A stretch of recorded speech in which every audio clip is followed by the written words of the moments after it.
Amber is beaming, totally stoked that her boyfriend is actually a superhero.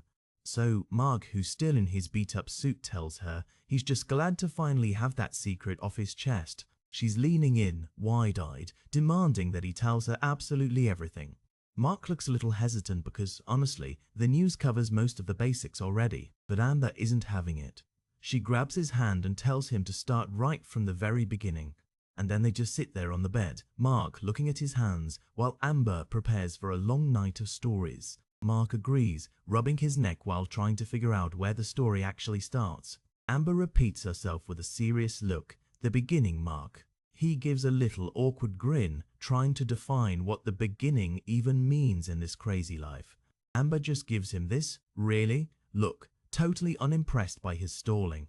He asks for a little slack since he's never actually told the whole saga to anyone before. So he starts with the legend of his dad, Omni-Man, the big-shot defender of democracy.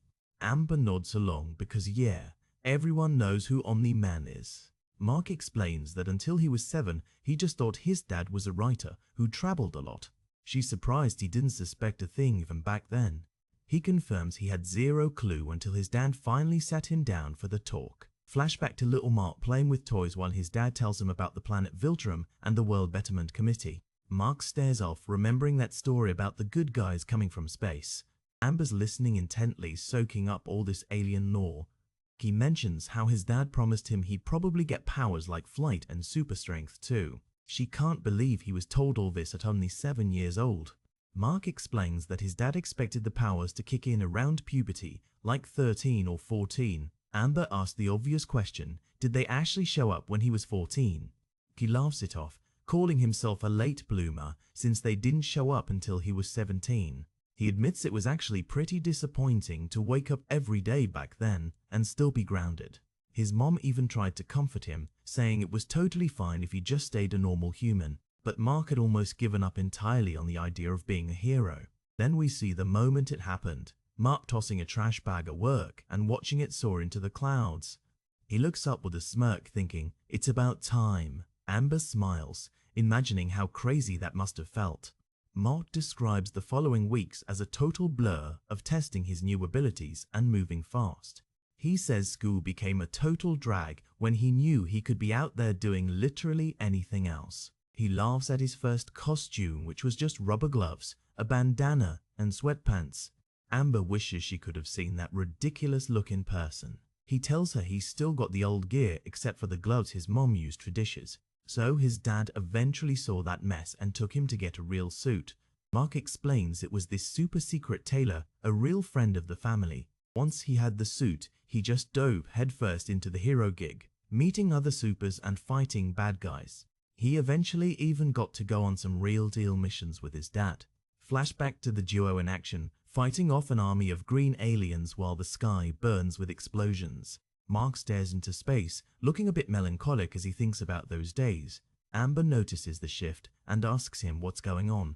He apologizes, saying he was just thinking about how things were before everything broke. She looks concerned, asking if he's doing okay. He shakes it off and tries to get back to where he left off in the story. Amber reminds him he was talking about just becoming a superhero. Mark recalls the time kids at their school started blowing up because they had bombs inside them. She remembers that vividly, especially since the mall was closed for months afterward. He found out the culprits were students because he and his dad ran into one at the Lakeside Mall. Amber realizes that's the moment everyone saw him on TV calling Omni-Man Dad, and then he mentions that he and Atom Eve stopped the mastermind their own physics teacher, Mr. Hiles. Amber is floored, asking if Atom Eve is actually the Eve they go to school with.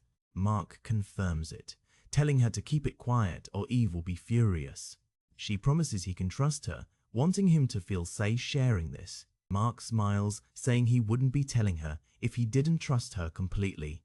He concludes that Hiles was his first real supervillain, even if he was kind of a nutjob. Then he lists off some other villains like the Mauler twins and Doc Seismic, but calls the Elephant a total ripoff. Amber admits she's never even heard of those guys.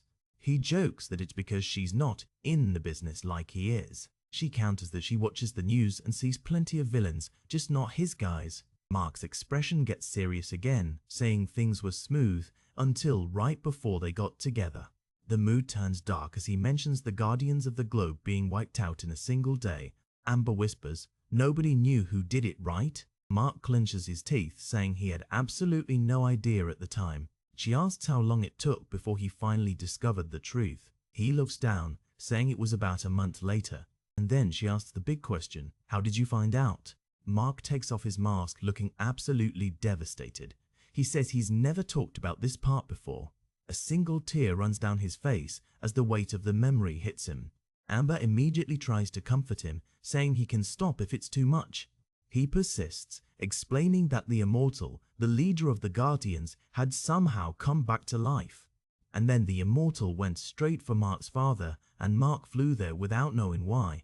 The memory is horrifying. Mark watched his dad punch a hole straight through the Immortal's chest. He tells Amber that when the truth came out, his father was the one who killed the Guardians. Mark says his dad just looked at him with the same shock and horror. The silence in that moment felt like it lasted forever, while they just stared at each other. And then his father finally started to talk. He told Mark that every single thing he had ever said about himself was a lie. Mark breaks down completely, burying his face in his hands on the edge of the bed. He lets out a sob, crying, "Oh God," as Amber puts a comforting hand on his head. She pleads with him to stop, seeing how much pain the story is causing him, but he insists on finishing, holding her hands while tears stream down his cheeks. He tells her he wants her to know every detail so there are no more secrets between them. He looks up at her, red-eyed and vulnerable, saying he's tired of the lies. Amber is moved, telling him, "I love you, Mark Grayson." Mark gives a small, tearful smile and says he loved her too. A massive panorama shows the final brutal battle between Mark and his dad in the snowy mountains. Amber asks a follow-up question, "Wait, who's Cecil?" Mark realizes he jumped ahead, explaining that Cecil is the guy who saved him after his dad left him for dead. She asks if this Cecil guy is a superhero too. Mark chuckles, calling him a spooky government guy who's actually pretty nice. He explains that Cecil runs a top-secret hospital base under the Pentagon. Cecil is shown at his high-tech console, scarred and focused, coordinating global defense. Mark warns Amber never to mention Cecil to anyone because he's totally off the books. She understands, realizing that Mark was talking to Cecil earlier when she thought he was talking to himself. He confirms it with a nod, feeling relieved the truth is out. Amber connects the dots. That's why he had a beeper. She thought he was selling drugs. Mark laughs, unable to believe she actually thought he was a drug dealer.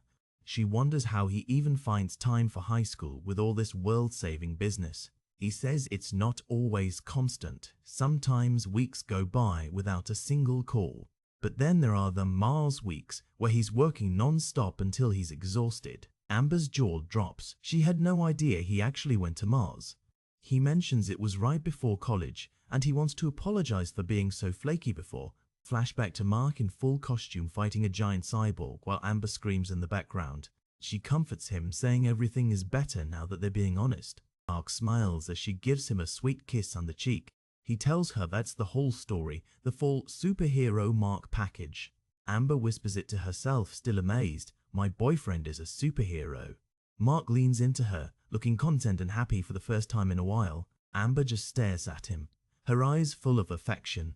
Mark jokes that his friend William always wants to go flying now that he knows. She gets a bit jealous, asking if he told William before he told her. He calms her down, explaining that William figured it out on his own a long time ago. She smiles softly, telling him they can go flying, maybe later, and then she hops on top of him, asking how he even gets the tight costume off.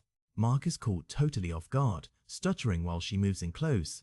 The two of them share a long, deep kiss as the room fades to pink. Switching back to the action, Mark is zooming through the air, carrying a heavy mechanical bomb suit. He's got the bomb-laden guy high above the snowy mountains of Antarctica. Mark lets go, watching the guy fall away from him into the freezing abyss. He hovers at a safe distance as the timer on the suit hits 0. A massive white and yellow explosion lights up the sky, dwarfing Mark's silhouette.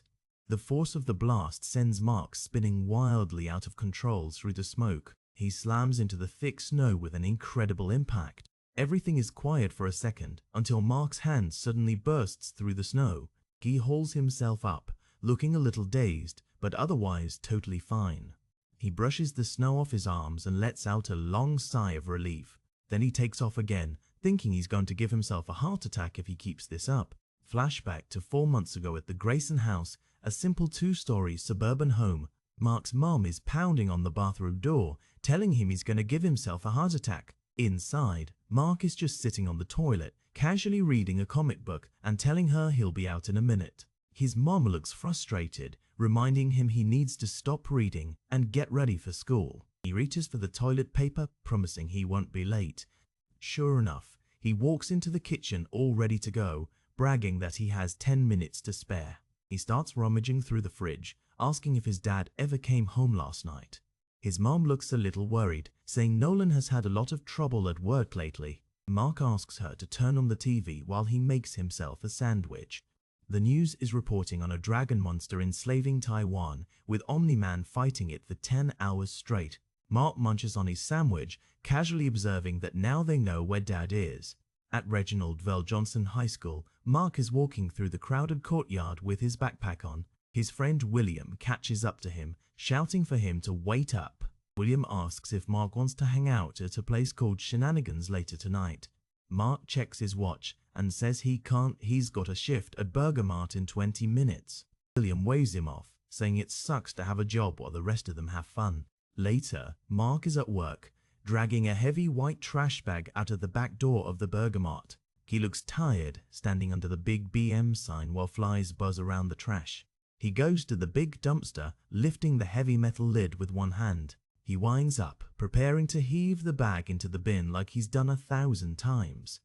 And then he tosses it, but the bag doesn't go into the bin, it keeps going up and up. Mark watches it with wide eyes, completely stunned as the bag disappears into the atmosphere. A slow realization washes over his face and he just whispers, "It's about time." Back home at dinner, Mark and his mom are sitting at the table, deciding to start without Nolan. Mark mentions he had a pretty interesting day, but he's keeping it low-key for a second. And then a massive rush of wind blasts through the room as Nolan suddenly appears in his seat. Nolan apologizes for being late, claiming there was an enchanted flood in Egypt he had to fix. Debbie just keeps eating, casually asking if he took care of that dragon too. Nolan explains that once he found out who was controlling the monster, the rest was easy. She tells him his publisher called, so she made up a story about him being on a research trip. Nolan wipes his mouth, planning to spend the weekend writing a book and hoping the Guardians can cover his hero duties.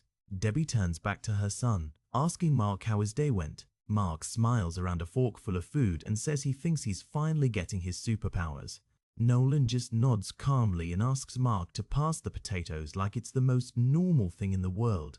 That night, Mark is out on his roof in the dark, psyching himself up to try something crazy. He remembers his dad saying flight is a reflex, so it should just happen if he jumps. He looks down at the yard, hoping he's inherited his dad's invulnerability just in case. But then a moment of doubt hits him. What if he isn't invulnerable yet? He decides to go for it anyway, leaping off the edge with his arms flailing. He clenches his eyes shut, bracing for a painful impact with the ground. Instead, he suddenly stops mid-air, floating just a few feet off the grass. He realizes he's actually flying and screams, "Too cool!" as he shoots up into the night sky. Somewhere else, a group of robbers are running from a bank, complaining that they really screwed up the heist. The guy with rock skin, Titan, gets blamed for the cops showing up so fast. Titan is furious, pointing out that they brought him along specifically for a diamond heist. The leader yells that Titan was supposed to take care of the cops, not run away with them. Titan argues that even if bullets bounce off him, they still don't feel like back rubs. The leader just tells him to shut up and get them over the fence. They all scramble over a high wooden fence to make their getaway. Suddenly, Mark in his makeshift hoodie costume comes flying in and levels Titan with a massive punch. Titan goes flying back, smashing into the ground with enough force to crack the concrete. Mark lands on Titan's chest, asking who the hell these guys think they are. Titan looks up, confused by the weird kid in goggles, asking if he's trying to stop them or rob them. Mark lets out another powerful strike that sends shards of rock flying off Titan's face. Mark stands over the defeated robber, admitting his outfit might be a bit misleading. Nolan suddenly steps out from the shadows, asking Mark what in God's name he is wearing. Mark pulls down his bandana, explaining he's been wearing this to hide his identity while practicing. Nolan tells him he can't have him running around looking ridiculous like that. As police sirens wail in the background, Nolan tells Mark to come on, he's going to introduce him to someone who can help. They arrive at a storefront that says Tailor Shop, which supposedly does prom dresses by day and supersuits by night. Inside, Nolan is talking to Art, the tailor, who has a secret workshop full of high-tech gear. Mark is standing there in a goofy orange and yellow suit with weird disc things on it, looking unsure. Art explains the discs are solar batteries because he used to think their powers were solar-based. Nolan tells Art not to worry about it while Mark just stands there feeling awkward. Nolan's pager suddenly goes off and he realizes a villain named Gridlock is tearing up the East Side Bridge. Art tries to tell him which way to go, but Nolan is already a blur of motion as he blasts out of the shop. The shop is silent after the blast, and Art just points to the ceiling hatch, telling Mark he'll get used to it. Mark apologizes for his dad's bluntness, but Art says he's worked with Nolan for years and knows his priorities. Art asks Mark for his honest opinion on the yellow and orange costume. Mark admits it just doesn't feel iconic enough for him. Art agrees, saying everyone wants iconic but no one knows what it means. He tells Mark he needs a name first so he can build a suit around the brand. Art tells him to go think of some good ones and come back later. At school, Mark is slouched in his desk during a test, looking totally bored and done with life. The teacher, Mr. Hiles, tells the class they can take the work home since everyone is struggling for time. Out in the hallway, a jock is blowing off his girlfriend, saying he has football practice instead of pizza. Mr. Hiles catches a student named Derek, telling him he needs to stay after class to talk. Mark walks past with a heavy look, sensing something is definitely off with the teacher. The scene shifts to the hallway where a bully is cornering a smaller kid against the lockers, demanding he repeat what he said. Mark walks up, just telling the bully to leave the poor kid alone. The bully gets right in the kid's face, mocking him for not being brave now that he's cornered. Mark interrupts again, asking what the bully is even trying to prove here. The bully turns his attention to Mark, asking if he's feeling left out and offering to include him. The bully shoves Mark hard against the lockers with a loud thud. Mark doesn't even flinch, and then he suddenly throws a punch that knocks the bully halfway across the hall. The bully groans on the floor, looking completely dazed by the hit. Mark leans over him with a fierce look, telling him never to mess with that kid again. A teacher, a frizzy-haired lady in an apron, runs over, demanding to know what the heck is going on. Next thing you know, Mark is sitting outside the principal's office, waiting for judgment. Principal Winslow asks Mark to explain himself, noting that he's usually a good kid. Mark explains he just doesn't like seeing people get picked on, even though he knows school is important. The principal says he condones the sentiment, but Mark should have called a guard instead of fighting a guy twice his size. Winslow stares Mark down and tells him, "You're not invincible, you know." Mark just gives a little knowing smirk. Outside a bank called Nickel and Dime Savings and Loan, people are walking by on a normal sunny day. Suddenly, masked robbers with big guns have everyone on the floor demanding the money. A terrified bank manager hands over a heavy metal box to one of the gunmen. The gunman threatens them, saying he'd better be all there or they'll be back. The robbers start to make their exit, thinking they've pulled off the perfect crime. They run out into the alleyway, shouting that the cops must be arriving any second. One robber stops to harass an old lady, screaming at her to move out of his way. They dash toward their getaway car, tires screeching in the distance. The robbers are running full tilt when they suddenly see something that stops them dead in their tracks. One of them shouts, "Steve," as they see their getaway driver is totally gone. They stare up into the air, frozen in complete shock and disbelief. And then we see why Mark is hovering above them in his brand new blue and yellow suit, casually holding their getaway van over his head. The robbers point their guns at him, telling the freak to drop the car or they'll blow him away. Mark just smiles, looking completely untouchable as he tells them, "I wouldn't try that. I'm invincible." So Nolan sits Mark down for the big dad talk, but it's way more than just the birds and the bees. He starts describing a planet millions of miles away called Viltrum, floating in deep space.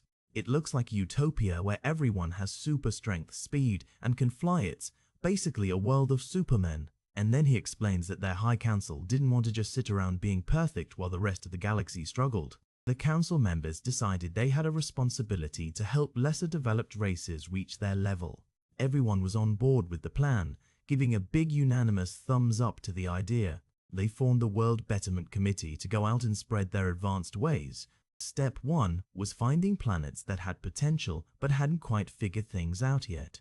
Then they'd install massive defense systems to keep those planets safe from space threats. Finally, a team of Vulturemite scientists would stay behind to help the locals advance their tech. Back home, everyone was talking about how cool this committee was. It became the most popular job on the planet. Of course, Nolan signed up as soon as he could, working on a mobile base to find new planets. 3 years in, he found Earth and convinced the bosses to let him check it out. He fell in love with humanity's achievements, but the council thought we were too crude to bother helping. So Nolan volunteered to go to Earth alone and be its protector, even though he knew he might never get to go back home. He didn't care. He took the plunge and headed straight for the blue marble. Nolan says nothing could have prepared him for the actual experience of arriving. He watched from the sky as people went about their colorful, busy lives. Standing in a crowd, he knew he made the right choice to stay and help. He almost forgot why he was there until he saw a building literally crumbling apart. That's when he went to work, diving into action to save lives. He fought giant monsters while the people on the beach ran for cover. He even took the fight to outer space to stop threats before they hit home. And then, a year before meeting Mark's mom, he was out catching taxis and saving pedestrians like a pro. Back in the present, Nolan tells Mark that since he's getting older, things are about to change. He goes through the usual puberty stuff, acne, voice cracking, and noticing girls in a new way. But then he drops the kicker. Mark is probably going to get superpowers soon. Nolan lists them off: strength, speed, and flight. The whole superhero starter pack. Mark is just sitting there with his toy robot, looking absolutely stunned. He doesn't say a word, just staring at his dad while his brain tries to process it all. The silence hangs in the air for a second, while it really sinks in. Finally, Mark just goes, "Wow, I'm going to be able to fly?" He's hyped. Later that night, Mark is lying in bed, staring at the ceiling in the dark blue room. His room is a mess of books and posters, but all he can think is, "I can fly." He sits up, unable to get any sleep with that thought rattling around in his head. He lets out a long sigh, looking at his dresser and feeling restless. Then he just decides, screw this, and stands up, heading for the window. Next thing you know, he's actually doing it. He's soaring over his house in his striped pajama bottoms. He does a little dive, feeling the wind as he heads toward the city skyline. He's gliding through the night sky, looking like he's having the time of his life. He passes right in front of a giant moon, enjoying the peacefulness of the flight. But as he flies over a Toys B Wii store, he notices something very wrong down below.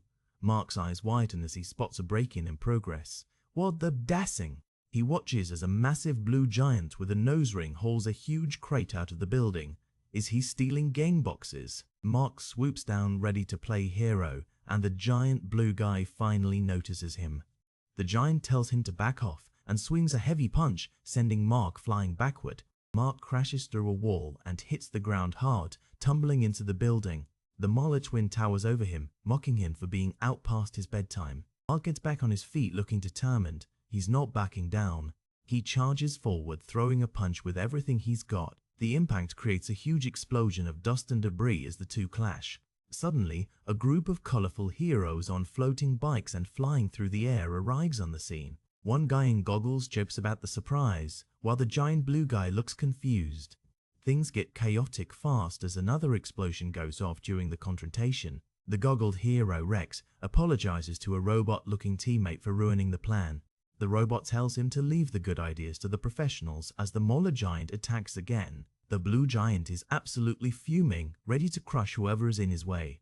Mark connects with a solid punch right to the giant's face, making a loud crunching sound. Mark stands over the defeated villain, feeling pretty good about himself, while the other heroes watch.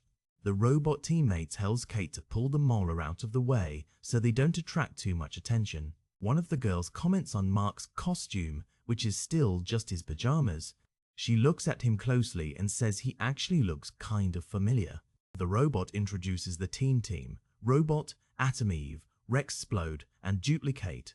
Mark awkwardly calls himself invincible. Eve tells him it was nice to meet him and flies off into the night with the rest of the crew. The next day at school, Mark spots the red-haired girl from the team in the hallway and realizes he was right. She turns around and recognizes him too, noting they've been in biology class together this whole time. Mark asks her to keep his secret, joking that teammates might go crazy and become villains. Eve laughs it off, saying that only happens in comics, but Mark is so tired he can't stop yawning. He apologizes, explaining that he's still new to the late-night superhero thing, only been at it 2 months. Eve gives him a knowing look and tells him he'll get the hang of it eventually. She invites him to tag along after school to follow up on the robbery from last night. Mark is surprised they're walking out to the bus stop. "Do you take the bus to the secret base?" Eve gives him a smug grin and reminds him, "Are you kidding? I can fly." She leads him behind some dumpsters so they can change into their gear without being seen. Mark makes a joke about the nice place as they head into the secluded area. They quickly suit up and Mark asks how they're going to get out of there without being spotted. Eve tells him people rarely ever look up as they blast off into the sky right over the school bus. They arrive at the base and Robot notes they're a little late but assumes Mark is their new friend. Robot is working at a console and mentions that Rex and Kate are busy on another mission. He tells them that if they'd arrived any later, he would have had to go it alone. Robot explains that he erased the Mauler's memory and left him near the store, hoping he'd lead them to his real base. He's been tracking the giant from the console and says they need to move out now. They take off on a high-tech floating bike, zooming over a massive bridge toward the city. They find the blue giant hanging out by a brick building in a deserted industrial area. The giant just stands there for a moment, looking confused and trying to remember what happened. Inside, his partner is working on some tech and yells at him about needing more processors for their robots. The giant explains that last night is just a total blur and he doesn't know where the shipment went. The partner gets annoyed, saying their work is too important to wait another month for a new shipment. We see a whole army of robotic soldiers standing in the shadows behind them. Suddenly, the ceiling caves in as Mark, Eve, and Robot burst through the roof. Robot points a finger and tells the others to keep the partner from activating the robots while he handles the giant.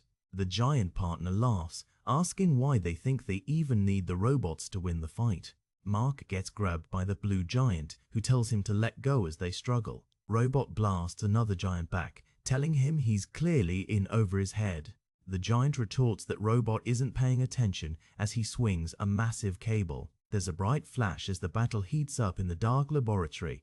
The giant is steaming and tells Robot it will take more than that to stop him. Robot just calmly replies, "I'll see what I can do," and prepares for the next strike. After the fight, Robot tells Mark he's pretty useful and asks if he'd be interested in joining them permanently. Mark says he'll think about it, wondering if being a hero is always this easy. The scene shifts to the Twin Pines Mall on a bright sunny day. Inside, the mall is packed with shoppers and the kid is seen napping on a bench near the information booth. People walk right past him, not realizing something is very wrong. The kid finally wakes up with a huge yawn, looking totally dazed. He looks around, clutching his chest and wondering where on earth he is. He pulls his shirt open to find a high-tech bomb with a glowing timer strapped to his chest. What the? Cut back to school, where the principal is addressing the students about some missing kids. He tells everyone not to panic, but to make sure they don't walk around alone and to report anything suspicious. He finishes the assembly, telling them to head back to class or to their first lunch period. Mark and Eve walk together in the crowded hallway, talking about the missing students. Mark thinks Todd Jefferson would only be nice to Eve because she's an extremely attractive girl. Eve gives him a serious look and reminds him that she's dating Rex. Mark gets embarrassed and starts sweating, insisting that wasn't where he was going with the conversation. They walk toward the cafeteria, realizing they finally had the same lunch period together. At a lunch table, Eve asks Mark if the seat is taken, and he says he's all for it. He apologizes for making things weird in the hallway, looking a bit awkward. Eve tells him to forget about it and that it doesn't need to be brought up again. They sit in silence for a moment, both looking a bit downcast. The awkwardness stretches out as they stare at their lunch trays. Mark tries to break the ice by asking if she thinks being a hero is fun. Eve gets serious and asks if he heard about another mall bombing. Robot is struggling to find any evidence at the scenes. Mark is shocked that makes 2 bombings in less than 3 weeks. Eve mentions that Robot would love for Mark to join the team and tells him to stop by the lair later. She asks if he still works at the Burger Mart, confused because his dad is a famous author. Mark explains that his dad makes him work there because he thinks it builds character. Eve calls it weird, but says she's got to get to class and heads out. William shows up immediately, teasing Mark that the rumors about him and Eve must be true. Mark plays dumb, but William insists they're an item and that there must be perks to it. Mark just sighs and tells him to trust him, she's definitely not his girlfriend. Later, we see the glowing orange sign for the Burger Mart as the sun starts to set. Mark is in his uniform and apron, looking absolutely miserable while working the fryers. His boss Dan screams at him from the doorway about the fries and the waiting customers. Mark looks up with a deadpan expression and just says, "Coming right up, sir." The boss keeps berating him, yelling that waiting customers aren't happy customers. Mark stares at him, realizing he's just totally done with this place. The boss threatens to take it out of his paycheck come Friday and tells him to take out the trash. Mark looks him right in the eye and calmly says, "You know what? I think I'll just quit instead." He tosses his apron on the floor and walks right out the back door while his boss yells after him. Mark stands in the alleyway behind the restaurant, feeling a huge weight lift off his shoulders. But then he realizes his dad might not be too thrilled about the news. At dinner, Mark tells his mom how good the casserole was, while his dad agrees she outdid herself. Nolan jokes about his plan to avoid dishes being foiled again. While they're cleaning up, Nolan asks how work was today, caught in the middle of a chore. Mark smiles and asks his dad if he wants to wash or rinse the dishes. Nolan takes the washing duties, joking about how many dirty dishes he had to give Mark last night. Nolan then says he thinks Mark should quit flipping burgers now that he's a superhero. He doesn't need the money anyway.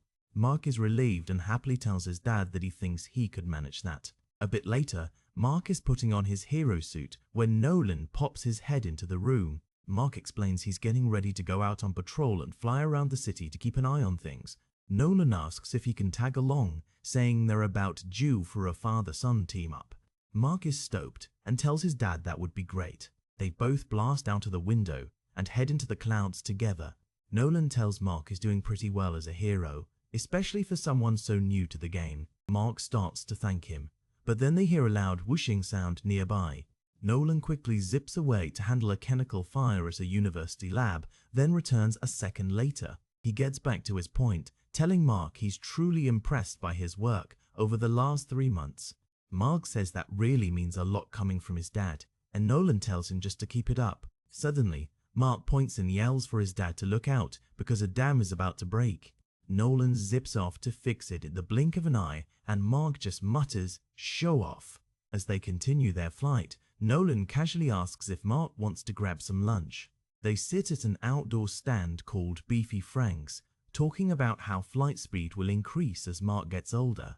Mark says he wouldn't even complain if his powers stayed exactly where they are now. Nolan is about to give him more advice when his pager starts beeping like crazy. He checks the device and looks worried, saying he'll be back in a minute. Mark is left sitting alone at the table, taking a big bite of his hot dog. Nolan flies back down and tells Mark he's going to need his help on this one. In an instant, they both blast off, leaving a half-eaten hot dog tumbling through the air.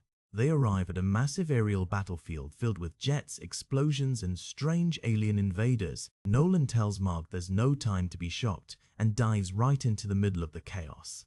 Mark flies in too, punching a robotic alien soldier right through its armor. Nolan sees his son's bravery and encourages him, yelling, "That's the spirit." Mark is overwhelmed by the number of enemies, noting there sure are a lot of them. Nolan smashes through more robots, observing an endless stream of them pouring out of a portal. Mark confronts a green, insect-like alien and tells it that it's obviously not from around here. He grabs the alien and tosses it toward the pink glowing portal, telling it to find its way home. Nolan explains that they're dealing with an interdimensional army and they need to close that portal fast. Mark looks a bit worried and asks his dad if he has any brilliant ideas. Nolan just tells him not yet as he continues to barrel through the alien ranks. Nolan smashes a piece of heavy tech while Mark notices something weird about the invaders. He asks his dad if it's just him or if these guys are actually getting slower. Nolan agrees, noting that the fight seems to be getting a lot easier all of a sudden. Mark looks at an alien up close and realizes the creature is aging right before his eyes. Nolan realizes time must move differently in their dimension, and they're starting to drop like flies. Mark says if there weren't so many of them, they'd have this battle won in no time. The aliens aren't giving up yet, continuing their desperate assault as explosions rock the area. Nolan lets out a roar of pure strength as he prepares to end the invasion himself. He starts physically shoving the aliens and their machines back through the portal, telling them to get off his planet.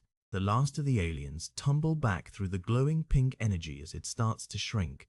Mark watches his dad, who looks incredibly intense after the brutal fight. He puts a hand on Nolan's shoulder, telling him it's okay and that the fight is finally over. Nolan calms down and tells Mark he's right. They take one last look at the dying aliens before leaving. Flying back through the clouds, Mark asks if that kind of thing happens often. Nolan says thankfully not, and that he would have called for backup if the aliens hadn't aged so fast. Mark is still a bit shell-shocked by the scale of the battle as they head home. He admits he didn't realize how bad things were getting out there in the world. Nolan tells him not to dwell on it and that they should just focus on getting home for dinner. Suddenly, Nolan spots something at the lakeside mall and tells Mark to try and keep up. Mark is confused and asks what it is, but Nolan doesn't have time to explain as he dives. Nolan is flying at full speed with his jaw set, looking dead serious. He closes in on the mall roof as Mark tries to stay close behind him. Mark shouts in frustration as he realizes they found another person with a bomb. Omni-Man is just a blur as he reaches for someone standing on the roof. Mark is right behind him, diving toward a hole that's been blasted through the mall ceiling. Inside the mall, Nolan has grabbed a young man and is desperately trying to wake him up. He screams at the kid to tell him who did this to him before it's too late. The kid is totally out of it, barely conscious and asking did what? Mark watches in horror as he sees the timer on the kid's chest hitting 0. Nolan tosses the kid away at the last second, trying to save the bystanders in the mall. A massive explosion fills the screen as the bomb detonates right in the middle of the store. Mark is absolutely devastated, realizing that the kid was actually one of the missing students from his school. He looks at his dad, horrified by the implication that the missing kids are being turned into bombs. Nolan is silent, looking down at the hole in the floor with a grim expression. The fire and smoke from the blast continue to rise as Mark stares at the destruction. Mark stands there with his back to us, completely shaken by what he just witnessed. He just mutters "dang it," feeling helpless as the reality of the situation hits him. He flies up through the hole in the roof, leaving the tragic scene behind. Mark finally makes it back to his house, flying over the trees as the sky turns purple. He walks into the dining room where his mom is clearing the table, looking pretty annoyed that they're late. Mark tries to explain that they were fighting aliens and he's sure Nolan will be fine. His mom just gives him a long silent look, clearly used to this kind of drama but still tired of it. She finally just sighs and says, "Well, that's more pork chops for us," spoken like a true hero's wife. So, Mark flies into the Teen's base while Robot is focused on some crazy advanced machinery. Robot looks up and gives Mark a calm greeting, asking what he can do for him. Mark's looking for Eve and wants to know if Robot has any idea where she is. Robot explains that Eve and Rex are out on a mission, but they'll be back soon. And then Mark admits he really needs to talk to her, while Robot wonders if Mark knows she's dating Rex. Mark clarifies it's actually about the mall bombings and how someone is turning school kids into organic bombs. And then Robot just chills there and says, "I know." Mark is totally stunned, not expecting Robot to be so ahead of the curve. Robot explains how he analyzed the residue at the blast site to figure out the bombs are organic. Mark realizes that the most recent victim went to his school and there are still 3 kids missing. Just as they're talking, Eve and Rex fly back into the headquarters. So Mark wastes no time telling Eve that the bombings are definitely linked to their school. Rex gives Eve a quick kiss goodbye, seemingly not too worried about the heavy conversation. Robot tells them to just go home and get some sleep, promising to update them if he finds more. We cut to the outside of Mark's house, sitting quiet and blue under the night sky. Mark walks in and finds his mom still sitting on the couch, looking pretty down. She gives him a hard time about his curfew, reminding him that superhero tights don't mean he can stay out all night. Mark apologizes for getting held up and asks if she's worried about his dad. She admits that even though she sees him fight dragons on TV, she still fears the worst when he's away. And then Mark gives her a comforting hug, assuring her that Nolan will be back home soon. The next day at school, Eve is complaining about the cafeteria food being absolutely inhumane. Mark is staring at his lunch, clearly more worried about the bomb investigation. Eve leans in, wanting to know what he thinks about the whole mall bombing situation. Mark tries to stay grounded, saying they don't really have any clues to work with right now. Eve lets out a frustrated sigh, feeling like they're just sitting around doing nothing. So Mark admits he just wishes there was a big monster they could actually solve by punching it. They get up to dump their trays, both looking pretty drained by the stress of it all. Mark confesses that the fighting is way easier for him than all the thinking involved. Eve smiles a bit and teases him, saying he's not really that tough. They walk away from the cafeteria, planning to meet up again in their next class. Mark promises to stay alert for anything suspicious while they're in the hallways. In history class, the teacher is going on about Mayan trials and some pretty gruesome executions. The lecture gets weird as he describes a Mayan fable about a tree and a girl. He continues the myth about the hero twins who were destined to populate the whole world. And then the teacher finally tells everyone to turn to page 319 to go over their homework. Eve leans over and whispers to Mark, asking if he spotted anything strange yet. The teacher, Mr. Hiles, stands at the front and reminds them that midterms are coming up soon. Mark whispers back that he hasn't seen a single thing out of the ordinary. Mr. Hiles stops talking and glares right at them with a look of pure annoyance. He scolds them for talking over his lecture, sarcastically calling the two of them lovebirds. The whole classroom erupts in laughter at the teacher's comment, which is super awkward. Mark is visibly annoyed and snaps back that Eve isn't his girlfriend. Hiles doesn't care, looking frustrated that 10 minutes of his class have been wasted. Mark just tries to keep his head down and apologizes, hoping the bell rings soon. As they leave the classroom, Mark mutters "jerk" under his breath, while Hiles watches them go. Mark and Eve walk together through the crowded school hallway, looking pretty bummed. They walk in silence for a moment, just trying to shake off that weird encounter with the teacher.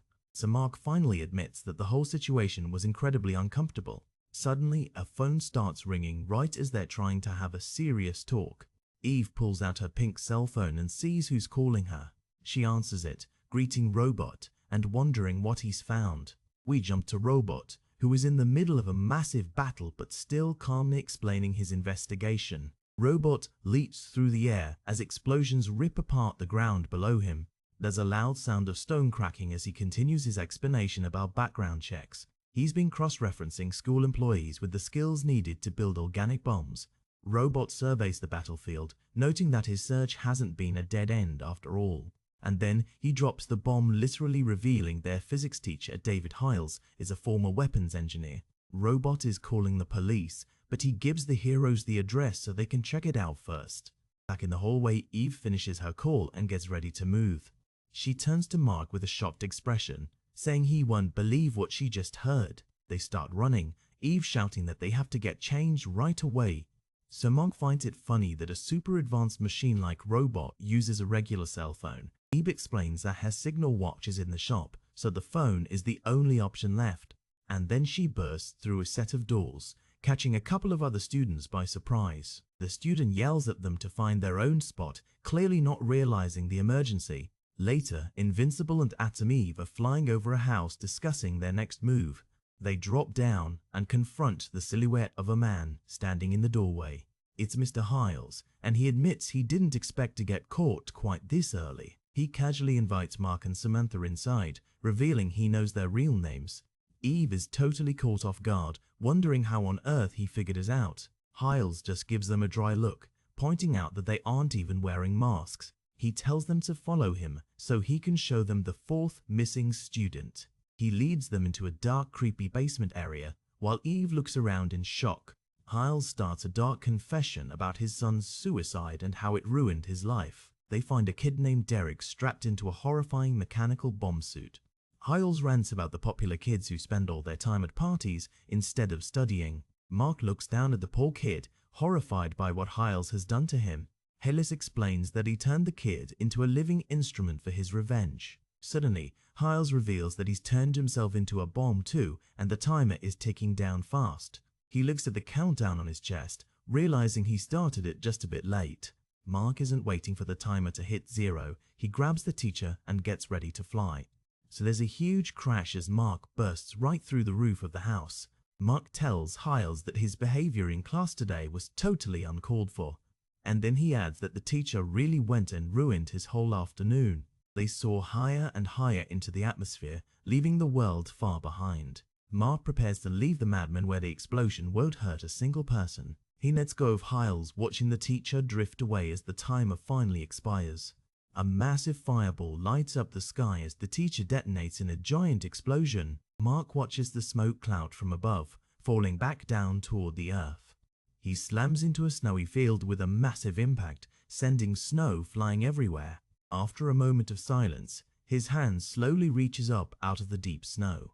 Mark pulls himself out looking pretty roughed up but mostly okay. He lets out a heavy sigh, relieved that the whole terrifying ordeal is over. He takes off again, joking that the stress is going to give him a heart attack. Mark flies back to Hiles' house where Eve and the police are finishing up. He lands near Eve and asks if everything is finally finished. Eve tells him that Robot is coming by to check for any other dangers left in the house. Mark agrees that the sooner they can put this nightmare behind them, the better. Back at home, Mark's mum is working in the kitchen, looking pretty tired. Mark walks in and asks if his dad has finally come home from his mission. She tells him not yet and sends him upstairs to get cleaned up for dinner. She turns back to her work, clearly still feeling the weight of the day. Suddenly, Nolan appears in the doorway, looking messy and needing a shave. Debbie just stands there completely frozen and speechless at the sight of him. She closes her eyes for a second, trying to process that he's actually safe. She looks like she's about to break down from all the built-up emotion. A single tear falls as she whispers a heartfelt "thank God." The three of them sit down for a quiet family dinner together. They eat in silence for a bit, just enjoying the simple fact of being home. So Debbie finally speaks up, trying to bridge the gap after their long day. She asks if anything interesting happened to either of them since they last spoke. Mark casually summarizes his day about the teacher turning students into bombs and his flight to Antarctica. Nolan tells them about his 8 months of enslavement in another dimension and the rebellion he led. Debbie just smiles at their crazy stories and asks who's ready for some dessert. A few days later, Mark is lying on his bedroom floor, struggling with his school books. Suddenly, his phone starts ringing on the nightstand next to his bed. He reaches over to grab it, probably glad for any reason to stop studying. It's Nolan on the other end, telling Debbie to get Mark on the line as soon as possible. Mark picks up, and Nolan warns him that he won't have time to repeat any of this. Nolan mentions he's on an important mission and needs Mark to handle something back home. He warns about a major threat heading toward Earth that Mark needs to intercept. Nolan tells him to just beat the guy up and keep him out of the atmosphere, saying it's simple stuff. So Mark starts getting ready, pulling on his costume while Nolan gives him a 12-minute deadline. Nolan adds that they should celebrate with steaks if everything works out okay. Mark is suddenly hit with a wave of worry, asking his dad how he's supposed to breathe in space. Nolan casually mentions he can hold his breath for 2 weeks, so Mark should be fine for an hour. There's a click as Nolan hangs up, leaving Mark staring at his bedroom door. Mark looks at himself in the mirror, psyching himself up for his first orbital mission. He lets out a nervous "woo" before checking his gear and getting ready to fly. Mark leans out his window and shouts to his mum that his dad wants steak for dinner, and then he launches himself into the air, rocketing straight toward the upper atmosphere. He pushes himself harder than ever, leaving the clouds and blue sky behind. As he approaches the edge of space, he mutters, "Here goes nothing," to the empty air. He lets out a sharp gasp as he finally crosses the line into the silent void of space, and then everything goes perfectly quiet as he drifts among the infinite stars. Mark looks down at the Earth, which is now just a beautiful blue orb hanging in the dark. Invincible hovers in the vastness of space, waiting to the baddie Nolan warned him about. He drifts along, his eyes searching the dark expanse for any sign of a threat.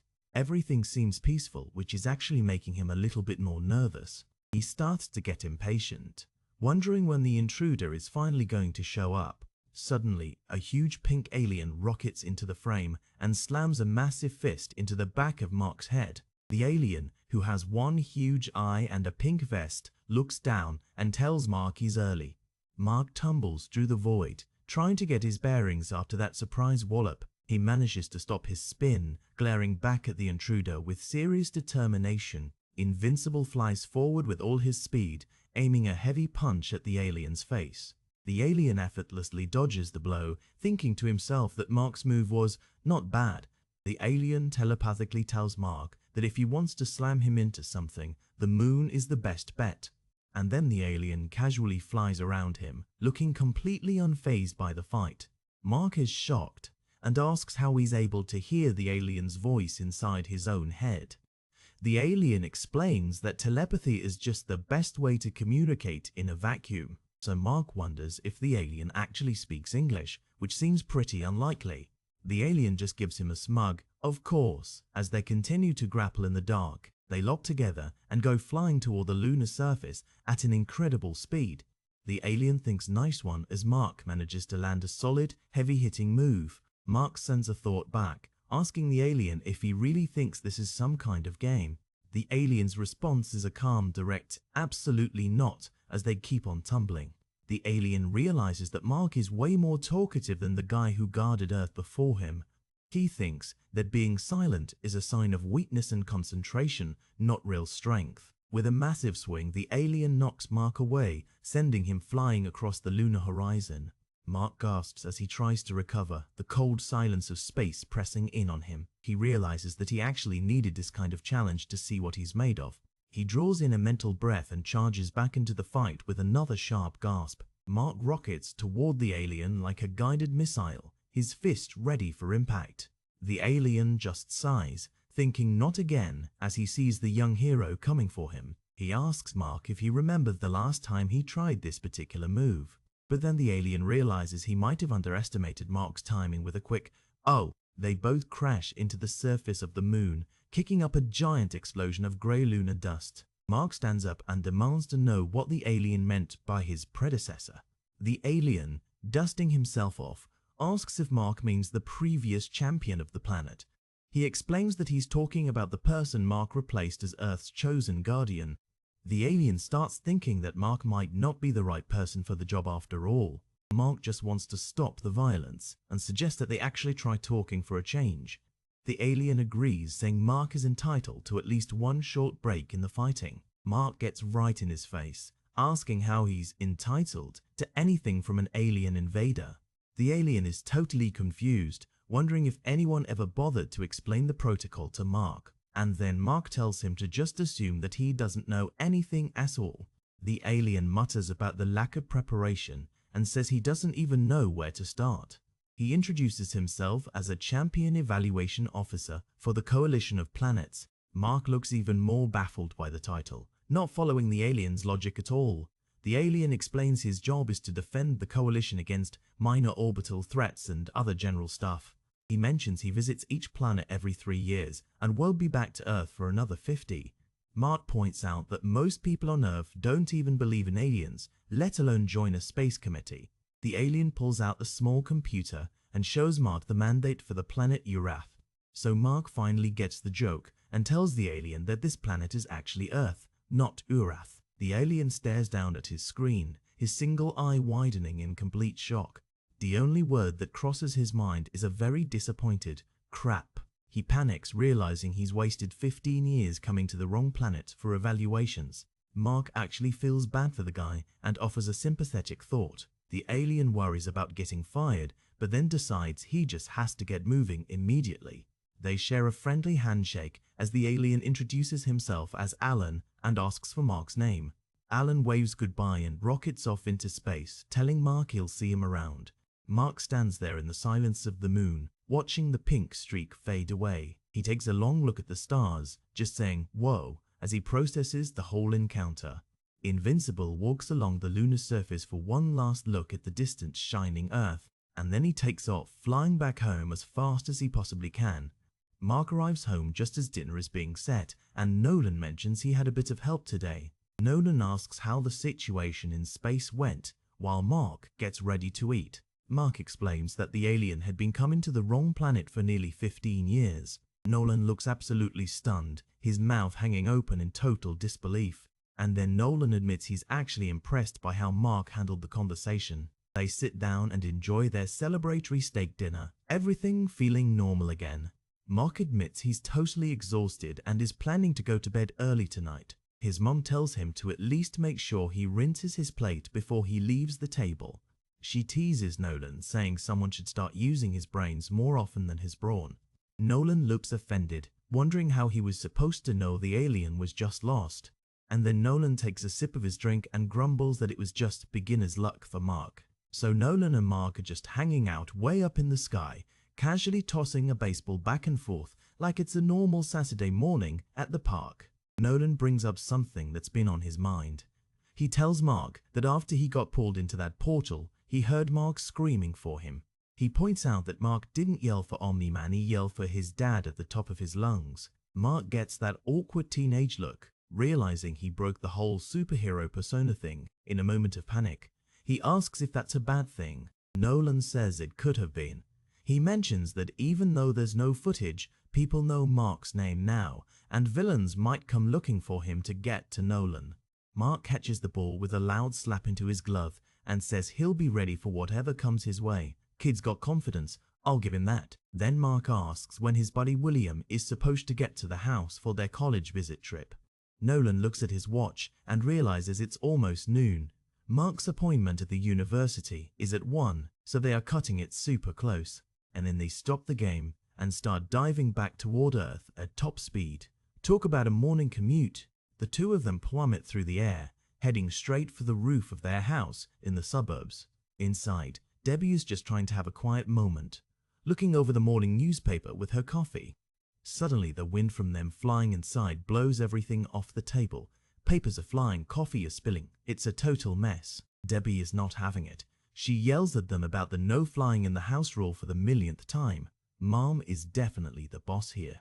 Just as they land, William shows up at the front door and starts knocking. Perfect timing, right? Mark answers the door in his normal clothes, looking totally like a regular teenager. William is hyped to hit the road. Debbie tells them to drive carefully, but then Mark realizes he forgot something and has to run back inside. He ducks past his parents, moving way faster than a normal human should as he heads for the stairs. He flies through the upstairs window to grab his stuff from his room in a split second. He lands back outside on the grass before William can even notice he was gone. Talk about efficiency. He catches the baseball mid-air with a quick grab just to make sure he didn't leave anything behind. He tells William he just forgot his wallet, playing it cool while his parents watch from the porch. And then they hop in the car and head off to the university. Mark promises they won't be back too late. Nolan and Debbie are finally alone. Nolan mentions he doesn't have anywhere to be today since he's taking the day off. He tells her the Guardians of the Globe are covering for him. Debbie challenges him to a race upstairs, which is pretty cute. Nolan uses his super speed to vanish in a blur of motion, and Debbie calls out that it's hardly fair. He scoops her up in his arms, smiling as they continue their race to the bedroom together. They disappear upstairs in a flash, leaving the hallway empty. Man, being a superhero has its perks. The scene shifts to a sunny day at the Teen Team headquarters, which is hidden under a massive bridge. Robot is standing in front of the team, giving a big speech about how much they've all changed over the last 4 years. Rex and Eve are listening, looking a bit surprised by how serious and sentimental Robot is being all of a sudden. Then Robot drops the big news he's been invited to join the Guardians of the Globe, and he's disbanding the Teen Team. He says he can't be on 2 teams at once, but they can still use the facility. He tells them it's not an end, but a beginning. Eve gives him a big hug, telling him they're all proud of him, even if he is just a bucket of bolts. Even the cold, logical Robot looks a little touched, admitting that he's going to miss them too. Next we see a huge, dark mansion under a clear blue sky. Looks like a place for someone really wealthy or really important. A butler brings a phone on a tray to a man sitting in the shadows of a large office. The mood is super heavy here. It's Black Samson on the phone. He's arguing with someone, sounding completely desperate about getting his powers back. He looks terrified, saying he's nothing without his powers and his life has gone to hell. He needs his supersuit immediately. The person on the other end must have said no, because Samson just goes quiet, his face filled with despair. He tells the butler to take the phone away, looking like a man who has lost everything that made him special. Meanwhile, Mark and William have made it to Upstate University. William is still complaining about the 40-minute drive like it was a marathon. Mark is checking his watch, trying to find the admissions office while they navigate through the crowd of students. Mark tells William to lead the way, hoping his friend actually knows where they are going on this massive campus. William stops in his tracks, his eyes bulging as he looks around at all the people. He asks Mark why none of the girls in high school were this hot. Man, William really has his priorities straight, doesn't he? They meet up with David, who's an assistant at the office. He asks if they prefer being called Bill or William. William gives David a look like he just insulted his entire family. He strictly insists on William. David just shrugs and tells him there's no need to apologize. William looks like he's about to explode from the annoyance. David gives him a sarcastic look, clearly not impressed by William's attitude. College life is off to a rocky start. As they walk, William starts asking about the campus facilities, but you can tell he's still stewing over the name thing. William starts ranting to Mark about how it irks him that people think it's impossible for someone to just want to go by their given name. Mark just smiles and tells Billy to calm down, which only makes William more annoyed. William keeps going, saying that if Mark went by Marcus, he would understand the struggle of people shortening names. He hates that there's no polite way to tell someone they're wrong without looking like a self-important jerk. He throws his hand up and groans, feeling like he's in a lose-lose situation all the time. Poor guy. They walk past a bunch of students at a bulletin board, still heading toward the dorms for the next part of their tour. So, back at the Grayson house, Nolan and Debbie are all cuddled up on the couch, looking very relaxed. Nolan asks if she wants to go for another round, and Debbie just laughs and calls him an animal. They are really enjoying this day off. Suddenly, Nolan hears something and looks toward the window. A blur of motion zips through the room. He scoops her up and tells her she better get that super speed out of her system before someone sees them. And then they vanish in a blur again, leaving a gust of wind that rustles the leaves of the houseplant. In the dorm lounge at the university, a blonde guy named Rick Sheridan walks up to Mark and William, looking a bit sleepy. Rick apologizes for being late and immediately asks William if he can call him Bill. "Oh man, here we go again." William shoots back with a sarcastic nickname for Rick, looking totally ready to be a jerk about it. Rick just stares at him, completely confused by why William is being so hostile.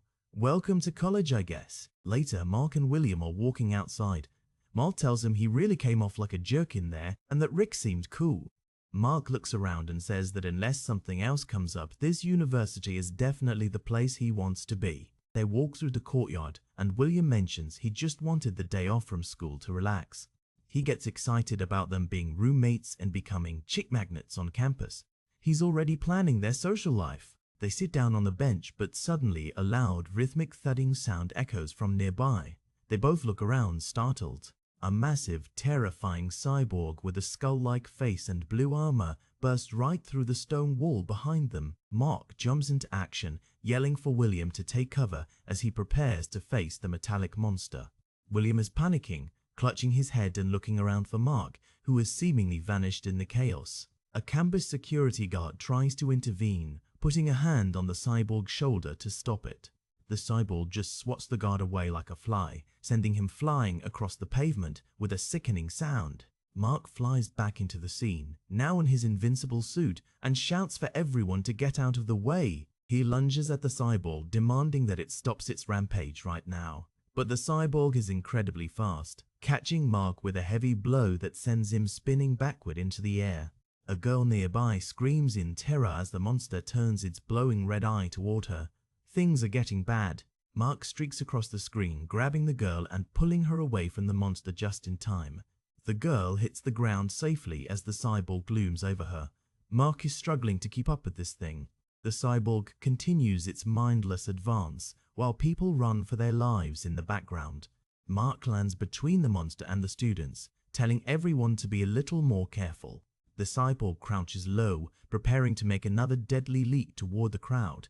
Suddenly, the cyborg's internal reactor fails and it erupts in a massive, blinding explosion that fills the whole screen. Mark stands there in the smoke looking shaken. He mentions that he thinks they were all just in the way of whatever the monster was targeting. A woman looks down at an injured man on the ground and yells that he needs an ambulance immediately. The ambulance speeds onto the campus, sirens wailing as it heads toward the site of the explosion. Mark sees the medics taking over and decides to fly away before anyone can ask too many questions. He meets up with William, who is relieved he's okay. Mark lies and says he went to find help, but William looks him straight in the eyes and asks the big question, "Why didn't you tell me you had superpowers?" It's late at night now, and William drops Mark off at his house. He promises that Mark's secret is safe with him. Nolan is inside the house, looking panicked as he hears the car door. He's totally caught off guard. Mark walks in and finds his parents on the couch, both looking a little disheveled and guilty.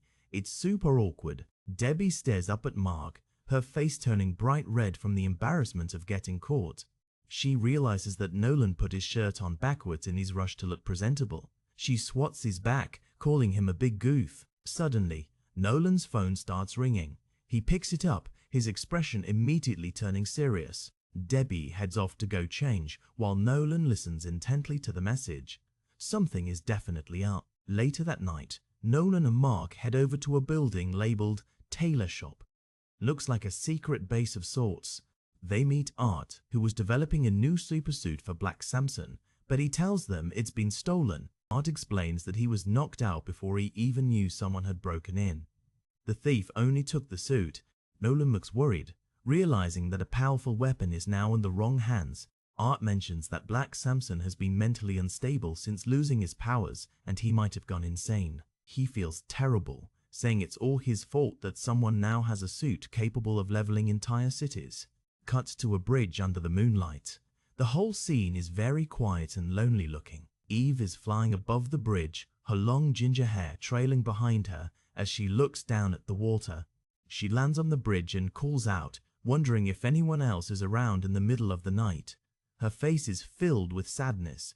She looks like she's carrying a massive weight on her shoulders. She slumps down against the stone railing, looking like she's about to start crying. She just repeats the word no to herself over and over, lost in her own grief. Whatever happened, it's hitting her hard. Mark is fast asleep in his bed, looking completely zonked out after a long week of superheroics. The morning light is hitting his face, but he's not budging. Kid really needs his rest. He's still sleeping. It's a very peaceful shot of a hero finally getting a break. The narration mentions that Saturdays are the best time to catch up on sleep after fighting villains all week. And then we get another shot of Mark still in dreamland. He hasn't even moved an inch. Seriously, he is out for the count. The superhero life is clearly exhausting. Still sleeping. It's almost impressive how much rest this kid can handle. The caption notes that some people have way more sleep to catch up on than others. Now we're in Midnight City. It's 9 AM, but the sky is totally black because of a magical curse. Two crooks are hiding out on the roof, talking about how they haven't been up this early in years. They are trying to dismantle a piece of tech while arguing about the city's state of perpetual darkness. The skinny crook is worried about the police, but his partner says the only real threat left is Darkwing. The big guy claims Darkwing can't be everywhere at once, sounding way too confident for his own good. And then Darkwing drops down from the sky right behind them, looking like a terrifying shadow come to life. The skinny crook immediately panics and tells his partner he's on his own before sprinting away. Darkwing reaches for a high-tech bowler on his belt, moving with total precision. The big crook pulls a gun and presses it right against Darkwing's head, thinking he's got the upper hand. Darkwing doesn't even look at him as the bowlers fly through the air and tangle up the other criminal in the background. With one swift, brutal punch, Darkwing knocks the gunman out, calling him a chatterbox, cold as ice. His wrist communicator goes off with a high-priority alert. He tells them he's on his way immediately. He leaves the two criminals tied up on the roof and starts running toward the edge of the building. He leaps into the dark sky, calling for his wind jet to pick him up. His cape flares out behind him as he glides through the smoggy air of Midnight City. His high-tech jet screams past and he grabs a handle on the top, hitching a ride through the skyline. He orders his AI to alert the authorities as he blasts away toward the Secret Guardian's base. In Moscow, a group of thugs is cornering a woman in an alley, threatening her at gunpoint. Suddenly, a blur of red streaks through the alley, moving so fast you can barely see it. The thugs are instantly on the ground and the woman is left holding her purse, completely bewildered. Across town, an electric villain named Kursk is blowing up cars and demanding people kneel before him. That same red streak zips past Kursk in a flash of light. Kursk is suddenly in handcuffs, staring at his wrists with a look of pure confusion. He didn't even see it coming. A little girl is crying because her kitten is stuck in a tree. It's a classic rescue mission. The red blur passes by the tree in a split second, barely even rustling the leaves. The girl is suddenly holding her cat, looking overjoyed. "Magic kitty," she shouts. The streak stops, revealing Red Rush. He's having a picnic with his wife, Olga, who is teasing him about working on his day off. She jokes that he's a lost cause and better hope nobody noticed he was with the Red Rush a second ago. Suddenly, his alarm goes off. He looks at his watch and his face turns very serious. He tells her he has to leave, but makes sure to say he loves her before he goes. She sighs and says she loves him too, watching as he disappears into a red trail of light. Now we're in Boston, looking at the city skyline as the sun shines over the buildings. A woman with dark hair wakes up in a messy bed, looking peaceful and happy. She gets up and starts getting dressed, pulling on a yellow shirt as she heads out of the bedroom. She stretches and looks out the window, enjoying the view of the city below. She walks into the kitchen where someone is frying up eggs. "That smells heavenly," she says. She gives her partner a kiss on the cheek, saying she might have to sleep over more often if breakfast is this good. Suddenly, a giant warrior in ancient armor smashes right through the wall, sending debris everywhere. The woman tells her love to flee while she prepares to deal with the giant intruder. The armored warrior tells her she has to return to the other realms because her mother is worried. The woman begins to transform, her eyes glowing and her muscles growing as she prepares for battle. She is War Woman, and she declares that she goes wherever she pleases as she charges forward. The two powerful beings clash in the middle of the room, silhouettes against a red sky. War Woman lands a massive punch that sends the warrior flying back into the wall. She swings her golden mace with incredible force, forcing her opponent into the defensive. She screams with rage, determined to protect her home and her life in the human world. She drives the warrior through the wall and out of the building, completely destroying the apartment. War Woman stands victorious amidst the ruins of the kitchen, her mace held ready for more. Her partner asks what that was, and she simply says it was something from her past. She says her company will hire movers today and pay for the damage, wanting a larger place for next time. Her priority alert goes off and she immediately stops talking, her expression turning grim. She takes to the sky, flying over the Boston skyline as her partner tells her to be careful. Deep underwater in the majestic city of Atlantis, the king is sitting on his coral throne. Icarus looks completely bored, resting his large fish-like head on his hand as he stares into space. He doesn't have much to do today, just watching the fish swim by in his quiet palace. He blinks his large eyes, looking around as if sensing something is about to happen. Suddenly, his wrist device starts flashing with the Guardian's priority signal. Action at last. He swims upward with a huge burst of speed, leaving his throne room behind as he heads for the surface. In the cold vacuum of space, a massive mechanical worm is wrapping itself around Martian Man. Green Ghost is also caught in the robot's tentacles, and Martian Man tells him to scramble its circuits. Green Ghost turns intangible and dives straight into the robot's massive mechanical brain. The robot systems fail, and it shouts, "Does not compute," before it starts to overheat. The entire robot explodes into a huge ball of fire, sending debris scattering through the stars. Martian Man is annoyed, telling Green Ghost that his delay made the fight way harder than it should have been. Green Ghost apologizes, saying he's only had his powers for a month and is still getting used to them. They start flying back toward Earth, looking like two streaks of light against the blackness of space. Martian Man says he trusts Green Ghost was chosen as his successor for a reason, but then Green Ghost makes a gross sound. They transform back into their human forms, and Green Ghost is literally throwing up green bile into his hands. Space travel is rough. Their priority alerts go off simultaneously. Martian Man says they have to go to the base immediately. Green Ghost is covered in vomit and desperately asks if he has time to wash it off first. Martian Man just turns back into his alien form and says, "I'm afraid not," before flying away. Green Ghost has to suck it up and fly after him, still wiping green gunk off his face. That is just nasty. High above Denver, the Immortal is carrying a villain called Biplane through the air by his collar. Biplane tells him he may be a silly villain now, but soon he'll see the damage he can do. The Immortal just gives him a smug look, telling the child that the suspense is killing him. Biplane reveals he has terminal cancer, and this is his final hurrah before he dies. He says his suit is loaded with enough carcinogens and uranium to make the whole city glow in the dark. He reaches for a detonator on his chest, but the Immortal just stares at him with total indifference. The Immortal puts both hands on the villain and hurls him toward space with a massive throw. He watches as the villain disappears into the upper atmosphere, saying that throwing them into space is the best solution.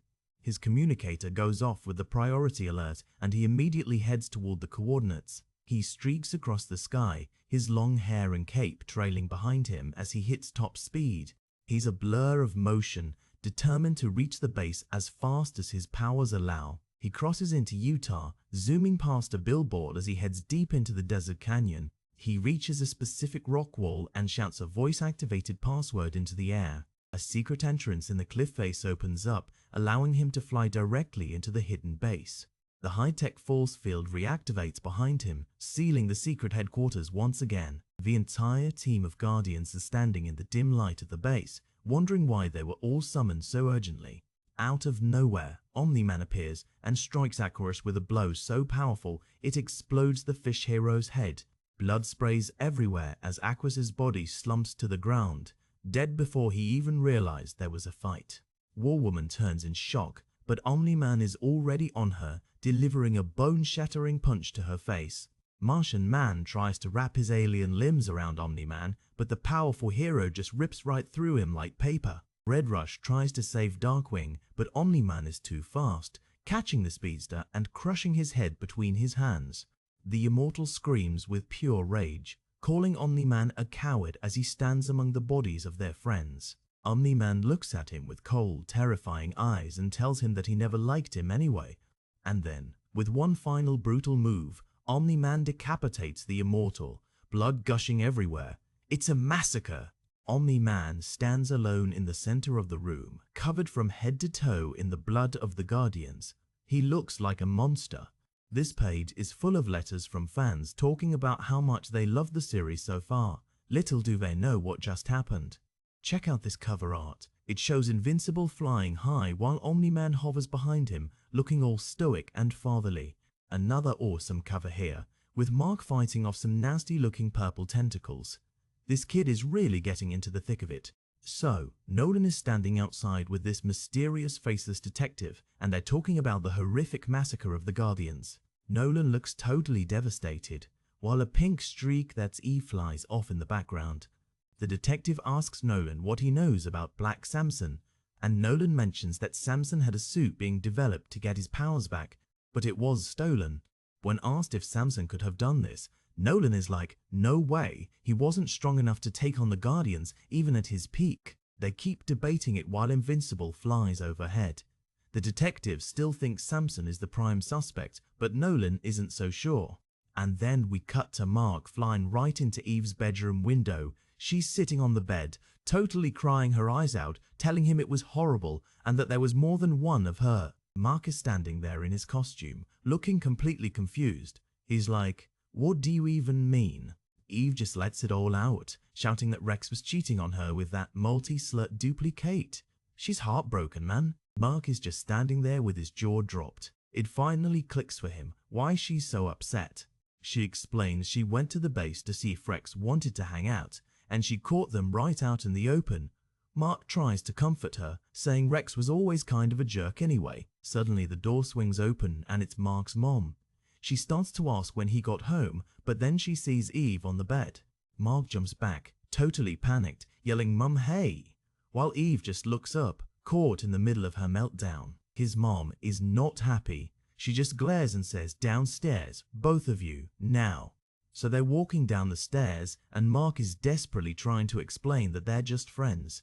But his mum isn't having it. She thinks he's too young to be sneaking girls into his room. Once they're on the couch, Mark turns to Eve and whispers how sorry he is. Eve is just embarrassed, saying it's okay. His mom gives them a whole speech about the consequences of their actions, pointing out that since they can fly, they could go anywhere, and she'd never know. Mark is practically begging her to believe him. "Mom, we're really just friends."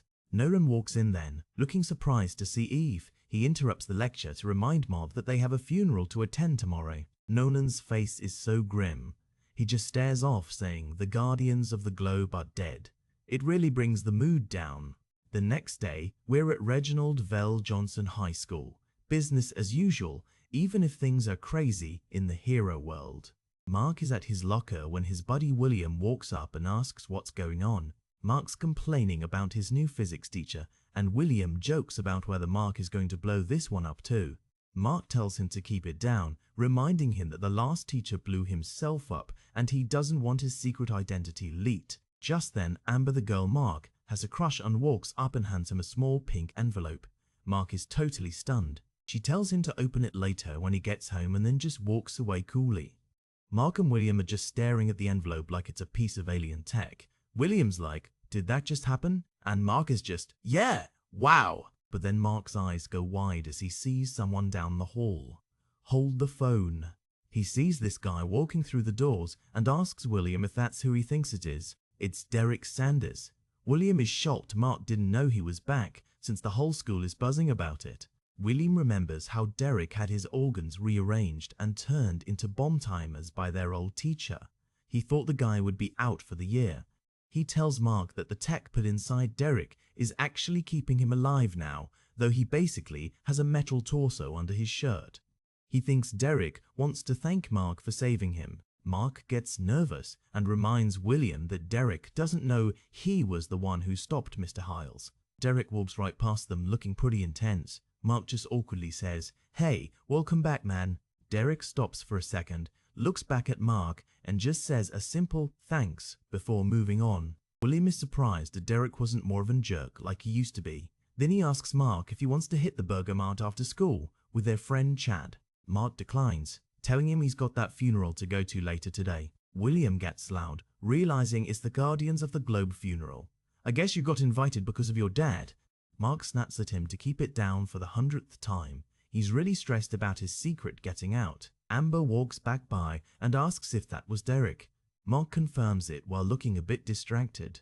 William says he's got to go to class, and Amber says she's heading to the restroom before physics. She thanks Mark again for talking to her about that stuff. The two of them walk off in opposite directions, leaving Mark standing in the middle of the hallway.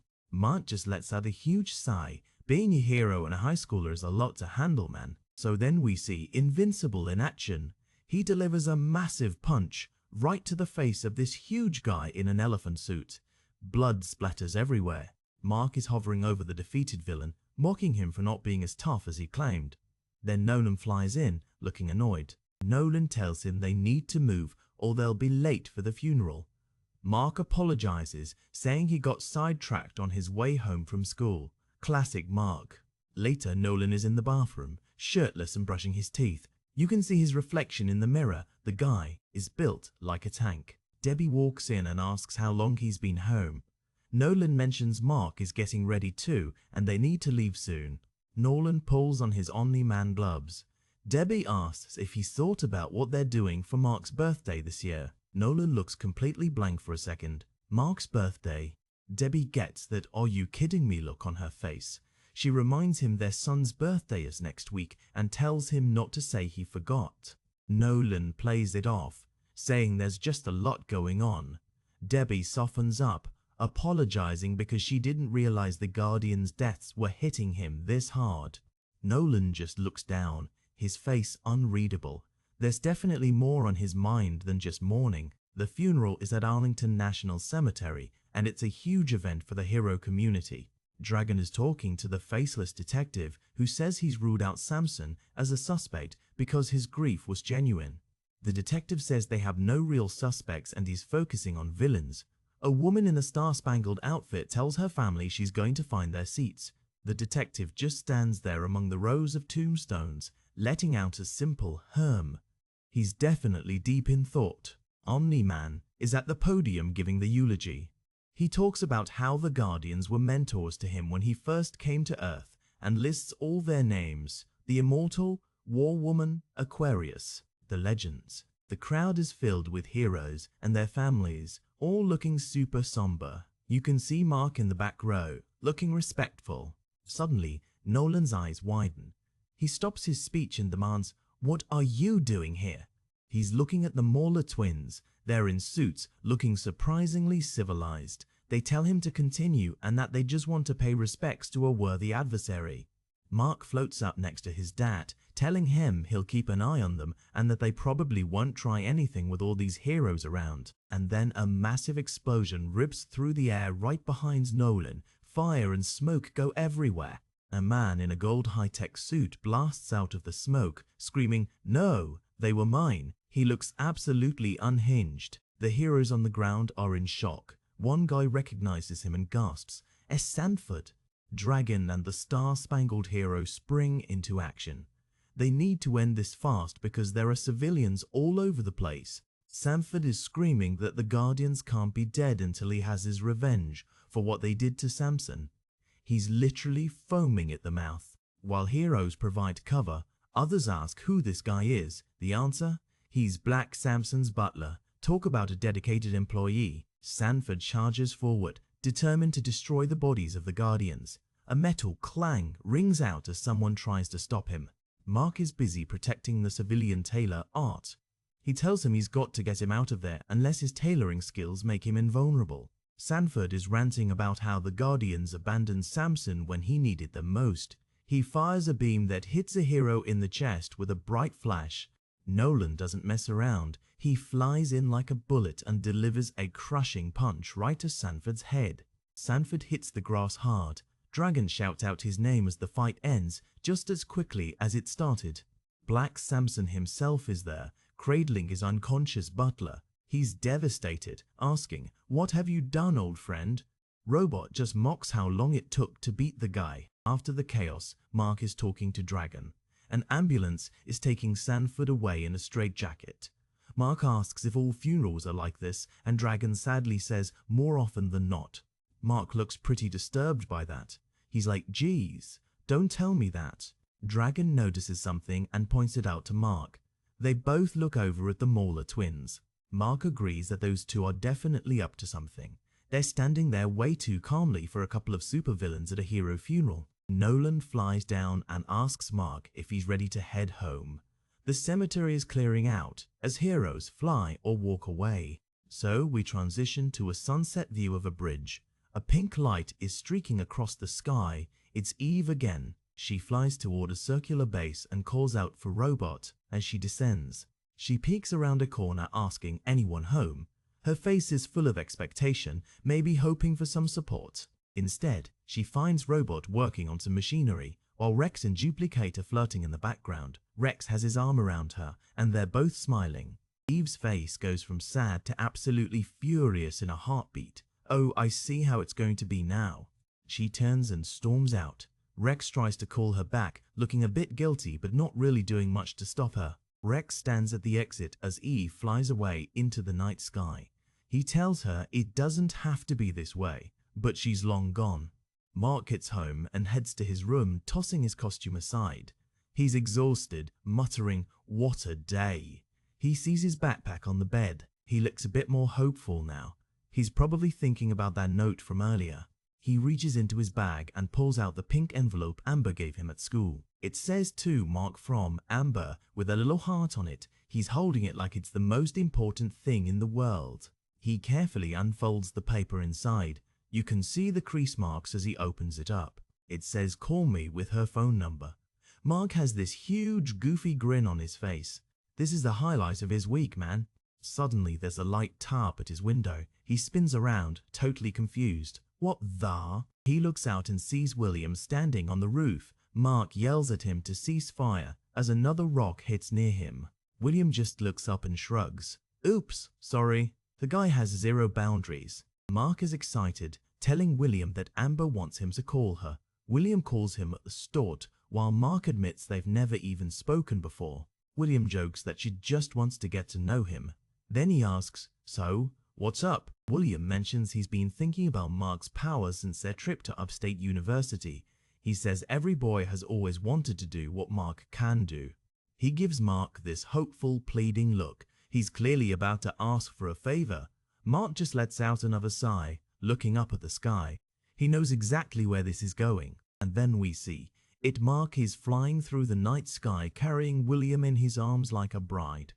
William is laughing his head off, while Mark grumbles, "This is so gay." Cuts to Nolan and Debbie in bed. Nolan is sitting up, scribbling in a notebook. Debbie asks what he's doing, and he says he's taking notes for a new book to save for Mark's college. Debbie tells him he hasn't been himself lately.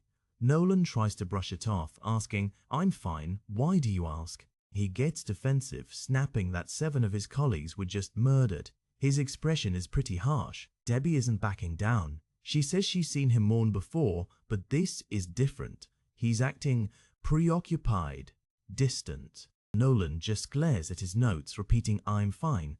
The tension in the room is thick enough to cut with a knife. Debbie gives up, telling him to forget she said anything. They both just sit there in silence. Something is definitely wrong with Nolan. Now we're back at Arlington Cemetery at night. It's real spooky under the moonlight. Derek Sanders, the guy from school with the metal chest, is standing in front of a grave. He's holding a bottle and looks really angry, muttering, "You son of a bitch." He's at David Hiles's grave. The headstone says, "Forgive him, he lost his way." Derek can't believe they even allowed him to be buried there. He rants about how Hiley's ex-wife must have pulled strings for him to be buried with veterans. Derek doesn't care what happened to Hiley's son. He still hates the man for what he did. He reaches for his zipper and says, "But you know, I did bring you a gift." Oh man, he's actually going to do it. So Derek starts urinating right onto the headstone of his old teacher. Ultimate disrespect. As he finishes up, he notices 2 silhouettes walking along the ridge in the distance. They're carrying shovels. He watches as they move quickly, one of them whispering to the other to hurry up so they don't get caught. The 2 guys are walking through the dark cemetery. One asks why they're doing this again, and the other says he read on the internet that drinking from the immortal skull makes you live forever. Idiots. The first guy points out that Immortal has only been dead a few days, so he wouldn't even be a skull yet. The leader doesn't care. He just wants to beat anyone else to the idea. He tells his friend to start digging. The friend reluctantly agrees, and they set to work on a fresh grave. They're shoveling dirt like crazy, their boots sinking into the loose soil of the new burial plot. The lead guy is working fast, dirt flying over his shoulder as they get deeper into the ground. Suddenly, a loud thud sounds out. The leader gets a huge grin and says, "I think I hit it. I think we're done." So, we're out in deep space now. There's this massive spaceship drifting dangerously close to a glowing yellow star surrounded by debris. Inside the bridge, the crew is in a total panic. The captain asks for a status report, and a woman tells him they'll be vaporized on the star's surface in less than 6 minutes. The engineer, wearing some high-tech goggles, says the Tyrellians really messed them up, and it'll take 45 minutes to get the engines back online. The captain slams his fist down, shouting that they don't have that kind of time. He looks completely desperate. Another crew member suggests using the deflector array to slingshot themselves away using the fragmented remains of the enemy vessel. Suddenly, a massive doom sounds out as the ship is rocked by something outside. Everyone is thrown from their seats. It's Alan the alien. He's literally holding the giant ship with his bare hands, pushing it away from the star. He just thinks to himself, "Amateurs. This guy is a beast." From a distance, you can see Alan's tiny figure pushing the massive blue vessel as the star flares behind them. The crew on the bridge is baffled. They realize a life form is pushing them away and that they're no longer in danger. The captain demands to see it on screen. Alan's giant, one-eyed face appears on their monitor. The captain tells him they owe him a debt of gratitude. Alan isn't interested in thanks. He says this detour has already cost him too much time, and he's got to get to Earth immediately. As Alan cuts the feed, the crew is stunned. They realize he has strong telepathic abilities, But then they realize a problem. Where the hell is Earth? Alan blasts off away from the ship, leaving a streak of light behind as he speeds through the cosmos. Back on Earth, it's a peaceful night at the Grayson household. The lights are blowing warmly from the windows. Mark is at the door saying goodbye to his friends after his birthday party. Chad and William are leaving, and William jokes about doing it again next year. There's pizza boxes and trash everywhere. Mark's parents walk out from the back. Debbie asks if the coast is clear and if it's safe for parents to be seen. Nolan asks how the party went. Mark says it was fun, but there's only so many zombie movies you can watch in one night. He looks pretty satisfied though. Nolan pulls out a DVD case for Day of the Dead and smiles. He doesn't seem to agree that they've watched too many yet, so the three of them sit down in the living room to watch the movie. Mark and Nolan are on the couch, while Debbie walks up the stairs with a basket of laundry. The TV blares, "Hello, is anybody there?" Debbie pauses and looks over at her husband and son with a soft smile. It's a nice, normal family moment for once. The next day, we're at the Pentagon. Big, imposing building, very official looking. Robot is in a meeting with Cecil Stedman, a man with a scarred face. Cecil explains that since the Guardians were a private org and everyone is dead, the government is taking over and wants Robot to lead a new team. Robot looks honored, saying he won't disappoint them. His metallic face is hard to read, but he sounds sincere. Cecil introduces Donald, who will be Robot's superhuman liaison. He tells Robot they'll only talk again if something goes horribly wrong. "Pray we never meet again." Harsh words, Cecil. Donald, a guy with sunglasses, tells Robot they'll hold a recruitment meeting soon and to provide a list of people he'd like to work with. Meanwhile, we're way out in the snowy mountains, just peaks and clouds for miles. Nolan is sitting alone on top of a jagged rock. He lets out a deep sigh and starts to say, "Mark, we need to talk." He's clearly practicing a confession. He looks down, closing his eyes and sighing again. Whatever he has to say, it's weighing heavy on him. He tries again. "Mark, it is very important that we..." But he just can't bring himself to finish the sentence. Suddenly, he touches his ear, looking surprised. It seems like he's getting an emergency alert through his earpiece. Without another word, he takes off, flying away from the mountain at top speed. At school, Mark and Eve are walking together. Eve apologizes for missing his party, and Mark says they just watched horror movies and she wouldn't have liked it. Eve is offended. She says she likes horror movies, just not zombie ones. Then she asks if they should do some patrolling after school. Mark is surprised. "Oh, sure? You still do that?" He's not used to her being so gung-ho lately. Eve explains that just because she quit the teen team doesn't mean she's retired from being a hero. They walk around the side of a building to a shed labeled "Cafeteria Garbage Only" so they can change into their costumes. Mark is checking to make sure the coast is clear. Inside, they're getting ready when they hear a calyx sound from the door. A janitor is standing there, looking suspicious. The janitor storms in, shouting, "All right, you little purr." He thinks he's catching some kids having a secret tryst. He stops mid-sentence, looking totally bewildered. He definitely wasn't expecting to see superheroes in his garbage shed. Back at the house, Debbie is in the laundry room. She looks pretty tired, carrying a big basket of clothes. She starts loading the machine, probably thinking about the conversation she had with Nolan earlier. She pulls out Mark's invincible costume and just stares at it. "Geez," she mutters. She's probably worried about shrinking this one too. She gets on the phone with Art, the tailor. She asks if they're on a secure line and explains she can't remember the washing instructions for Mark's suit. Art is at his shop, surrounded by dresses. He tells her it's cold then cold, and suggests she talk Nolan into getting an ionic cleansing machine to save her the work. Debbie laughs it off, saying Nolan doesn't worry about her work and they're trying to save for Mark's college anyway. She thanks him for the help. She hangs up the phone with a satisfying kale sound. Problem solved. She goes back to the laundry, humming a little tune as she dunks the yellow and blue costume into the water. And then we cut to a battle. Invincible and Eve are fighting a whole army of Lizard League goons. One villain in a green mask shouts that the war is far from over and they'll strike again. Invincible is hovering, telling the villain that as long as they don't poison the water supply, he's happy. He asks if she really thinks he'll let them escape. The villain just grins under her mask, telling him the decision is no longer up to you. Uh-oh, what now? A massive fist comes out of nowhere and slams into Mark with a huge K-rack. It's a giant guy in a brown suit, Komodo Dragon. The lizard lady praises Komodo Dragon and tells everyone to make their escape while they have the chance. But then, wham! Komodo Dragon gets hit by something powerful. There's a pink glow everywhere. It's Eve. She's created a solid pink force field that's trapped all the goons. She tells them to surrender, jokingly calling them a pack of lounge lizards. Mark thinks it was a bad joke. Later, the police are hauling the Lizard League away. Mark is telling Eve they did pretty good, even though he took a hit to the face at the end. Eve smiles and says she totally saved his bot. Mark admits they make a great team. They're really clicking, man. Robot flies in on a hoverbike then. He tells them he's glad he found them because they're holding tryouts for the new Guardians today and he wants them both there.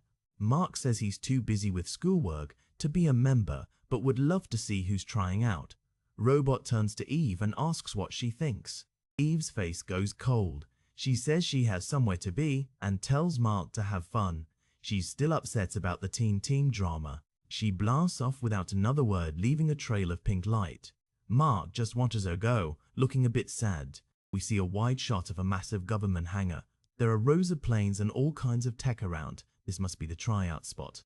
The place is packed with heroes. Mark is impressed by the turnout. Robot explains that word spreads fast and that half the people there are vultures from Kate's Inc. looking for a better paycheck. Rexplode walks up looking smug.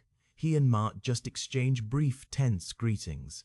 You could cut the awkwardness with a cape. As Rex walks away, Mark tells Robot he can't believe what Rex did to Eve. Robot tells him not to let it affect his opinion of Rex as a hero, though he admits some of their actions are hard to believe. Rex comes out from his audition, bragging to the other heroes that he really dazzled the judges and that there's one less spot for the rest of them. What an arrogant prick. The heroes in the waiting area, including a guy who looks like a red devil and another in a blue mask, just glare at him. One of them mutters, "Asshole." Rex just scoffs and calls them sore losers as he walks by. He notices a young girl in a plaid skirt standing there. He kneels down and condescendingly asks if her parents are trying out. The girl looks him dead in the eye and says her mom just dropped her off because she's the one trying out. Rex laughs, asking if there's an age requirement. He demands to know her name. The girl gets this really intense, angry look on her face and simply says, "Monster Girl." Rex mocks her, asking if she's scared of monsters and what her powers are. She just clenches her fist and says, "Want to see?" Rex is like, "Sure, show them to me." Big mistake. And then this girl starts transforming. Her skin turns green and scaly as she grows massive muscles. Rex's eyes go wide as he realizes he messed with the wrong kid. She turns into this giant hulking troll monster and sends Rex flying through the hangar with one massive punch. "You asked for it," she bellows. Mark is just coming out of the bathroom when he sees this green behemoth swatting Rex through the air like a fly. He's completely stunned. Monster Girl is roaring, asking Rex if he still thinks she's cute. Rex is trying to block her massive fists, but he's getting pummeled. Rex manages to let out a huge explosion right in her face, creating a massive blast that knocks everyone back. But it doesn't even slow her down. She charges through the smoke, screaming that it'll take much more than that. The other heroes are just standing there, too shocked to help. Mark flies in and delivers a heavy punch right to Monster Girl's jaw. He demands to know who let her in. The crowd of heroes is just watching the carnage. She spins around, screaming, "Who are you calling ugly?" She starts to shrink back down, green sparkles surrounding her. Mark is horrified, thinking he just punched a little girl. Another hero in the background points out the obvious. He hit that little girl. The girl, back in her normal form, tells Mark it's okay. She says she can't be hurt in monster form and apologizes for getting carried away. Rex is picking himself up, looking totally trashed. Mark apologizes for hitting her, but she tells him not to sweat it. Then she asks if anyone has a cigarette. "Kit's got a rough voice, man." Rex thanks Mark for the backup, but Mark isn't having it. He tells Rex that just because he doesn't want him dead doesn't mean they're friends or that he's speaking to him. Rex is left standing there looking like a total loser as Mark walks away into the crowd of heroes. Mark finds Robot inside the observation room. He tells him he missed some good stuff out there. Robot says he saw the whole thing on the monitor and calls the girl impressive. He asks Mark how the auditions are going. Robot says they're about done and have a solid lineup picked. He mentions they're reviewing the last candidate now, but it's not going well. He points to a monitor showing this guy in a blue and white suit, literally curled in a ball on the floor, surrounded by giant combat robots. Robot says he's not looking too promising. Robot tells Donald to let the poor guy out. He's heading out to announce the official new lineup. So Robot stands at the podium in front of the huge crowd of heroes. He thanks them all for coming, but says some were nowhere near qualified and shouldn't have wasted his time. Savage. He starts naming the new team. First up is Duplicate. She waves to the crowd with her clones behind her, looking really happy. Next is Shrinking Ray, a guy in a green suit who looks totally pumped to be picked. Then he calls out, Monster Girl. She just stands there with a smirk, looking totally confident after her display earlier.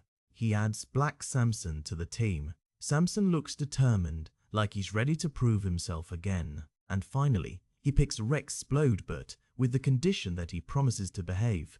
Rex looks humbled for once. After the announcement, Robot tells Mark they'd be glad to have him if he's ever interested. Mark thanks him but insists he just doesn't have the time with college and homework coming up. That evening, Mark and his mom are having dinner. It looks like pasta night. Mark asks if his dad is going to make it, but Debbie says she hasn't heard from him. He's off saving the world, no doubt. Debbie asks if he has any homework tonight. She's trying to keep things normal, but you can tell she's a bit lonely. Mark mentions that Amber is coming over later to study for their world history test. He asks if that's okay. His mom stops eating and gives him that knowing look. She asks if they're dating.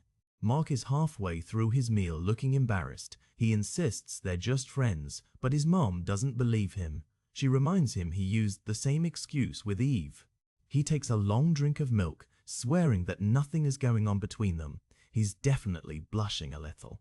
Debbie just stares at him with a skeptical expression. Moms always know, Mark. You can't hide anything. And then we see Eve flying towards Mark's house.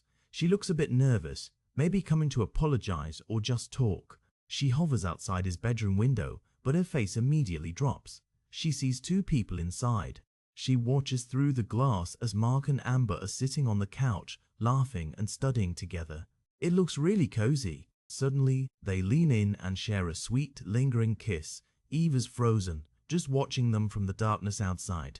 She just stays there for a moment, her hand pressed against the side of the house. She looks absolutely crushed. Without saying a word, Eve flies away into the night, looking sadder than we've ever seen her. Poor Eve. Finally, we cut to a dark, abandoned warehouse. There are signs everywhere saying condemned and no trespassing. Spooky vibes for sure. Inside, the Mahler twins are arguing about who is the original and who is the clone again. One of them is working on a body strapped to a table. It's the immortal. One of the twins says he needs to make sure the control beacons are working before he locks the collar down. They don't want to resurrect their enemy without a way to control him. We get a close-up of Immortal's face. He's got tech attached to his head and neck, looking like a science experiment. The twins stand back, ready to flick the switch. They look a bit nervous, and then a question mark appears above them as something unexpected happens. Things are about to get crazy. So this guy Doc Seismic is totally losing his mind, screaming about how Invincible can't stop him. Typical villain stuff, right? And then Mark just flies right in, telling the Doc he's never even heard of him. Talk about a burn. But man, Seismic doesn't take it well and blasts the ground, causing a massive shockwave that sends Mark tumbling. Seismic stands over the ledge, looking all smug, while Mark falls into the darkness of the pit.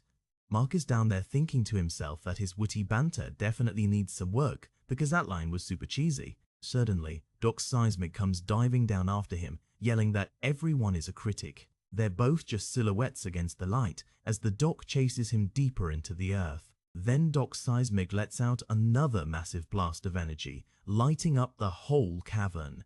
Mark is getting tossed around like a ragdoll among all these giant falling rocks. It looks rough, bro.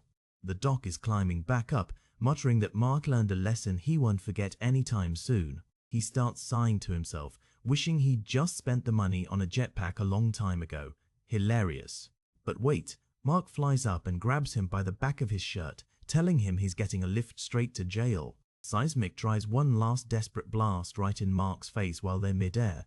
The energy ripples through the air, pushing them both apart as rocks crumble around them. Mark dives back down, reaching out to catch the old guy so he doesn't go splat on the ground. But Seismic is stubborn as heck, screaming that he won't be defeated by a kid like Mark. He tries one more time to fire his gauntlets, and Mark just can't believe how persistent this guy is. Finally, the dock hits the ground with a massive thud, ending the fight for good. Mark lands nearby, feeling the impact and letting out a big tired groan. He looks at the damage he caused to the mountain and just mutters, "Crap." He knows he's gonna hear about this. So Mark flies up near Mount Rushmore and sees a bunch of tourists actually clapping and cheering for him. A park ranger looks up and thanks him, saying he saved their lives and the monument itself. Mark tries to act all cool and humble, saying it's no big deal and he's just doing his job. As he flies away, you can see he's got this little smirk. He's totally starting to enjoy being a hero. Later that night, everything is quiet at the Grayson house. It looks so peaceful from the outside. Mark is in the kitchen getting some water when his dad Nolan walks in looking pretty serious. Nolan tells him they really need to have a serious talk. You can tell something is weighing on him. Mark just sighs, thinking his mom put Nolan up to giving him the birds and the bees talk because of his new girlfriend, Amber.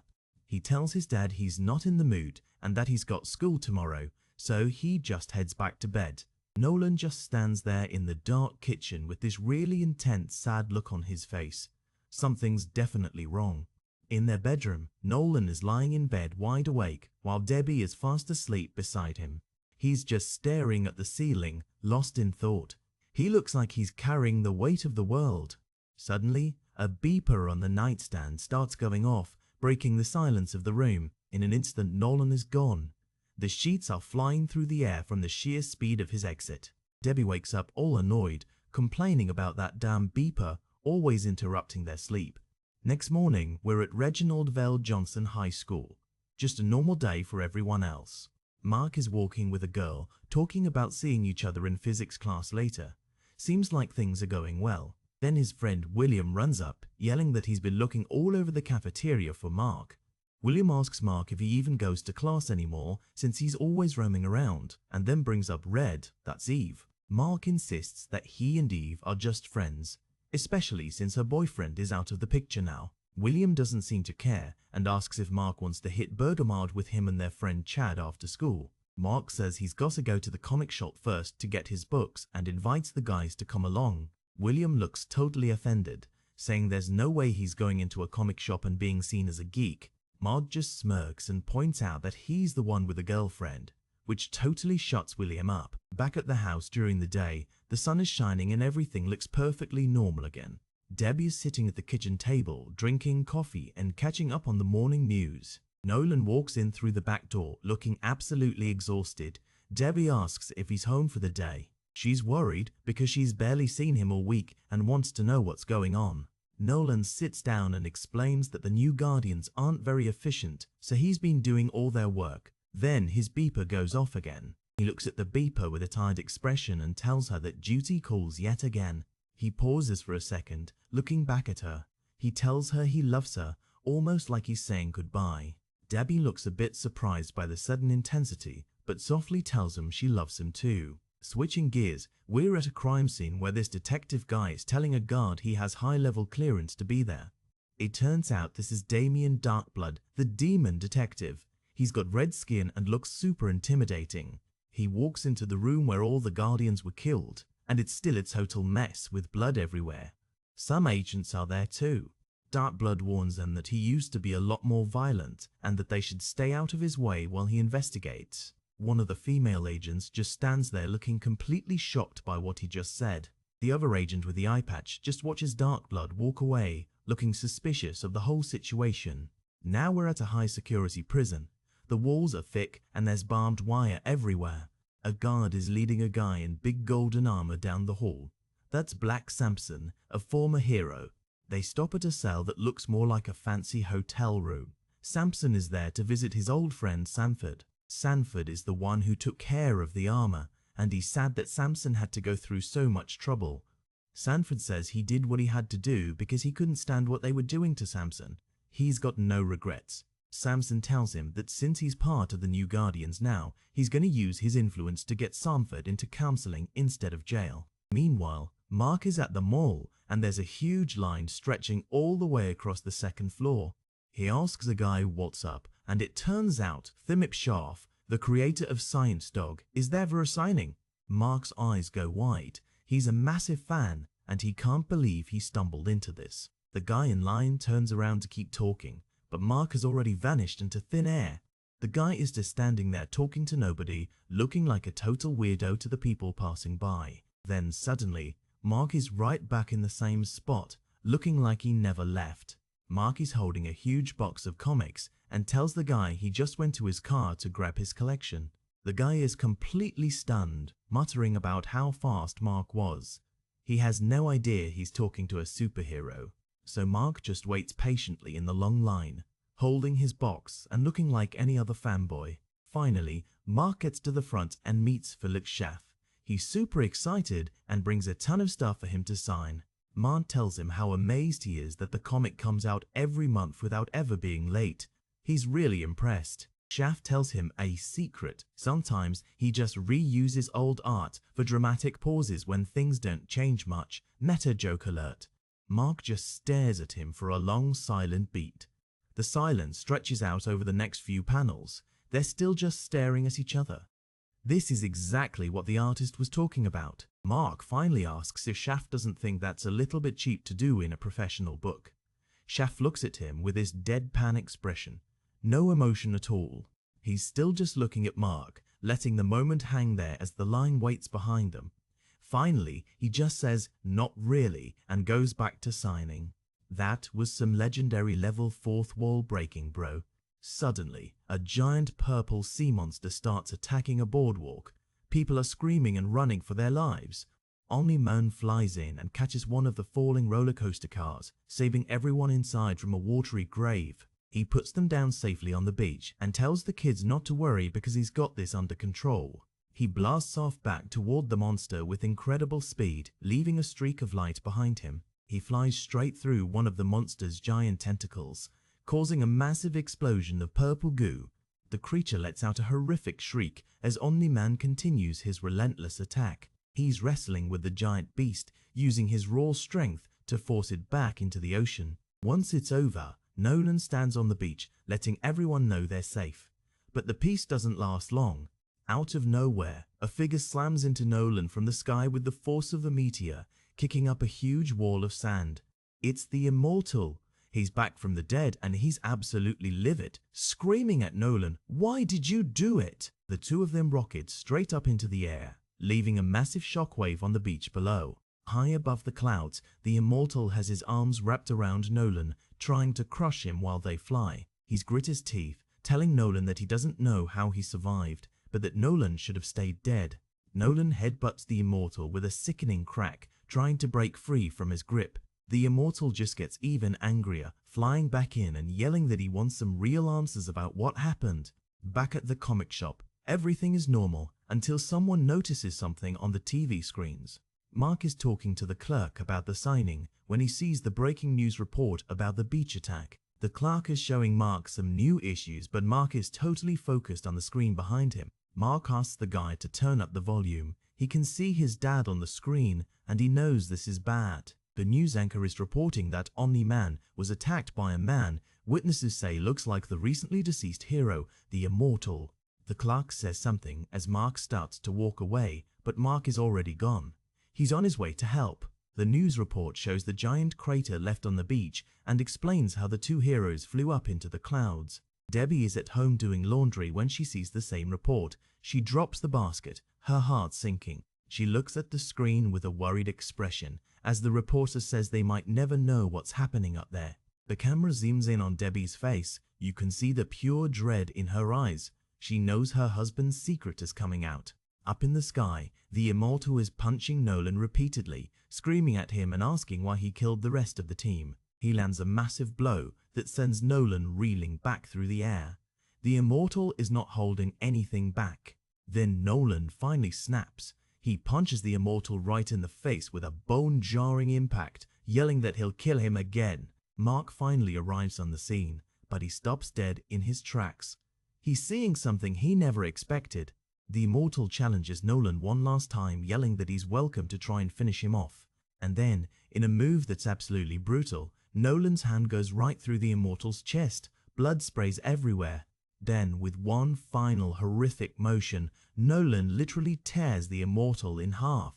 It's one of the most insane things I've ever seen, bro. Mark is just floating there, staring at his father with this look of absolute horror and disbelief. Nolan is covered in blood, holding the two halves of the Immortal's body. The clouds are the only witness to this nightmare.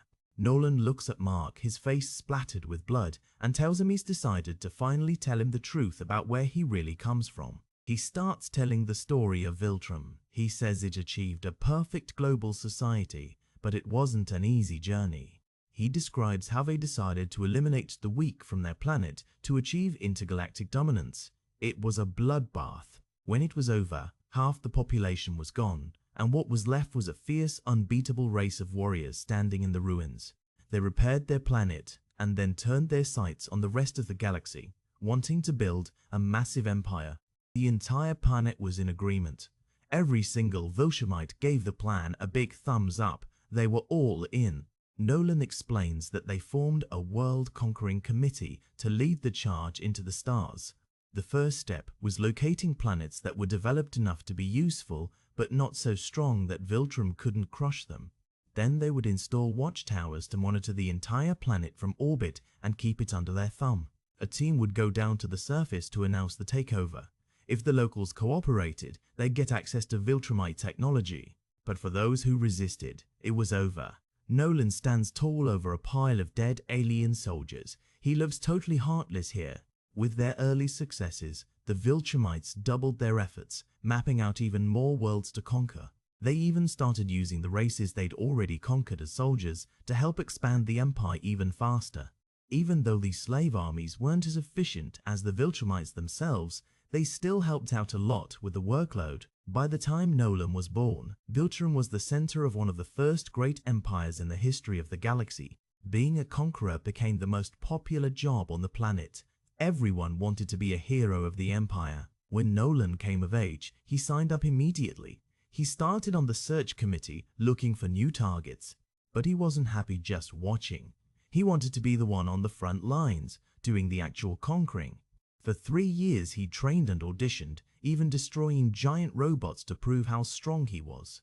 He impressed the high command so much that he was given one of the most prestigious posts in the whole committee. He was stationed right at the edge of the empire, leading the charge into unexplored space. Nolan admits he actually enjoyed the work, even when it got messy. He would do anything for Viltrum, and he still would. He rose through the ranks fast as they moved from one civilization to the next, leaving a trail of destruction behind them. Soon he was leading his own division, with a whole line of soldiers standing at attention behind him. He says it didn't matter how long it took eventually. Every world they targeted fell to their power. They were completely unstoppable. One panel shows him lifting a massive alien structure, while the local people cower in fear. Nolan was constantly being rewarded for his efforts, getting medals and awards for his service to the Empire. But then, something shifted. The Empire had grown too large for them to maintain anymore. Their forces were stretched too thin, and the rapid expansion of the Viltrum Empire came to a sudden halt. They needed a more efficient way to conquer worlds, so the Council came up with a new, more subtle plan. Instead of sending an army, they would send a single top-ranked officer to a planet to weaken it over time from the inside. Nolan was one of the very first ones chosen for this new type of assignment. He had to learn how to fit into a new society. The officer would have 500 years to do whatever they wanted, as long as they made sure the planet didn't get strong enough to fight back. At the end of those 5 centuries, the officer would use everything they learned to bring the planet under Viltrum's control. Nolan says he viewed the assignment as a privilege, a reward for all his years of hard work. He calls it a vacation. When he first arrived on Earth, he spent his days flying around and surveying everything. He thought it was a vibrant, messy place. At first he hated it. He regretted taking the mission because humans seemed so strange and alien to him. He realized it was a volatile environment, and he thought the committee might not have chosen it if they'd known how chaotic it was. He noticed that humans were almost always in some kind of danger. He spends a lot of time just watching from the shadows. Every time he turned around, there was a new threat trying to conquer Earth, like this giant blue monster attacking a city. Nolan decided that since Viltrum had already laid claim to Earth, he wasn't going to let anyone else have it. He started fighting back. After a few months, he settled into a routine of just ending one threat after another to the human race. He was their secret guardian. But then everything changed when he saw a woman, Mark's mother, about to be crushed by a falling taxi on a bridge. He says meeting Debbie made him realize the only way to actually enjoy his time on Earth was to try and live as a human. He told her the fake story Mark grew up hearing, because he knew she would never approve of his real mission. Living as a human was tough at first. One panel shows him taking a knife from a mugger like it's absolutely nothing. He had to learn about weird human concepts, like working a job to earn money. He's at a typewriter, looking totally confused by it. But he also found things he liked. He mentions that physical love for something other than procreation was a very welcome surprise. He became a staple of the superhero community. His natural powers made him the most powerful person on the entire planet. He had adventure after adventure, and after a while, he realized he was starting to forget his original purpose. He was living the lie too well. Not long after he and Debbie got married, he met the original Guardians of the Globe. They were the biggest heroes of that time. Even though he was never an official member, they welcomed him into the fold, and he started working alongside them. They helped him a lot in the early years. They thought he was new to being a hero and were always eager to show him the ropes. He even started to consider some of them his actual friends. You can see him playing chess and laughing with one of them. But deep down, he always knew they would never let him complete his mission. He knew that one day they'd have to be eliminated. As the years went on, he became more and more comfortable with humans, which actually started to worry him a great deal. Then Mark was born. Nolan says he saw how happy Debbie was and felt he had no choice but to raise Mark as a human boy. He couldn't risk Debbie finding out the truth, so he couldn't risk telling Mark either. He just played the role of the loving father. He thought about taking Mark away and raising him as a pure Viltrumite in some secluded place, but he just couldn't do it. No matter how much he tried to distance himself emotionally, he had to admit he'd grown quite fond of Debbie over the years. So he decided to turn his back on his duties for a while and just focus on being a dad. Here's a flashback of him teaching Mark to ride a bike. He figured Mark would eventually provide a unique perspective for Viltrum, since he was growing up in such a different environment. He admits he was happy in his new life, but in his heart, he knew it couldn't last forever. He knew the mission was still waiting. When Mark started getting his powers, Nolan knew he couldn't wait any longer. The time for the takeover had finally come, so he took the first step toward weakening Earth's defenses. We see the bodies of all the Guardians lying on the floor. It was all him, bro. He looks Mark in the eye and tells him it's time to join him and prepare the planet for the Viltrumite takeover. Mark is looking down, his face full of pain. He's struggling to process everything his dad just told him. Nolan tells him it's hard to take in, but that over time, Mark will understand why this has to happen. He even says he's sorry Mark had to find out like this. Mark is in total denial, saying it doesn't make any sense because Nolan loves his mother. Nolan just tells him to listen. Nolan starts talking about their lifespan, saying the older they get, the slower they age. He calls humans frail things and even calls Debbie little more than a pet. He tells Mark he'll eventually be as strong as him or even stronger, and that he'll live for thousands of years. He says everything Mark loves will be gone before he even looks 30 years old. He tells Mark he doesn't belong here with these people. Nolan explains that Earth is beneath them, but its resources are valuable.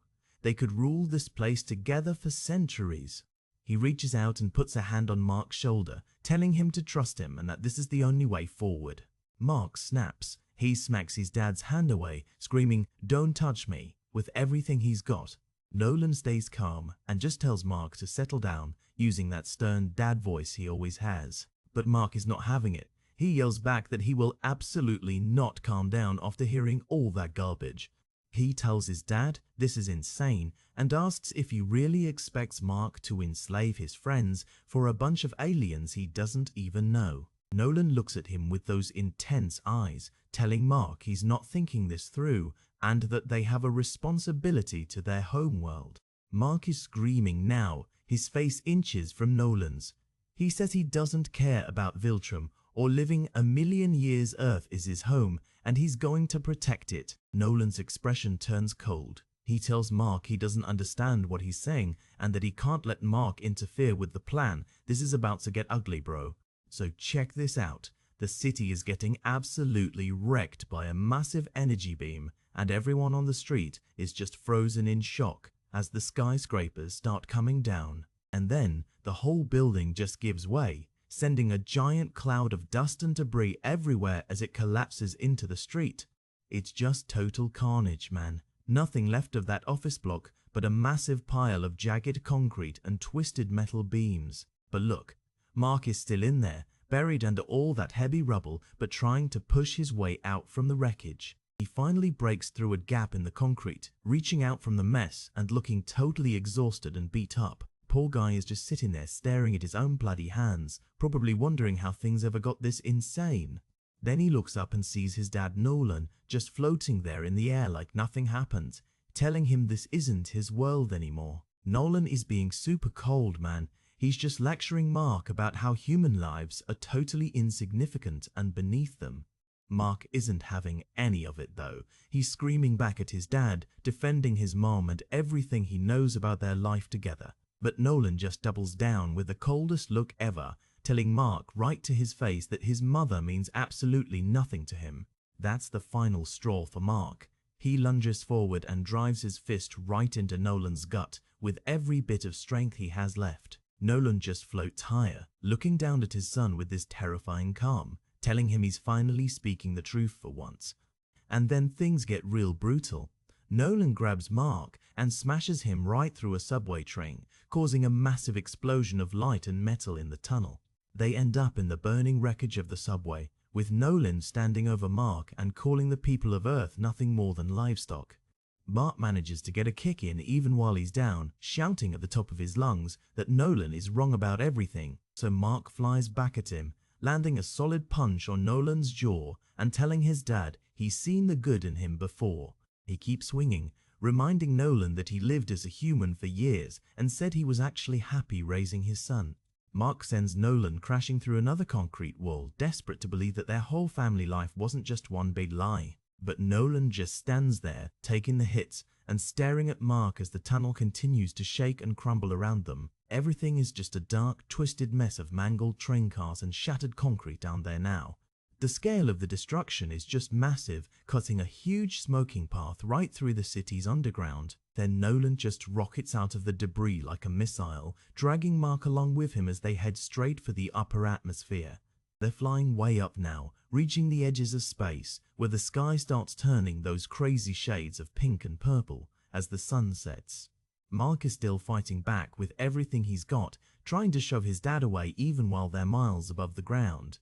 Nolan gets real close, telling Mark that his time on Earth has been nothing but a tiny speck in the span of a Viltrumite's life.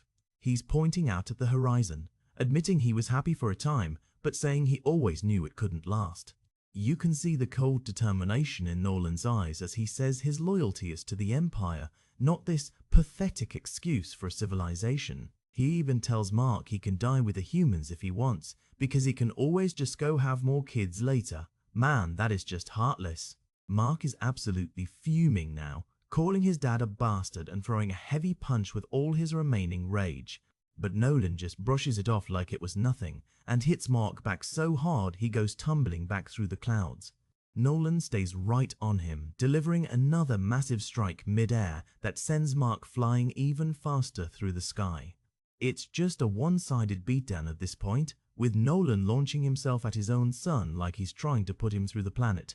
He catches up to Mark and just starts unloading, slamming his bloody fist right into Mark's battered face again and again. Another punch lands square on the jaw, and you can see Mark's goggles finally starting to shatter under the insane pressure. Blood is spraying everywhere into the wind as Nolan continues the assault, looking completely focused on breaking Mark's spirit. He delivers a final crushing blow that sends Mark reeling, calling him a fool for ever thinking he could win this fight.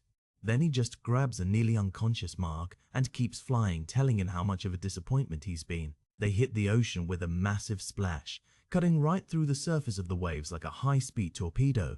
They sink deep into the dark blue water, leaving a massive trail of bubbles as they dive further and further down. Even underwater, Nolan doesn't let up, keeping his grip tight as they move through the deep pressure of the sea. And then, he just slams Mark right into the seabed, sending up a huge cloud of sand, coral, and broken rock. Nolan just floats there, staring at his son through the water, with an expression that's totally unreadable and chilling. Mark is just lying there on the ocean floor, looking half dead and broken among the cracked rocks. But Nolan isn't done yet. He reaches down and grabs Mark by the neck, pulling him back up for more. He hauls him back toward the surface at incredible speed, dragging him through the water like he's nothing. They burst out of the ocean in a huge explosion of spray, heading straight back into the air at high speed. Nolan just lets go, and Mark goes spinning wildly through the sky, totally helpless and drained of all strength. Mark tries to reach out with one hand, but he's so battered he can barely stay conscious as he falls toward the landscape. He's just tumbling through the blue sky, looking like a broken toy that's been tossed aside and forgotten. And then he slams into a snowy mountainside with enough force to cause a massive explosion of ice and stone. The whole side of the mountain starts to slide, burying the small village below in a giant, terrifying avalanche. Nolan flies over the snowy peaks, looking down to find exactly where Mark landed in the white mess. He spots him, just a tiny broken speck of blue and yellow lying in the deep freezing snow. He lands and hauls Mark up by the arm, looking at his battered face and asking him if he's finally had enough of this. Mark is a total mess, blood everywhere and eyes barely open, but he still whispers that he's going to stop his dad. Nolan just stands there over him, looking down at his broken son and telling him he's ready to finish this whenever Mark is. Another huge hit follows, and the mountain just explodes again, sending giant boulders flying through the air. Mark is cratered into the solid rock, barely holding on to life while Nolan floats just above the wreckage. Nolan starts explaining his big offer again, how they'll share Viltrumite tech and make Earth better under their rule. Mark pulls himself up on his hands and knees, coughing up blood, and asks what happens to the people who resist the takeover. Nolan doesn't even hesitate. He just looks down and tells Mark that they will simply destroy anyone who resists. Mark somehow finds the strength to stand up, telling his dad that enslaving people just isn't right, no matter the tech. So Nolan just cocks him again with a brutal hit that catches Mark right in his already mangled face. Mark is sent flying once more, crashing into the rocks with a sickening thud as the impact sends up a cloud of snow. Nolan stands over him again, demanding to know what Mark thinks this world even has to offer a being like him. He lectures Mark about how everything he's fighting for right now will be gone in the blink of an eye. He tells Mark that since they age so slowly, he'll outlast every single fragile being on the whole planet. Mark looks up through the blood and says the most heart-wrenching thing, that he'll still have his dad. You can see Nolan's face just drop. It's like all that cold Viltrumite logic just hit a brick wall of pure emotion. He raises his bloody fist to strike one last time, but he's just frozen there, staring down at his son. Mark is just lying there in the crater, looking up at him and waiting for the final blow that never comes. But look at Nolan's fist, it's actually trembling. He just can't bring himself to kill his own child. And then he just leaves. Nolan rockets away into the sky, leaving Mark all alone and broken in the snow. He flies right out into space and man, you can see the tears in his eyes. He's leaving Earth and his family behind. Fast forward a bit and we see Mark flying through the city again, looking a lot more like his old self as he soars past the buildings. Back at the crush site in the mountains, these high-tech medical teams arrive in a futuristic ship to finally pick up Mark. Meanwhile, Mark's mom, Debbie, is sitting at home with government guards everywhere, just staring at the TV news. The news is showing a special report with grainy footage of that insane fight between Invincible and Omni-Man in the city. William is sitting on his couch at home too, looking absolutely stunned and worried by what he's seeing on the screen. And Amber is just devastated, sitting on her bed and crying her eyes out after seeing the news about the fight. Even Artsy, the guy who made the costumes, is sitting alone in his workshop drinking, looking completely miserable about everything. Mark is finally in a high-tech medical bed, hooked up to all kinds of tubes, while Debbie and Cecil Stedman watch over him. Eve is back at school, but she's totally tuned out in class, just staring down with a really sad look on her face. William goes over to Mark's house, but he just sees a pile of newspapers and mail sitting untouched on the front porch. Mark finally starts to wake up in the medical bay, looking super groggy and battered as he opens his eyes. That guy in the seat is right there waiting, telling Mark it's good to see him finally awake after everything that happened. He explains that Mark has been out for almost 2 weeks, but their best doctors have managed to get him all patched up. The guy introduces himself as Cecil Stedman, a high-ranking government official who tells Mark he knew Nolan very well. Cecil says his job is keeping the entire world safe, and that Mark's father was actually his top-secret operative. He mentions that Mark's mom is starting to get better, but he can see that Mark is really struggling with the news. So Cecil decides to give him some space to process everything, saying they can finish their talk another time. Outside Mark's house later that day, Eve is walking down the sidewalk when William pulls up in his car.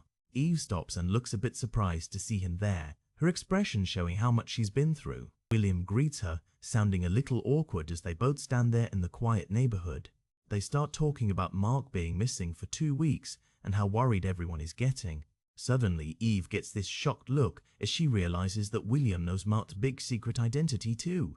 William is so relieved to hear it, saying he thought he'd totally blown it by being the only one who figured it out. They both look pretty somber though, knowing that their friend is out there somewhere, hurt and alone. Cecil is talking to Debbie in a sterile hallway now, telling her that they're going to take full care of her family's finances. He explains the elaborate cover story they've set up. The public thinks Nolan died in a tragic car crash. They even had a fake funeral with holograms to make sure no one suspects that Nolan was actually a flying alien. Debbie just looks at him with this really skeptical expression and asks the simple question, why? Cecil says he feels responsible for what happened and that he'll do everything in his vast power to make things right. Cut to this secret high-tech base built right on top of a bridge at night, looking very imposing. Robot is busy working on some machinery while the other new members of the Guardians hang out in the background. Eve flies in to ask Robot for a serious favor, hoping he can use government satellites to find Mark. Robot agrees to help her right away, giving her his word that he'll do his best to locate their friend. Rex, Splode and Duplicate are watching from the side, with Rex looking especially annoyed by the whole thing. Eve thanks Robot and walks away, completely shutting down Rex when he tries to say something to her. Now we're at the exterior of the Pentagon, where the real big-time government business goes down. Robot is in a meeting room with a guy named Donald who's acting as a liaison for the top brass. Robot brings up that Invincible is missing and wants to know if they can find him. Donald tells him Mark is safe and getting medical care, but then warns Robot that the new team is struggling. Robot just accepts the news, his yellow eyes glowing as he hears that he and the team are basically on probation. Mark is finally out of the hospital and in casual clothes, sitting in a simple room when Cecil walks in. Cecil is talking about the public fallout from the fight and how nobody knows Mark was actually protecting the planet. Mark looks up really surprised and asks Cecil how he could possibly know the details of what was said during the brawl. Turns out Cecil was listening through Nolan's two-way earpiece the whole time and has the entire conversation recorded. They walk down a long high-tech corridor together as Cecil checks in on how Mark is feeling physically. Cecil says good and leads Mark toward a doorway that's glowing with a bright white light. Cecil explains they let Mark's mom hear the whole recording so he wouldn't have to go through the pain of explaining it. Mark looks pretty shocked and worried as he hears that his mum had to listen to all those horrible things Nolan said. He gets really angry, yelling at Cecil and asking how he could be so heartless as to put her through that. Cecil stands his ground though, arguing that she deserved to know the absolute truth about her husband's motives. Mark eventually lets it go, admitting that maybe it was the right move even if it was a brutal one. Then Mark asks the big question, where are we? As Cecil calls for the lights in the massive room to be turned on, and wow, The room lights up to reveal a massive secret hangar full of advanced tech and a huge spaceship under construction. Mark is totally floored, looking around with wide eyes and asking where all of this stuff suddenly came from. Cecil explains they've been using light frequency tech in the water supply to make the whole facility invisible to the public. They walk through the busy hangar, which is filled with scientists and soldiers working on top secret projects. Cecil cracks a dark joke about having to kill Mark if he sold too much, which is just classic Cecil. Mark's still trying to wrap his head around the physics, asking why he can see his own hands if the room is hidden. Cecil just tells him it's complicated and that they didn't want him to be too alarmed when he first walked in. Then he mentions the real perks of the job. Mark's family finances are taken care of, and he's already got a college scholarship. Mark is happy for a split second before realizing there's got to be a major catch to all this government help. Cecil tells him the plain truth. Nolan is gone, having left the solar system and headed for parts unknown. He explains they have proof of other life-bearing planets and that Nolan could easily survive the trip to one. Cecil emphasizes how incredibly valuable Nolan was to the government as their top hero of the years. And then he finally drops the big offer. The government needs a replacement for Omni-Man, and they want Mark. Mark asks for clarification, wanting to be sure Cecil is really asking him to step into his father's shoes. He summarizes the deal: be a government superhero in exchange for a scholarship and taking care of his mom.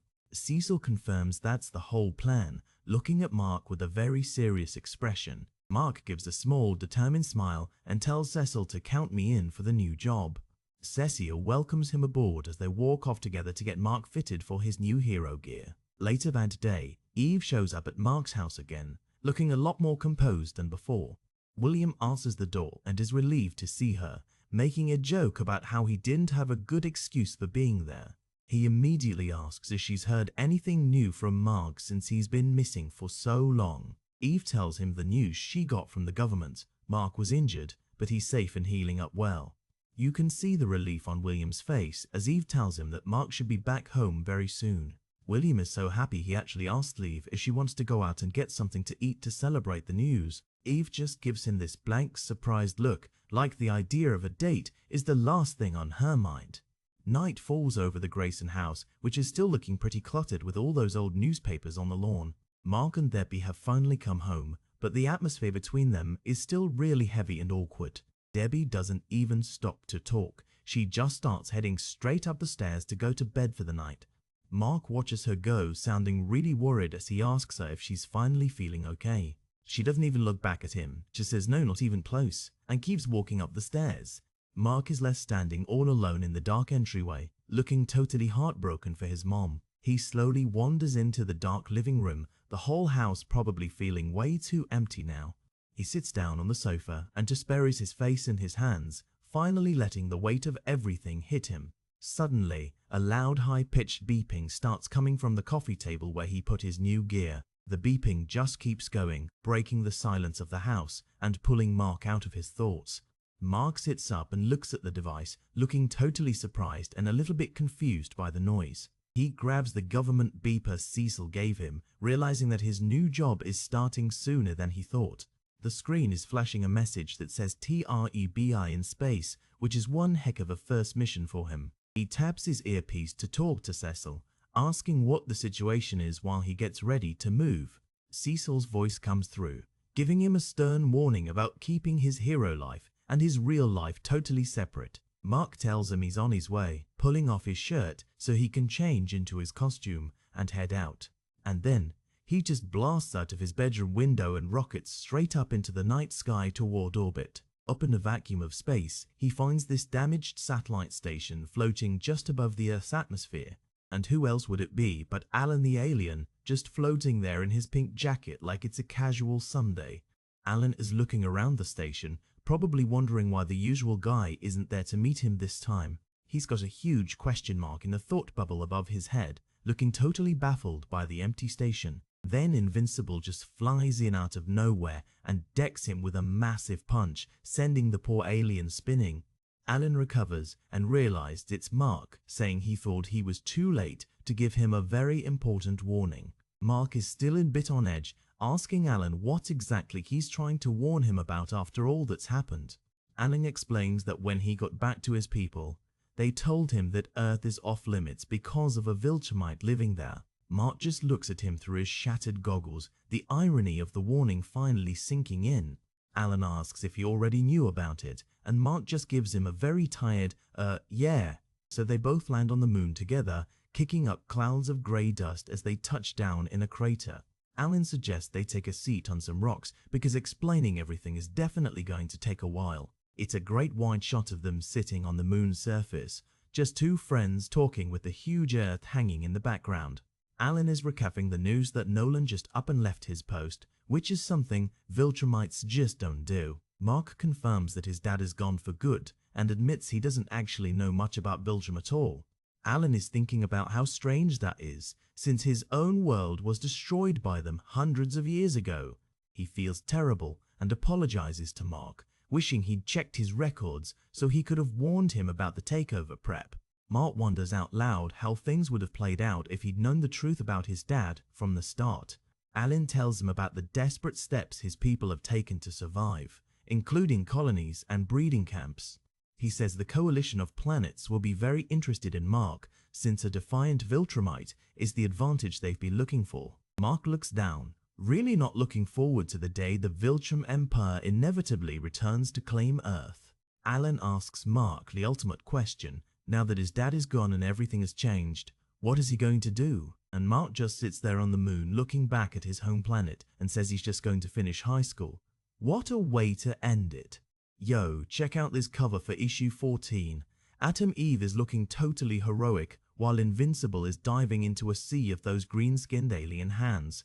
This is gonna be a wild one, guys. So, we start off with the big title card for Invincible, simple and bold, just how we like it. And here are the names of the legends behind the book: Kurtman, Otley, and the rest of the crew. These guys really know how to build a world. We get a quick look at some of the faces we're about to see, from government agents to high school kids, and even that bearded guy who looks like he's seen better days. It's a cool little character collage that sets the mood for the different lives Mark is juggling right now. And then, boom, we are right back in the thick of a massive alien invasion. The new Guardians of the Globe are fighting for their lives against an endless swarm of Flaxans. Invincible is flying through the chaos, looking stressed. He's telling Robot that these things used to age and retreat within an hour, but now they're just keeping on coming. Suddenly, Atom Eve gets blasted right out of the sky by a pink energy beam. That looks like it really hurt. Rexplode catches her, trying to be a smooth talker as usual, but Eve just calls him a jerk. Some things never change, even in a war zone. Monster Girl, in her huge ogre form, points up and yells that something new is coming out of the portal, as if they didn't have enough problems. It's a massive walking tank with a throne on top. The Flaxan leader is literally riding into battle in style. Mark isn't waiting around. He shouts that he's got dibs on the big guy and flies straight for the command center. But as soon as he gets close, a burst of energy from the guard's weapon sends him spinning back. These guys aren't messing around this time. The Flaxan leader starts monologuing, calling Mark the son of the scourge of the Flaxan Empire. He says they spent centuries preparing for this revenge by studying Omni-Man's tech. Down on the ground, a small projectile is flying through the air, heading straight for the leader's arm. It hits his wristband and explodes. The leader screams as his tech is shattered. The alien looks down at his bare arm and he looks absolutely terrified. The smoke is clearing and something is definitely wrong. Within seconds, his face starts to wrinkle and his skin starts to sag. The rapid aging side effect of being on Earth is hitting him all at once. He manages to mutter, "Oh hell," as he turns into a withered old man right before Mark's eyes. Talk about a bad day. Robot realizes exactly what happened. He shouts to the team to target the wristbands. That's the secret to their survival on this planet. Mark is holding back a group of them, realizing that the chronobands were just blocking the time dilation effects. Without them, the aliens are finished. Rexplode starts hurling his charged-up kinetic objects, aiming specifically for the aliens' wrists. It's a total game-changer. The aliens start panicking, shouting that their weakness has been discovered and ordering a full-scale retreat back to their dimension. The portal begins to suck them back in. and the battlefield is suddenly a lot emptier. The threat is finally over for now. The Guardians stand amidst the debris as the last of the aliens disappear. Black Samson asks if they're really just letting them go, and Mark says keeping them here would be a death sentence. Robot gets all philosophical, saying it's mathematically possible that the aliens will realize their error and stop seeking revenge. Mark just hopes he's right. Robot thanks Eve and Invincible for their help, admitting the team would have struggled without them. Mark and Eve are just glad it's done. So, that's it. The government teams will clean up the mess while the heroes head home. Rex is already talking about a date he has tonight. Classic Rex. Cut to Mark's neighborhood later that evening. Everything looks peaceful and quiet, which is a huge contrast to the war he was just in. Mark flies down toward his house, probably just wanting to get out of that suit and crash for a few hours. But as he lands on the roof, a voice from the shadows tells him, "I'll be watching you." It's the Immortal. He's hovering there looking super intense. He tells Mark that even if Cecil trusts him, he doesn't, and he'll take Mark out if he steps out of line. Mark doesn't back down. He tells the Immortal that he fought Omni-Man and stood his ground, which is more than the Immortal can say. Oh, burn. The Immortal just stares at him with those cold eyes, saying he's aware of what happened, but he still has his doubts about Mark's loyalty. He repeats his warning and then just flies off into the night sky, leaving Mark standing there on his own roof.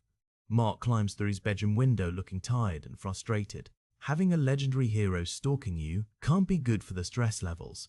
But wait, someone else is already in his room. It's Cecil Stedman. Mark asks how he even got in, and Cecil says it's not important because they have a major situation. Mark pulls off his mask looking worried. He asks what's going on now, and you can tell he's just waiting for the next disaster. Cecil explains that the earpiece Omni-Man war worked both ways, and the government recorded every single word of the conversation Nolan had with Mark before he left. Mark is confused, saying Cecil already told him that. He thinks Cecil is just repeating himself, but there's a catch. The catch is that the entire unedited recording has been leaked to the media. It's being aired as a special on the news all day long. The whole world knows the truth now. Mark's face goes pale. He realizes that all the horrible things his father said are now public knowledge. He's thinking about what that means for him. Cecil reassures him that his secret identity is safe because Nolan only called him son or Mark, and there are thousands of Marks in the world. No location or last name was mentioned. He goes on to say that since Mark and his dad have been active all over the world, there's nothing to tie them to this specific region. They could be anyone. But Cecil's real concern is Mark's mother. The details of that recording could put her into shock all over again. He tells Mark to let him know if they need anything. As Cecil prepares to leave, he mentions he's going to teleport out. Mark is stunned. Teleport? We can do that. Cecil smirks and says it costs taxpayers $5 million every time he uses it, but he had to try it out. He talks into his earpiece, ready for the jump. And just like that, Cecil vanishes in a flash of light. Mark is left standing there, holding his mask and saying, "Wow, I'd say the same, bro." The next morning, Mark is heading downstairs when he hears a knock at the door. He's wondering who could possibly be bothering them now. It's Art, the costume guy. Mark mentions he saw Shrinking Ray's new suit, and Art admits his first design was basically just a colored Fantastic Four uniform. Honest guy, that Art. Art gets serious and asks if Mark's mother is home. He looks like he's carrying a heavy burden, and he's even got a brown paper bag with him. Mark says he thinks she is and lets Art in. They walk toward the living room and the atmosphere feels really heavy. Mark calls out for his mum as they enter the room, but the look on his face shows he knows something is up. They find Debbie sitting on the couch crying her eyes out while watching the news special. On the TV, the recording of Nolan saying his family meant nothing to him is playing. That's just brutal. Mark looks at his mom with so much sadness in his eyes. He tries to tell her they have company, but she's barely even there. Debbie looks up, her face streaked with tears, and realizes Mark is home. She sees Art and asks if he's been okay. She's trying to be polite even while her world is crumbling. Art tells her he's fine, but he's worried about her. He offers to listen if she ever feels like talking. He's a good friend, staying loyal even after Nolan's betrayal. Art starts to say he has some things to get off his chest too, but he trails off. The weight of everything Nolan did is affecting all of them. There's a long, awkward silence in the room. No one knows what to say to make any of this better. Mark finally speaks up, saying he's going to head to bed. He's got his first day back at school tomorrow and doesn't want to fall asleep in class. Poor kid is just trying to find some normalcy. As Mark walks up the stairs, he hears Art ask Debbie if she wants a drink. She replies with a desperate, "God, yes." It's going to be a long night for them. So, it's the next day at Reginald Vale Johnson High School. Business as usual, or so it seems. Mark sees his friend Chad running through the hall and asks what's going on. Chad is hyped, telling him there's a huge fight breaking out. Mark asks who's fighting, and Chad says it's Derek and a bunch of other kids. Apparently, it's a total mess. They get to the scene and wow, a kid named Derek has some kind of high-tech chest plate on. He's literally tossing other students around like ragdolls, yelling about being a freak. But then, a hand reaches out and grabs Derek by the arm, stopping him mid-swing. A voice tells him to, "Hold it right there, mister." It's a teacher, Mr. Keene. He tells the kids the fight is over and they're all going to the principal's office right now. He's not putting up with any of this nonsense. Principal Winslow shows up too, looking very unimpressed. He tells Derek he doesn't care who started it and wants everyone involved in his office immediately. Derek, with a bloody nose and looking defiant, just grumbles that they started it. He doesn't seem to realize how much trouble he's actually in. The principal notices Mark in the crowd and tells him to come to his office in a few minutes after he deals with the brawlers. Mark just says okay, looking a bit overwhelmed by the school drama. As Mark walks through the hall, his friend William runs up to him, looking genuinely happy to see him back. "Mark, man, it's so good to see you."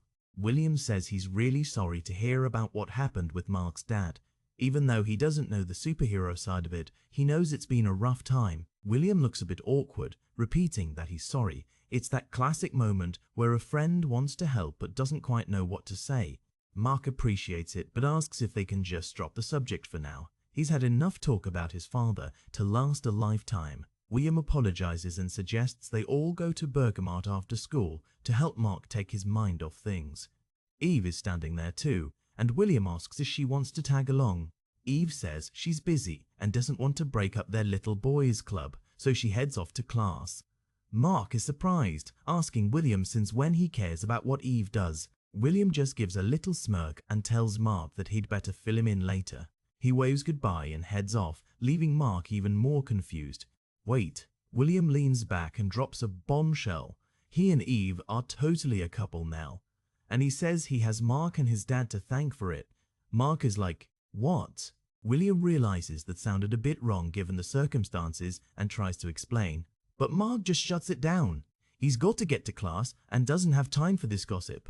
William calls after him, apologizing and asking if they're still going to Bergamot. Mark doesn't even look back, his mind clearly racing with all this new info. Mark is walking down the hall, still thinking about William and Eve, when he hears another voice call out his name.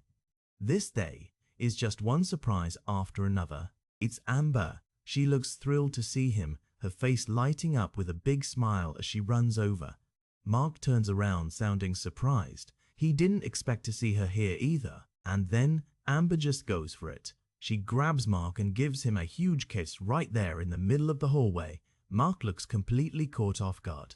A teacher yells at them to stop the public displays of affection and get to class. Amber just giggles and says, "Yes, Mom," still holding on to Mark. Amber tells Mark how worried she's been and how sorry she is about his dad.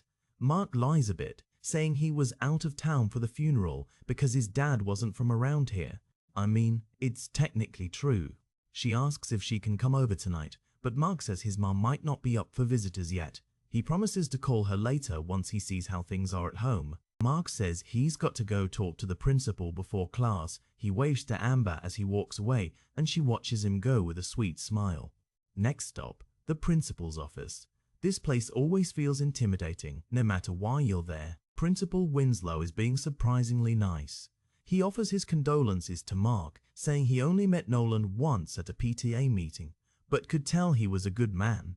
If only he knew, right? He then congratulates Mark on getting a full scholarship to Upstate University. He says Mark's academic record really impressed them, which is awesome news, but then he adds a but. Mark looks worried, immediately thinking about all the makeup work he has after being gone for so long. The principal tells him not to worry. The faculty knows what he's going through and they want him to graduate as planned. They're giving him extra time to finish his work. That's a huge relief. Mark thanks him and leaves the office. The principal calls out that Mark has nothing to worry about at school. One less thing on his plate at least. After school, the guys meet up at Burger Mart. The sign is tall and orange, a local landmark for hungry students. William and their other friend are already sitting in a booth eating fries and burgers. William spots Mark coming in and points him out. Mark walks through the door, offering a simple, "Hey, guys." He looks like he's trying to be his usual self, but you can tell he's still a bit drained.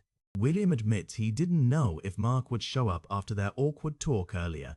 Mark tells him it's okay and that he shouldn't have gotten so mad to begin with. William insists that Mark had every right to be pissed because he was totally out of line. He looks genuinely regretful about how he handled things. Mark says they're all too young for this kind of stuff and have no experience dealing with it. He can't really blame William because he doesn't know how to act either. It's all new territory.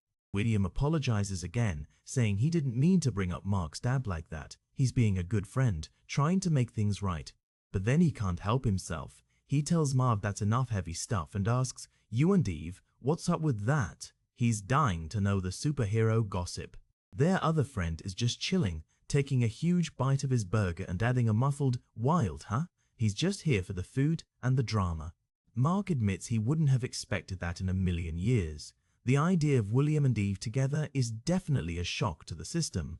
William starts to defend the relationship, saying it's not that hard to believe that he and Eve are, but then Mark suddenly slaps his hand to his forehead and mutters, "Oh, crap, something has definitely gone wrong."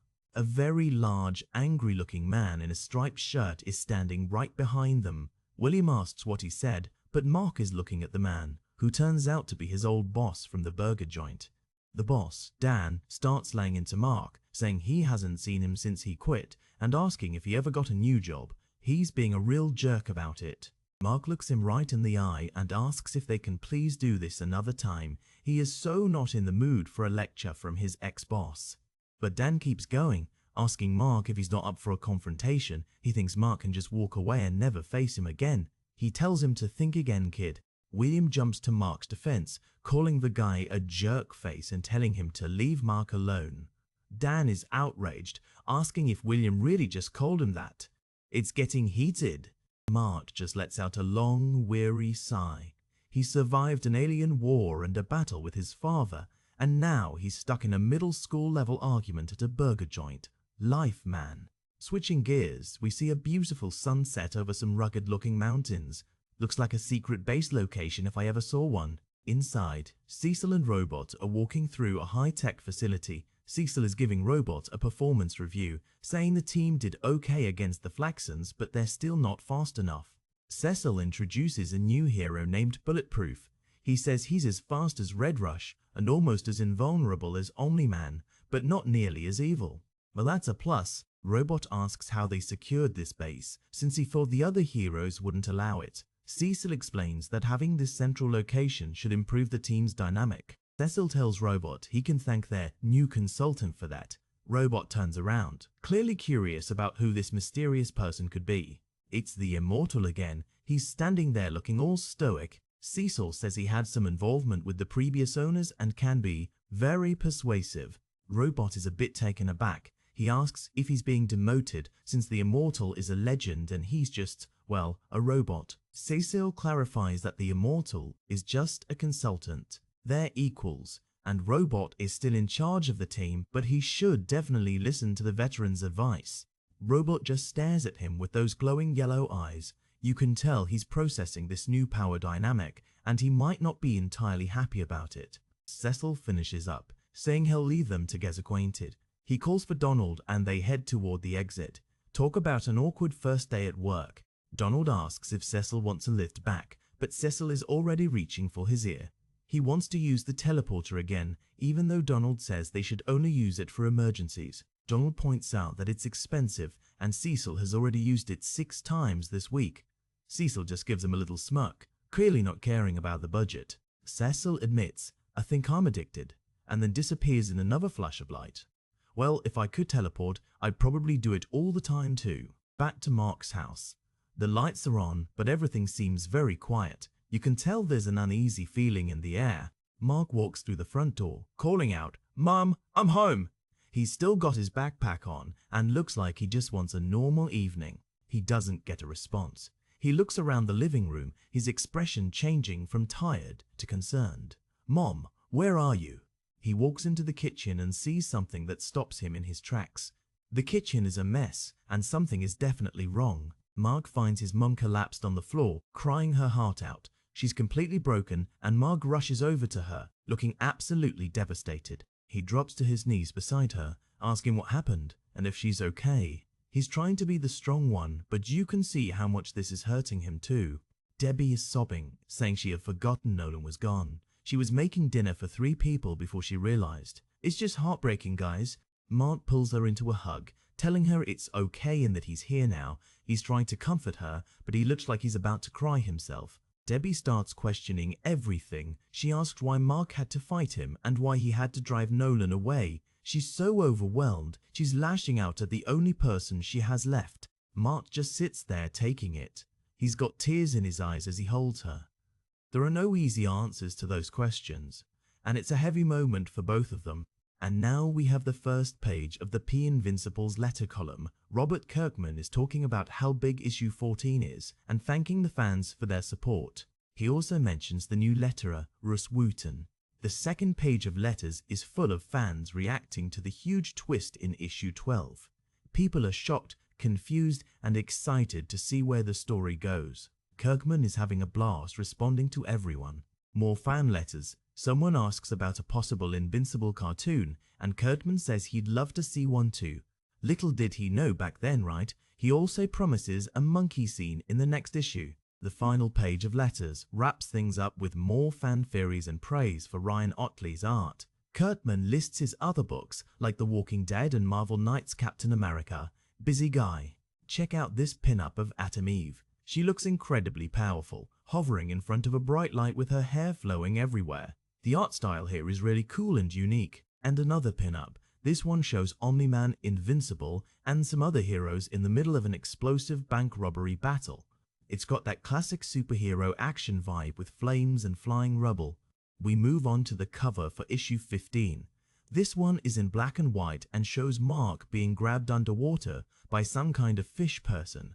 Things are about to get weird, and here's the colored version of that cover. The blue underwater setting looks amazing, and Invincible looks totally panicked, while this Atlantean Queen-type character holds on to him. The title card for issue 15, bold as always, and it lets us know we're diving into a whole new adventure. The credits for this issue, Kirkman and Ottley are back at it, with Bill Crabtree on colors and Russ Wooten on letters. It's a winning team. Another cool character collage. We see Monster Girl, Robot, Amber, Art, and the Immortal. It's a mix of Mark's normal life and his superhero world, and the legal info for the issue. This book was published back in July 2004. It's crazy to think how long this story has been around. We start the issue at the Guardian's base. Monster Girl is heading out for the day, waving goodbye to Robot, who is working on some high-tech machinery in the background. Robot stops her, saying he needs to talk to her for a minute. Monster Girl turns back, looking a bit impatient. She asks what's up, calling him boss. Robot tells her she's an excellent member of the team, but they need to discuss her behavior. He says the problem isn't her performance, but her conduct during their downtime. Monster Girl gets defensive right away. She asks if this is about that bulletproof jerk. She's clearly not a fan of the new guy. Robot admits it is. He says she's made many advances toward bulletproof, and he's not comfortable with it. He warns her to stop immediately, saying her actions are inappropriate because of her appearance. Monster Girl gets really angry. She shouts that she's a 29-year-old woman with adult feelings and urges her young appearance is just a side effect of her power that she can't let cripple her life. Robot says he understands, but he's clearly not getting the full picture. He's looking at her with that same blank expression he always has. She snaps back that he doesn't understand at all. She explains that ever since she got her powers at 16, her aging process has been reversed. That's a heavy curse to carry. She says she has to watch every sign of growth wash away in the mirror. She couldn't even go to a prom because she looked like a child. She thinks she only has 8 years left before she becomes an infant. That is just tragic, bro.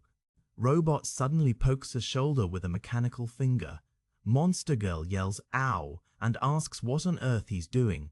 She's already in a bad mood, Robot. Robot says he wants a skin sample to study her DNA and see if he can find a way to counter the effects of her power.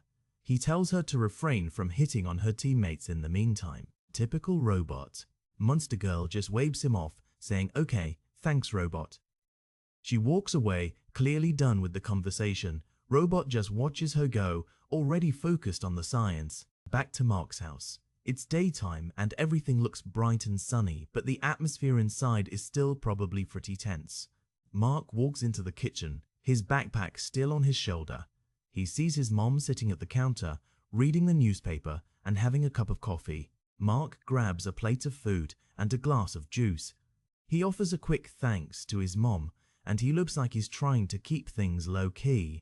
Debbie replies with a quiet, "You're welcome." She looks tired, her eyes showing the weight of everything she's been going through lately. Mark sits on the couch to eat, looking down at his plate. They both look so lonely, even though they're in the same room. It's a really sad scene. His mum suddenly calls his name. Mark looks back, answering with a simple "yeah?" He's probably expecting another difficult conversation. Debbie apologizes for the things she said yesterday, admitting she had been drinking. She says she wishes she could take it all back, and that she never should have said it. Mark is being really understanding. He tells her they're both going through a lot, and he totally understands. He says he sometimes thinks the same things too. He's such a good son, man. Debbie gets a determined look on her face. She says they have to move on. She's convincing herself that the man she loved never really existed and was all just a lie. It's the only way she can get through the day. Mark tries to say something about how he still thinks about it, but Debbie cuts him off. She says they have lives to live and points out that Mark is about to be late for school. She's trying to focus on the practical stuff. Mark checks his watch and realizes she's right. Debbie tells him she'll be home late tonight because Nolan's publisher is flying her to Chicago to sign some paperwork. She tells him to order a pizza for dinner. Mark waves as he heads out the door, saying he'll be fine and he'll see her tonight. He's got a little smile on his face, maybe because things with his mom are a bit more stable for a moment. So we're back at school. Same old brick building, but Mark's got a lot more on his mind than most of the other students. Amber sees him running through the hall and calls out to him. Mark tells her she's going to be late too if she doesn't hurry up. Amber says she's got a study period and can show up whenever she wants. She says she was waiting for him because she really wants to talk to him. She's got that look in her eye, bro. Mark starts to say he doesn't know about tonight, but suddenly his bell starts going beep beep beep. It's his government pager. Talk about bad timing. Mark looks down at the pager, looking stressed. He tells Amber he's sorry, but he's got to go right now. He's literally running off before she can even react. Mark sprints down the hallway, while Amber just stands there, looking completely confused and a little frustrated. She's trying to have a normal relationship, and it's just not happening. She watches him go, wondering out loud what on earth he needs a beeper for. Little does she know, it's a direct line to the most powerful man in the government. Next stop, the Pentagon, the headquarters of the United States military. You know when things happen here, they're always a big deal. Invincible comes diving out of the sky, a streak of yellow and blue against the massive building.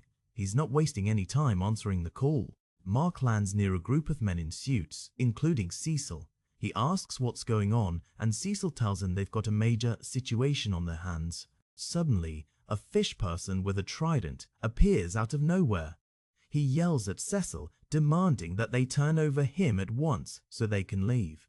Mark is like, "Wait, who?" Cecil is arguing with the fish guy, who turns out to be an Atlantean vizier. Mark asks what's going on, looking totally baffled by the presence of a talking fish in a robe. Cecil explains that since the news about Nolan was broadcast, the Atlanteans are requiring them to honor some ancient law. He says they couldn't avoid turning Mark over to their custody. Say what now? Mark is stunned. He asks if they want to execute him for his father's crimes. He looks genuinely worried, and I don't blame him. Cecil drops the real bombshell. They want Mark to marry their queen. Apparently, since Omni-Man killed their king, their law says his next of kin has to marry the widow if no other mate is found. That is crazy. Cecil admits he'd like to tell them to shove it, but the Atlanteans control the ocean and have valuable resources. If the US goes to war with them, it could ruin the world economy. So Mark has to play ball. He reassures Mark that their legal team is looking for a loophole to get him out of this. He just needs Mark to go along with it for a few hours. No big deal, just a forced marriage to a fish. Mark is reluctant, but Cecil says he'd be helping the country out a great deal. Mark finally agrees, sounding a bit resigned to his weird fate. Mark turns to the Atlanteans and says, "Okay fellas, I'm all yours." He looks like he can't believe he's actually doing this. I feel you, Mark. A massive Atlantean vehicle, shaped like a giant mechanical fish, hovers over the group. Cecil and the other suits watch as it prepares to take Mark away. The ship takes off into the sky, heading toward the ocean. Mark is inside, probably wondering what kind of wedding gifts you get for a fish queen. Cecil tells his team to get to work and find a way to get Mark out of there as soon as possible. He says he's sure the boy is scared to death right now. Well, he's not wrong. Wow, check out this shot of the Atlantean city. It's all glowing blue towers and strange underwater architecture. Mark is looking out the window of the ship saying, "Wow, this is so cool." Back in the city, we see a tall office building. It's a busy day in the corporate world, far away from the underwater drama. Inside, Debbie is in an office with a woman named Claire. Claire is telling her that everything is in order, and Nolan's book royalties will now be sent directly to her. At least she won't have to worry about money. Debbie starts to thank her, but then she stops and points toward the window looking confused. There's a robot. It's not just a robot, it's SuperHero. He's hanging outside the window in his mechanical gear. Claire just sighs and says it's her husband and it'll only take a minute. Claire opens the window and asks if she can help him. SuperHero apologizes, saying he didn't know she was in a meeting. Claire asks if he could just use the elevator like a normal person. SuperHero, looking a bit sheepish behind his techie goggles, says security always hassles him at the metal detector. Fair point, bro. You are like 80% metal. He just wanted to let her know he got movies for tonight and asks if she's picking up dinner. Claire says she can do that and asks if he's okay. They say their "I love yous" and he heads off. So wholesome. Claire turns back to Debbie, telling her she wouldn't believe what a pain in the ass it is to be married to a superhero. Debbie just smiles, finally finding someone who understands her crazy life. Back underwater, we get another look at the amazing Atlantean city. It's a sprawling metropolis hidden beneath the waves. The ship has docked inside a large underwater hangar. Mark and his Atlantean guards are walking toward a set of massive doors. The Vizier hands Mark a small device and tells him he'll need it. Mark asks what it is, looking a bit suspicious. He's already in over his head. It's the MG unit compact mechanical gills. They make them for surface visitors. The Vizier tells Mark the Queen awaits him through the doors and he's not permitted to enter the royal chambers himself. Mark puts the gills over his mouth and sees a shimmering black force field ahead. He asks if it's a force field, and the Vizier says it just blocks the water and he should walk through it. Mark smirks and makes a joke about how they had one of these in that crappy Star Wars flick. The fishman just deadpans, "Yes, we know. Even underwater, they've got bad taste in movies." Mark steps through the field into a dry chamber. He asks where he's supposed to go, and the Vizier tells him to just go to the end of the tunnel. "I'm told you can't miss it." Mark enters a massive room and sees the Queen sitting on a throne. She looks just like the other Atlanteans, but with more jewelry. Another fishman yells at Mark to address her as Your Majesty at all times. The Queen, Aquaria, tells the guard, Leathorn, not to speak to his future king that way.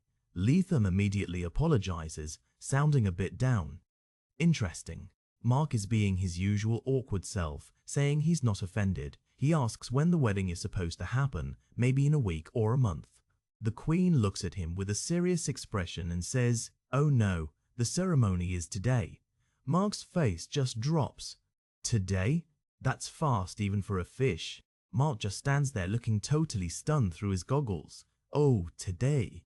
He's really getting railroaded into this, isn't he? Back in the city, we see that same office building again. It's later in the day now, and the sun is starting to set. Debbie is walking down the hallway when she sees Claire leaving her office. Claire asks if she forgot something, looking a bit surprised to see her back so soon. Debbie nervously asks if Claire would get coffee with her later, if she has time. She says she'd really like to talk to her. She's finally reaching out for help, guys. Claire says sure, but wonders why they can't just talk there since Debbie's already here. She looks a bit confused by the request. Debbie starts to say it's about her husband, but then she hesitates. She looks down, sounding discouraged. No, never mind, this is stupid. But Claire is being a total pro. She puts a hand on Debbie's shoulder and says she understands. She says she'll meet her at the coffee shop in an hour after her meeting. Debbie looks relieved and thanks her. Claire says she'll see her in an hour and walks off. This could be the start of a really important friendship for Debbie. Back in Atlantis, Mark is now wearing a white frilly dress. He's totally embarrassed, asking if the man really has to wear this. Lethan explains it's only for the battle part of the ceremony. Lethan tells him an ancient story about their first leader, Aquarius, who defended his future mate from a depth dweller with no regard for his own life. It's the basis of their whole romantic culture. He says Mark must defend the bride from a similar creature in front of the entire population, and once the creature is defeated, Mark will make love to the queen to finalize the marriage. Yikes! Mark is horrified. He asks if they at least leave the stadium first, but Lethan says no, it has to be done right there in front of everyone to seal the bond. Mark is looking like he wants to die. Lethan suddenly stops, looking sad. He tells Mark he'll have to excuse him and walks away, clearly bothered by something. Mark is left alone in his frilly outfit. Mark stands there in that ridiculous dress, surrounded by bubbles. He looks like he's reconsidering every life choice that led him to this moment. He lets out a huge sigh. Suddenly, a voice in his ear asks, "You reading me, kid?" It's Cecil. Talk about a lifeline. Mark is desperate, asking if they're getting him out of there. Cecil sounds surprised that he's still there, saying he thought the legal team would have handled it by now. Not very helpful, Cecil. Mark tells him that the vizier, Lethan, was helping him with his dress but got upset and left. He says in about 6 hours he's going to lose his virginity to a fish. Cecil is stunned. Good lord, you're a virgin? Priority, Cecil. Mark snaps back that he just turned 18. He's trying to stay focused on the real problem here, which is the impending fish wedding. Cecil tells him not to worry and just sit tight. He says there's a small incident on the surface, but he knows someone who would enjoy handling it. He tells Mark he'll be in touch and cuts the call. Mark is left standing there, fuming. I'm not going anywhere. Stupid dress. He looks totally miserable, and you can't help but laugh a little at his situation. Back on the surface, we see the Mauler twins. They've stolen some high-tech equipment and are arguing about which one is the original and which is the clone. These guys never stop, do they? Suddenly, someone says, "Oh, guys," from behind them. They turn around and see the Immortal hovering there with his arms crossed, looking very unimpressed. One of the twins tries to talk his way out of it, asking if the Immortal really wants to hurt them. The Immortal just gives a cold stare and says, "I do, in fact." The other twin gets angry, yelling that they're the ones who brought the Immortal back to life. He says if it wasn't for them, he'd still be rotting in his grave. That's a bold move, bro. The first twin joins in, saying the Immortal should be thanking them instead of trying to fight them. They really think they have some leverage here. The Immortal just leans in, his face full of menace. He says he'll let them be the judge, but he wouldn't consider what's coming next to be a proper thank you. Oh man, they are in for a world of hurt. Cut back to the city. Debbie and Claire are sitting at an outdoor cafe with red umbrellas and a nice view of the skyline. Debbie is finally telling Claire the whole story about her husband. Claire is shocked, asking if she means the Omni-Man from the news. She realizes that would make Debbie's son invincible. She's genuinely concerned, asking if he's okay. Debbie is frantic, begging Claire to keep it down because she doesn't want the secret getting out. Claire reassures her that she can totally be trusted. She's a superhero wife too, after all. Claire says she understands the need for a secret identity, especially with her son and everything Nolan did. She mentions that Super Patriot doesn't have a secret identity, but she gets why Mark needs one. Claire asks if Nolan really left the planet, mentioning a news report that hinted he might just be in hiding. She looks very curious about the whole situation. Debbie looks down, her face full of pain. She simply says, "No, he's gone." You can feel the finality in her voice. Claire gets a bit fiery, saying that Nolan turned out to be an evil jerk who tried to take over the world and then just ran off. She says screw him. Debbie quietly adds that it's a little more complicated than that. Back in Atlantis, LaFarn is putting the final piece of jewelry on Mark. He tells him his visage is complete and he's ready to greet his bride and begin the ceremony. Mark looks like he's about to be led to his doom. Mark stops him and asks if he's really okay. He's noticed that Lethan has been acting strangely throughout the whole process. Lethan just looks away, saying, no. Mark gets right to the point. He asks Lethan, "You love her, don't you?" He's seen the way Lethan looks at the Queen. Lethan finally breaks down, admitting that he's loved her in secret for years, and it's treason to even say it. He says it's an honor just to be with her, and he'll accept any punishment Mark deems fit. Poor guy's totally smitten. Mark is relieved, telling Lethan he can have her. He says he's only doing this to keep the Atlanteans from attacking the surface. He asks why Lethan hasn't just told her how he feels. Lethan explains that he's not royalty, and he'd have to do something immense to elevate his status enough to be worthy of the Queen and the crown. He looks completely hopeless. Mark gets a little smirk on his face. He tells Lethan he thinks he's got a plan that'll help both of them. "I think I know where this is going, and it's gonna be hilarious." The arena is packed with thousands of Atlanteans. The Queen is reclining on a rock, and the giant monster is roaring in the background. The Vizier announces that the time has come for Invincible to prove his worth.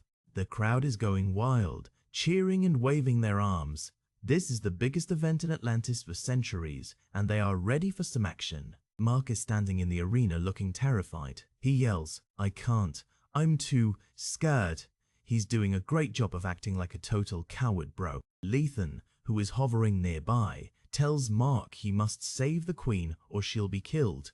Mark yells back, "You do it. You save her." And Lethan says, "I can't." It's a total performance. Lethan looks at Mark and tells him to do your thing, man. They're both in on it now. This is going to be epic. Lethan charges toward the giant pink monster, yelling, "Back, monster." He looks incredibly brave as he dives headfirst into the danger. The monster lets out a huge roar and charges at Lethan, but Mark is hovering in the background, secretly helping out. The action is intense. Lethan lands a massive punch right on the monster's chin. The beast is sent reeling back, and the crowd is absolutely stunned by the Vizier's strength. With one final powerful blow, Lethan sends the monster crashing into the side of the arena. The whole place is shaking from the impact. Lethan has actually done it. The Queen rushes over to Lethan looking completely amazed. She says she never knew him to be so heroic. Mark is hovering in the background, looking very pleased with himself. Lethan plays it up, telling the Queen that his love for her is so great he could do nothing less than risk his life for hers. He says he's loved her in secret for many years. Smooth move, Lethan. The Queen is totally won over. She tells Lethan he has proven himself worthy to be king and tells him to take me now. She's all over him, bro. As Lethan and the Queen get acquainted in the middle of the arena, Mark is already tearing off that ridiculous dress. He says, "I ain't waiting around for this," and prepares to head back to the surface. Mark flies away from the city as fast as he can, leaving a trail of bubbles behind him. He's managed to save the world and avoid a fish marriage. I'd call that a win-win. Back on the surface, Debbie and Claire are walking along the city sidewalk.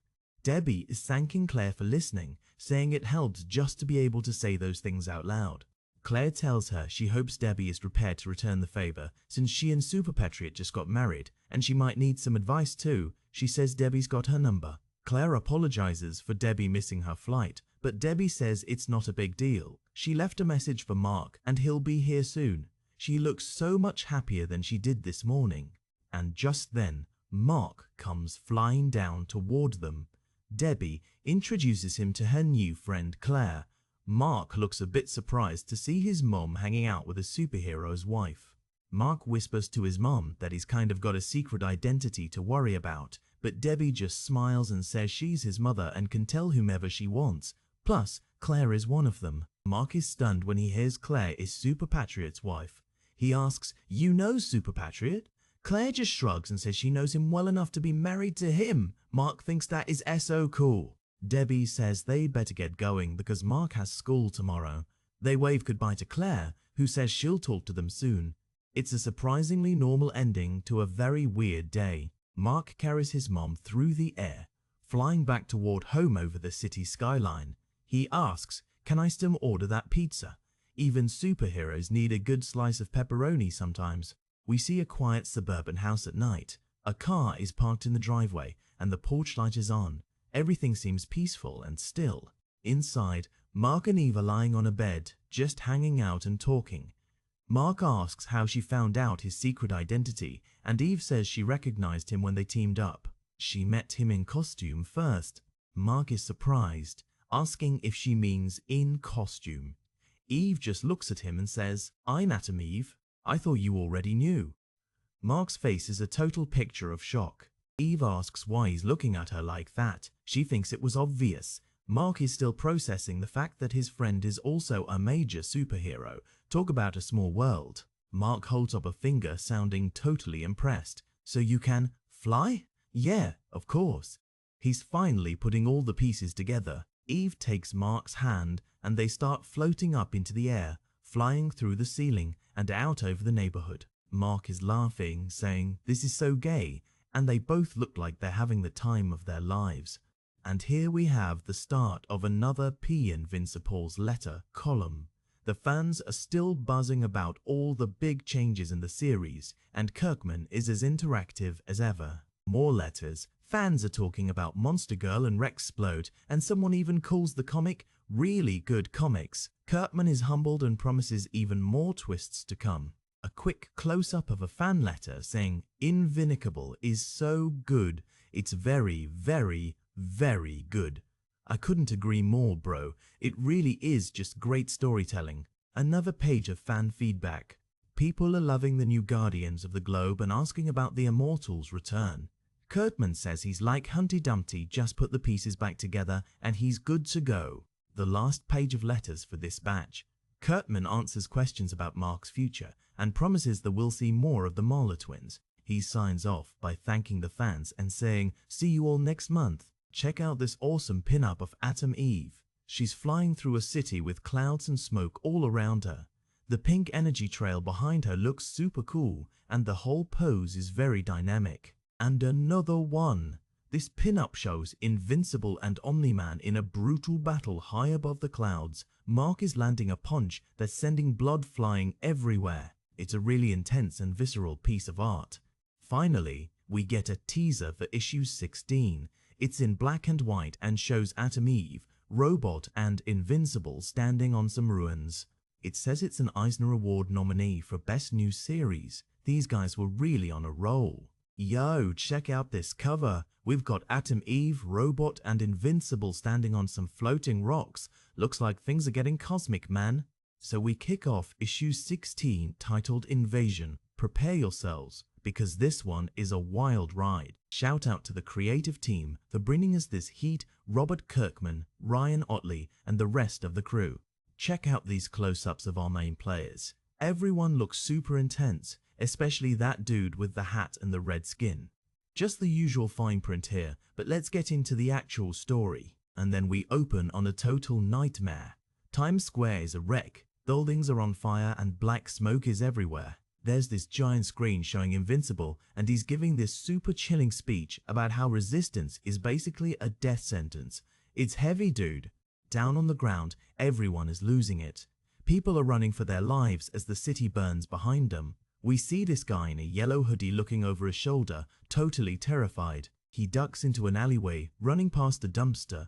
You can tell he's trying to stay out of sight from whatever is happening above. The guy stops and looks back at the dumpster.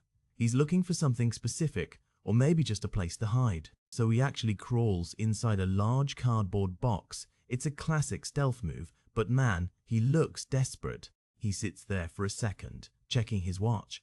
It's like he's waiting for a specific window of time to make his move. He peers out from the box, making sure the coast is clear. His face is hidden in the shadows, looking super mysterious. And then, he suddenly teleports or something. He's sitting on a platform in a high-tech lab.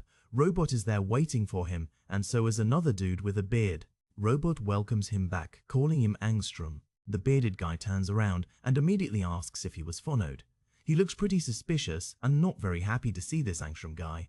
Angstrom tells him of course not, and says he took all the necessary precautions because he knows how serious things are. Robot jumps in to defend him, telling the bearded guy that Angstrom is basically a genius like himself and that their bickering isn't helping anyone. In the background, we see a TV showing a superhero flying over a burning city. They keep talking shop while walking through the lab. They're worried about where Omni-Man is and how they can track him.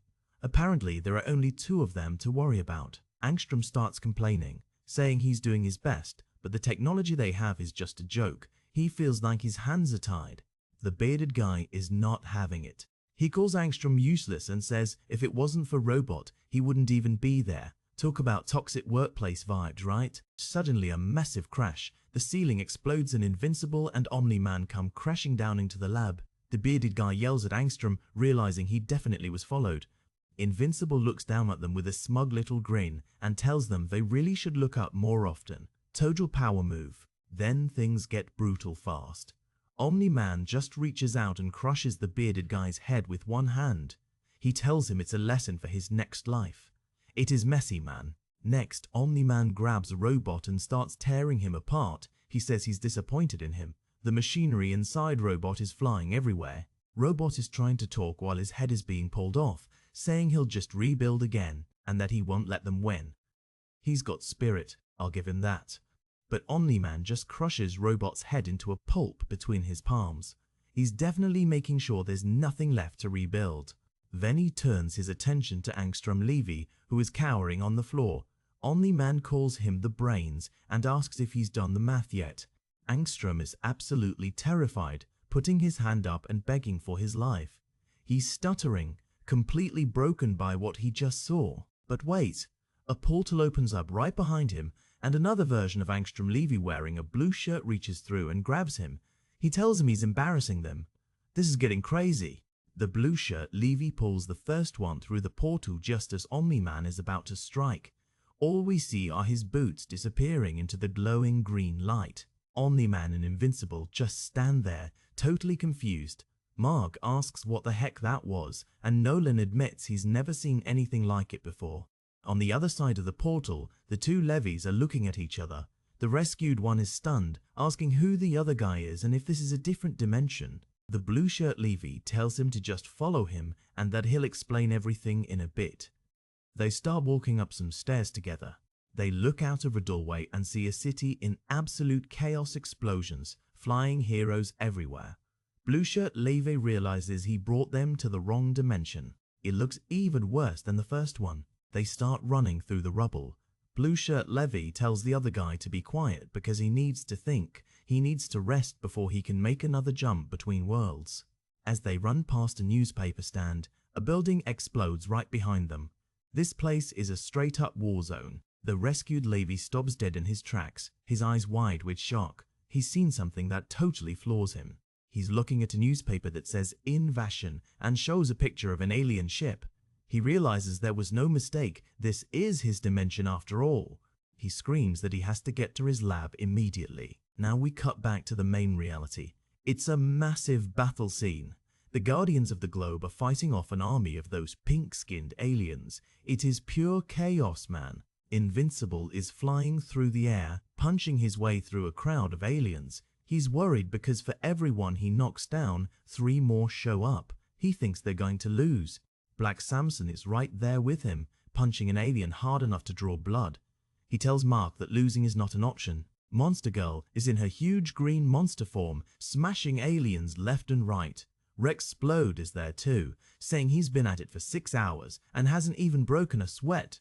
That guy loves to brag. Rex keeps talking, calling Duplicite's sister and saying he's not ready to give up because too many people are counting on them. He's actually being a hero for once. Invincible looks over, determined. He says he never talked about giving up and that they have to beat them because they always do.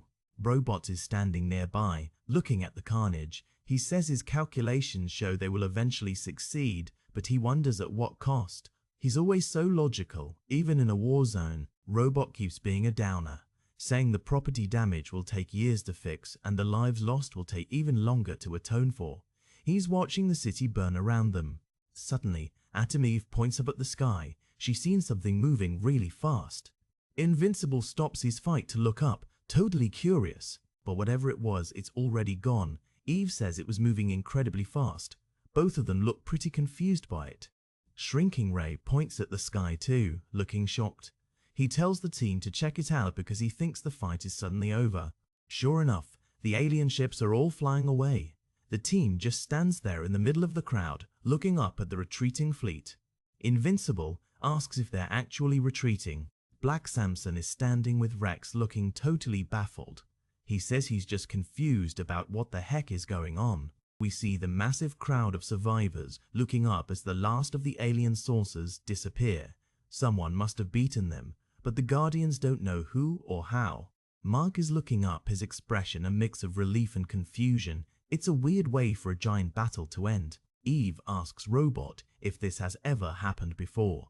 Robot tells her it hasn't, at least not in his experience. Even he doesn't have an answer for this one. We get a close-up of Robot's mask. He looks just as stumped as the rest of them. The mystery is real, dude. Now we're somewhere else entirely. A man in a suit is walking down a hallway saying, "It's not working." He walks into a room where a bandaged up guy looks like Donald is being treated by a doctor. It's Cecil Stedman. He's looking grumpy as usual. He calls the new Guardians team a joke and says this invasion never should have gotten this far. He misses the old A-list team. The bandaged guy, Donald, defends them, saying the old team wasn't perfect either. He's wearing shades and has bandages all over his face. Man, he took a beating. Cecil says they were close enough. He tells Donald not to feel responsible because the blame falls solely on Robot's shoulders. He really doesn't think the new team measures up. Donald looks at Cecil through his shades and asks him what he's going to do about it. You can feel the tension in the room. Cecil says he doesn't know yet, but he has to do something. He walks away while the doctor continues to wrap Donald's arm in bandages. Cecil is definitely plotting something, so we cut back to Mark's house. There's a big hole in the front yard, probably from the invasion. Things are starting to calm down though.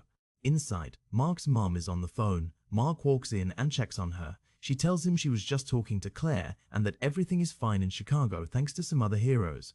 Debbie hangs up the phone and looks pretty tired. She mentions that Chicago didn't get too much damage because of Dragon and Mighty Man being there. Mark tells her that's good to hear. He says he just finished talking to Amber and that her neighborhood is okay, even though her garage has a big hole in it. Seems like holes are the new home decor. Mark explains that he's going to meet up at the school to see the damage, and then he and Eve are going to suit up and help with the cleanup. He's being a good guy as always. His mum looks worried and tells him not at the school. She seems really stressed about people seeing him there. Mark reassures her, saying he knows people might recognize them. He points out that it would be weird for Invincible and Atom Eve to just show up at a random high school to clean up first. He tells her not to worry and that he's being careful. He gives her a little smile as he starts to head out. Poor Debbie, she's been through a lot lately. He gets to the school and man, it is a mess. Part of the roof is gone and there are huge cracks in the walls. A group of students is standing outside, including Amber. Amber sees him and immediately runs over, calling out his name. She looks relieved to see him. She hugs him tight and asks what they're going to do. You can tell she's really scared about everything that's been happening lately. William and some other friends walk over. One of them says it's crazy that an alien invasion got them the day off from school. Kids will find the silver lining in anything, I guess. William has some bad news though. He says his mom called the principal and school will probably be out for a month. Plus, their graduation is going to be pushed back. Bummer, dude. Eve is standing there too, looking pretty disappointed. One of the other guys says, "That sucks." Everyone is bummed about the delay. Mark tries to look on the bright side, saying it'll give him time to make up all that homework he missed. Amber is still leaning on him, looking worried. The other kids decide to head inside to grab some stuff from their lockers.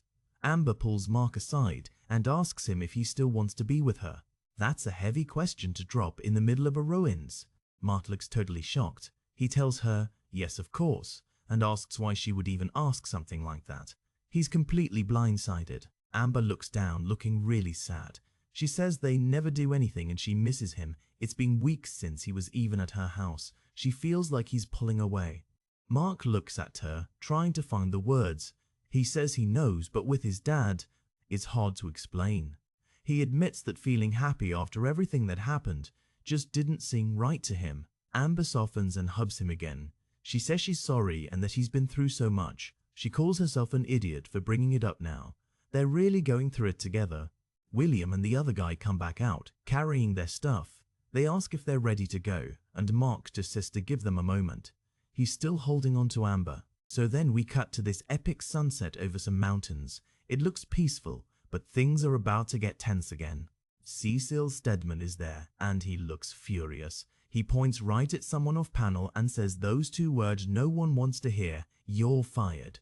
He's talking to Robot. The whole team is standing there. Monster Girl, Rex, Kate, Samson. Cecil tells Robot he's not fit to lead because they only stopped the aliens through luck. He says from now on, the Immortal is the leader of the team. We get a close-up of Robot's mask. He doesn't say anything, just stands there taking it. It's hard to tell what he's thinking behind that metal face. Robot continues to stay silent. Cecil says he can still stay on as a member because his intelligence is valuable, but the decision is up to him. Finally, Robot speaks. He simply says, "I'll stay for now." Man, you know he's got something brewing. That "for now" is ominous as heck. Next stop, the Pentagon. There's a sign out front that says parking in rear. Very professional guys. Inside, we see that red demon detective guy, Damien Darkblood. He's walking up to a desk, wearing his signature trench coat and hat. He tells the secretary he's here to see Cecil, even though he's not expected. The secretary doesn't look impressed. She tells him Cecil is out, and she's not sure when he'll be back. She offers to take a message instead. Damien says to tell him he has leads on the Guardian's murder case. He says he's close to finding out who did it. Oh man, if only he knew the truth.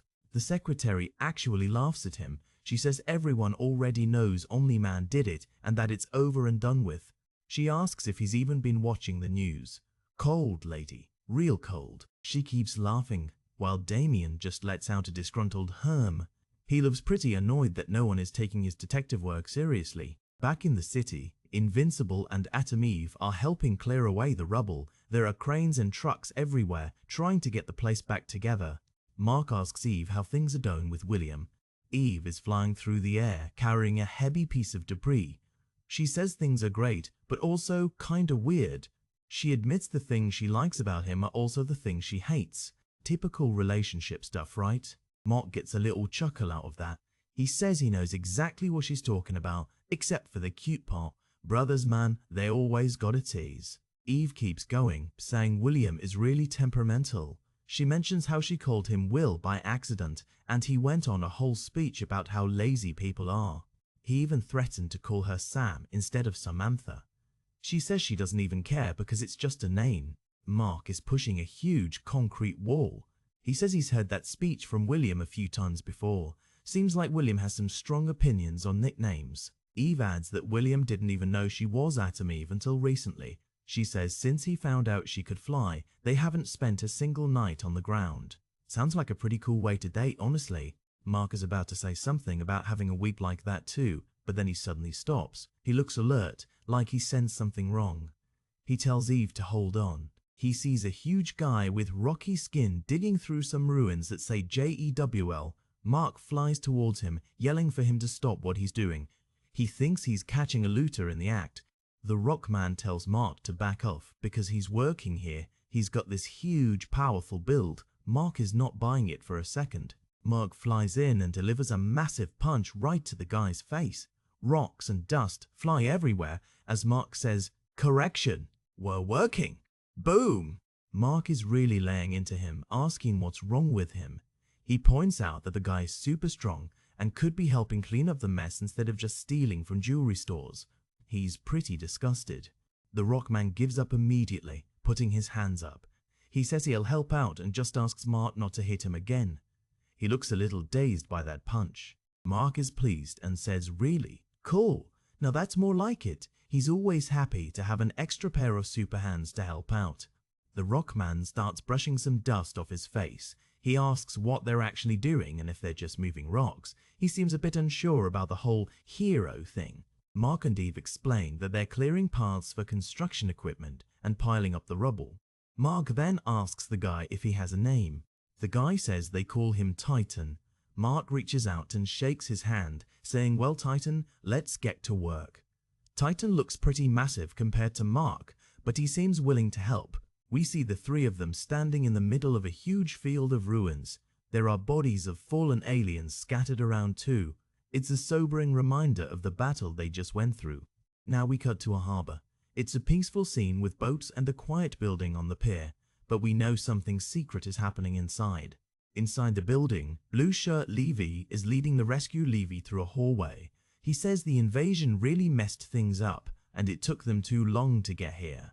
The rescued guy asks exactly where they are. They're in a dark room now. Blue Shirt Levy apologizes, saying he forgot that sometimes they don't lead parallel lives.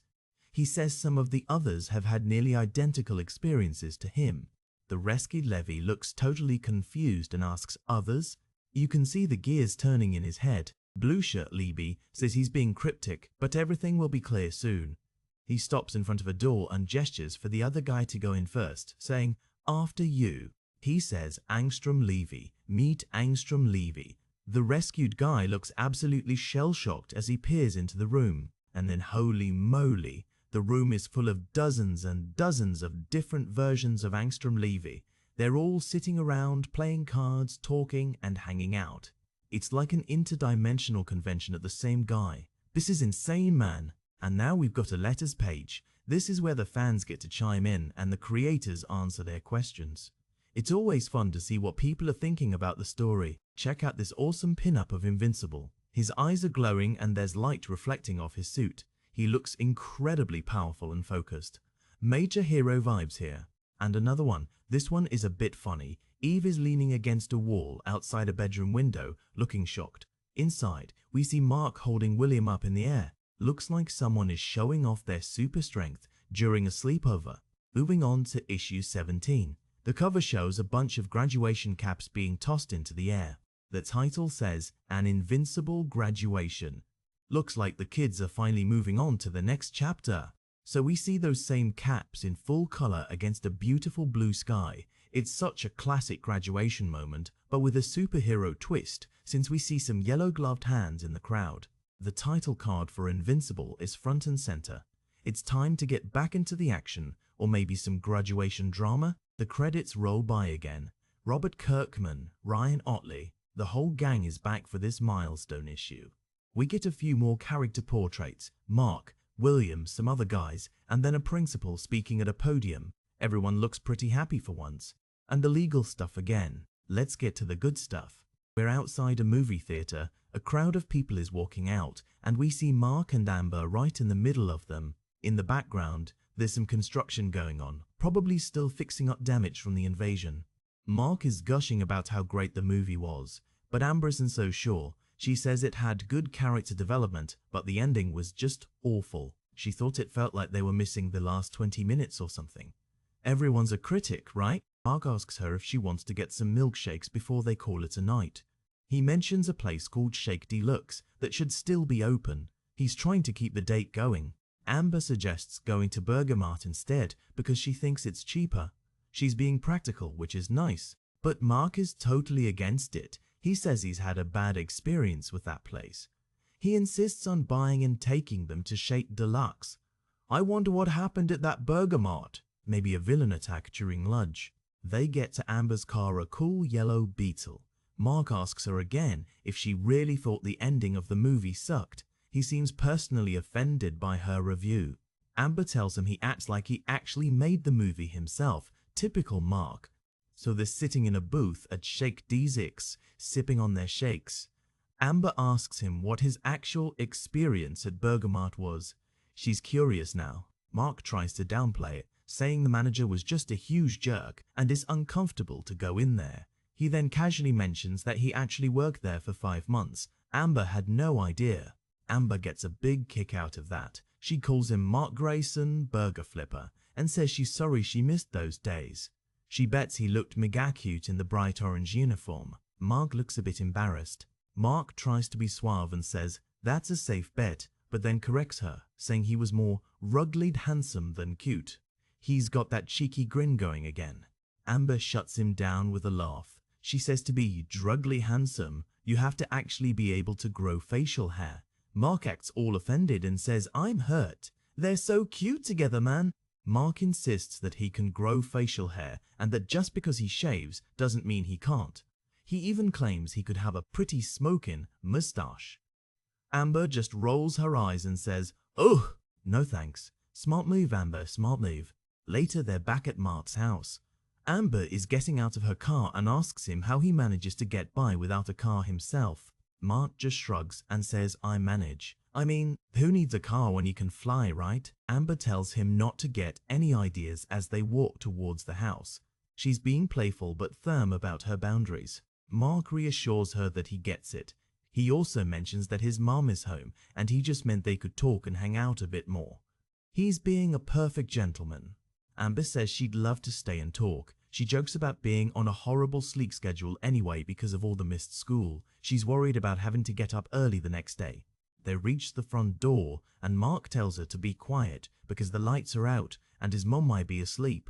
They're being all sneaky and whispering. Mark tells Amber to stay there while he goes inside to see where his mom is.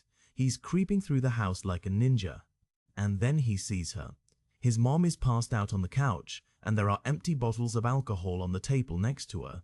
It's a really sad sight. Mark looks back at Amber and tells her they should probably stay outside after all.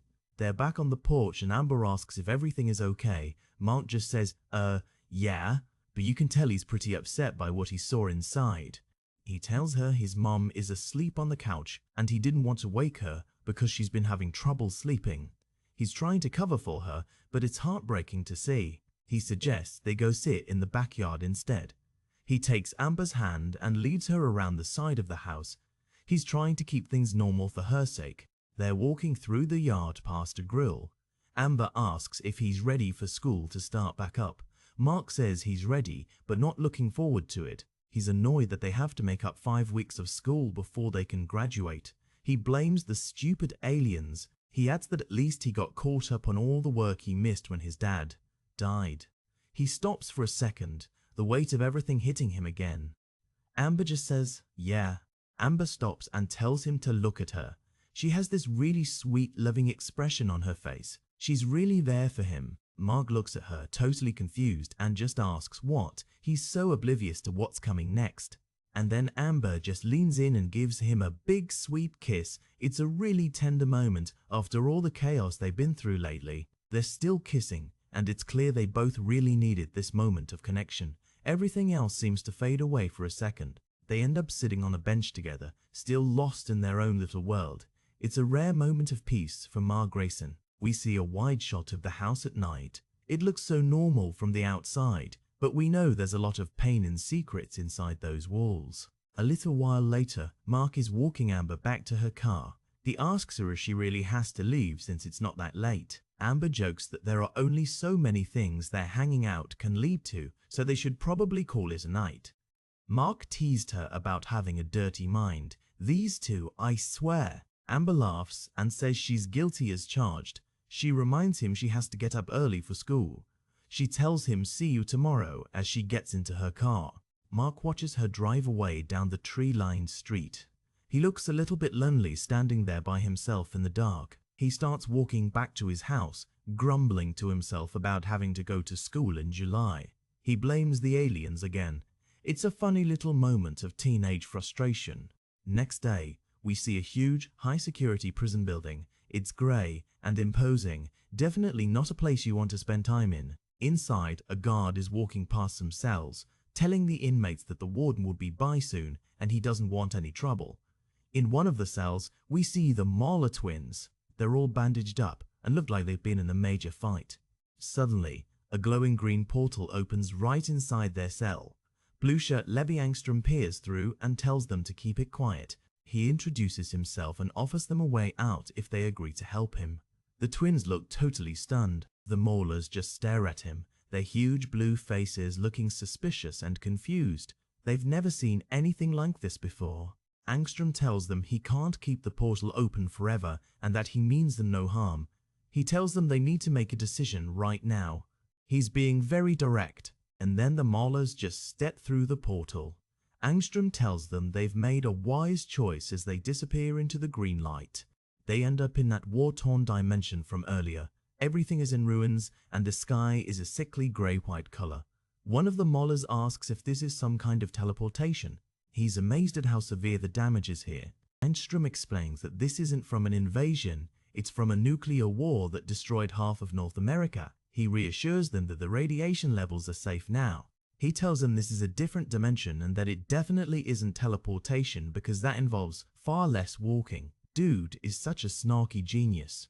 They keep walking with the debris. Angstrom explains that he can only shift through dimensions, but he stays in the same physical space when he does. He says he has limited knowledge of the other worlds, which is why he couldn't just drop them right at their destination. He says this is a problem they can help him with. One of the Maulers stops and asks the big question, what's in it for us? They're not exactly the type to do things for free. Angstrom turns around and looks him right in the eye. He says he assumed their freedom would be enough, but he threatens to just leave them in this ruined dimension if they need more incentive. He is not playing around with these guys. The Mauler twin immediately backs down and says, point taken, our services are yours. You can tell they realized he's a lot more powerful than he looks. Angstrom is satisfied and says, good. He looks around the ruins trying to orient himself. He's looking for something specific from his past in this world. He finds a large piece of rubble with a red X painted on it. He says, yes, this is where I parked the van. Talk about a specific memory. He opens another portal right there in the middle of the wreckage. He tells the Maulers to follow him back to their own dimension. He looks pretty excited about whatever he's planning. They step through and end up in a lush green forest where a pink van is parked. Angstrom welcomes them back and hopes the vehicle is big enough for them because they have a long drive ahead. The Maulers start climbing into the van, which is a tight squeeze for their huge bodies. One of them asks what exactly Angstrom expects them to do. They're still not clear on the mission. Angstrom is in the driver's seat now, looking at them in the rearview mirror. He tells them he'll explain everything as soon as they get back to his lab. He has that determined, focused look again, and then we see the pink van driving away down the long winding road through the trees. Where are they going? What is this lab? So many questions, man. So now it's school time. We see the front of Reginald Vell Johnson High School. It looks like things are back to normal, but you can tell the building has been through some serious repairs. Inside the classroom, a teacher is holding up a VHS tape. He tells the seniors that since it's July and they've just survived an invasion, he doesn't expect them to pay much attention. He says, screw it, we're watching movies. Best teacher ever, right? The teacher says they're going to watch Ridley Scott's Gladiator. He offers some optional extra credit if they can find 5 historical inaccuracies. Mark is sitting in his desk looking pretty bored and propping his head up on his hand. The lights go out and Mark whispers to Amber that he had a really good time the night before. Amber smiles and says, me too. At least things are going well for them. They both sit there in the dark, watching the movie. Mark looks a bit more relaxed now, just enjoying the quiet moment with his girlfriend. In the background, William looks totally bored out of his mind. After class, they're walking down the hallway. Mark says if all the classes are going to be like that, it won't be half bad. Amber agrees and says it's much better than taking notes for a final exam. They're both in a good mood. Mark is smiling, saying it's not a bad way to finish out high school, especially since college is only a few weeks away. He's looking forward to the future. Suddenly, William comes bursting out of a classroom yelling, Mark, dude! He says Mark won't believe what they just did in chemistry. He's all hyped up. Eve is walking behind him, looking a bit skeptical.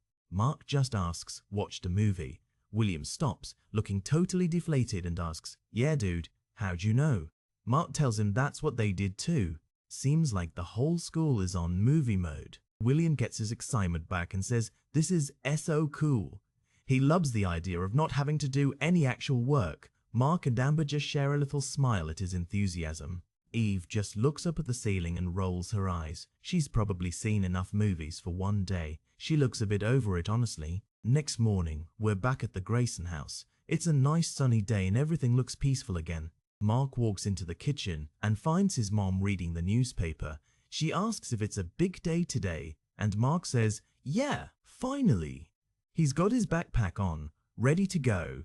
They sit down at the table and Mark has some breakfast. His mom points out that it hasn't been that bad. He had 5 weeks off, 2 weeks of watching movies, and now he's graduating. Mark admits he has 2 weeks to prepare for college at Upstate University and says he's a nervous wreck. His mom gives him some classic mom advice, saying it's not that hard and he just has to take the diploma and shake the principal's hand. She tells him he'll do fine. She's trying to be supportive. Mark is worried about the new environment at college. He also admits that those 5 weeks off really helped him catch up on his work. He's reflecting on everything that's happened. Then he gets a bit more serious. He says with everything Cecil has him doing, he doesn't know if he even has time for college. He's feeling the pressure of being a superhero while trying to have a normal life. And then, beep, beep, beep, Mark's pager starts going off right in his pocket. He lets out a sigh and says, "Speak of the devil." Perfect timing, right? He starts scarfing down his breakfast. His mum tells him she wishes he wouldn't eat so fast because it's not good for him. Mark just says, "I'm needed in New York," while holding his pager. He's already shifting into hero mode. He stands up and starts to head out, saying he hopes he can get back in time for graduation. He's moving fast now, already thinking about the mission. He stops to throw his napkin into the trash can, but wait, he sees something inside the trash that stops him dead in his tracks. He looks really concerned. He's looking at a bunch of empty liquor bottles in the trash. He turns back to his mom and just asks, "What?" with this really stern, hurt look on his face. His mom looks him right in the eye, getting defensive. She says Art was over visiting and they had a few drinks. She tells him, "It's not illegal." You can tell she's struggling, man. Mark just stands there looking at her with this mix of sadness and disappointment. He doesn't say anything, but his expression says it all. He knows what's really going on. His mom gets even more defensive and tells him, "I'm the parent, Mark. You're not allowed to look at me that way." Ouch. That's a tough thing to hear from your mom. Mark just sighs and gives her a little kiss on the cheek. He says, "I gotta go." She tells him, "Goodbye, son," as he heads out the door. The tension is still there, thick as soup. So then we see Invincible flying through the clouds. He's on his way to New York, talking on his earpiece. He asks what the situation is. Someone tells him there's a supervillain in Manhattan tearing things apart. The Cape's crew is already there, but they need his help to keep the damage to a minimum. He looks down and sees a scene of total chaos. Cars are flipped over. There's a giant monster guy smashing things, and a couple of other heroes are trying to hold him back. Mark says he'll have to make this quick. The monster guy, Thomas Winters, is massive and has glowing veins all over his body. He lets out a huge "whoom" as he swings his arm, yelling, "Go away!" He looks totally out of control. He smashes a couple of the other heroes right into a police car. There's a huge do-ram as they hit the vehicle, shattering the glass. This guy is no joke, dude. Mark lands next to one of the heroes who's trying to recover.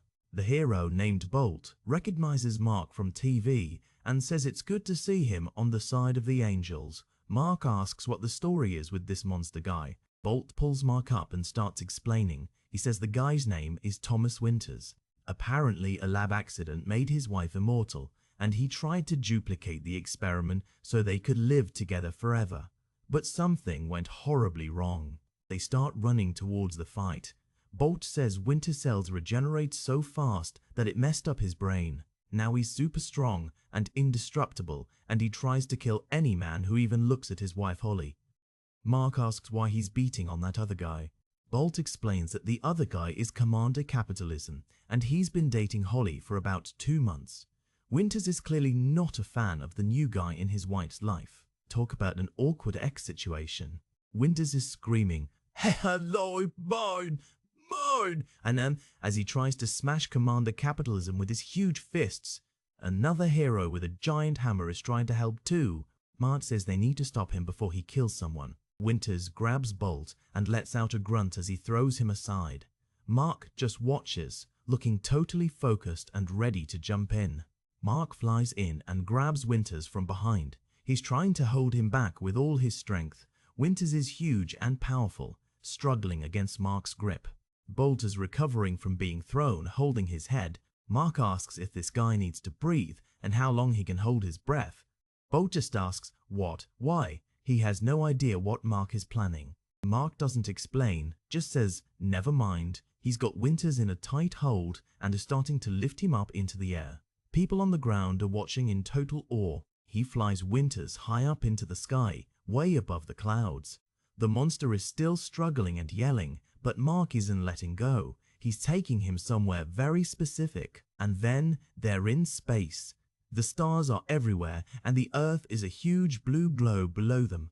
Mark is still holding Winters' neck, totally unaffected by the lack of air.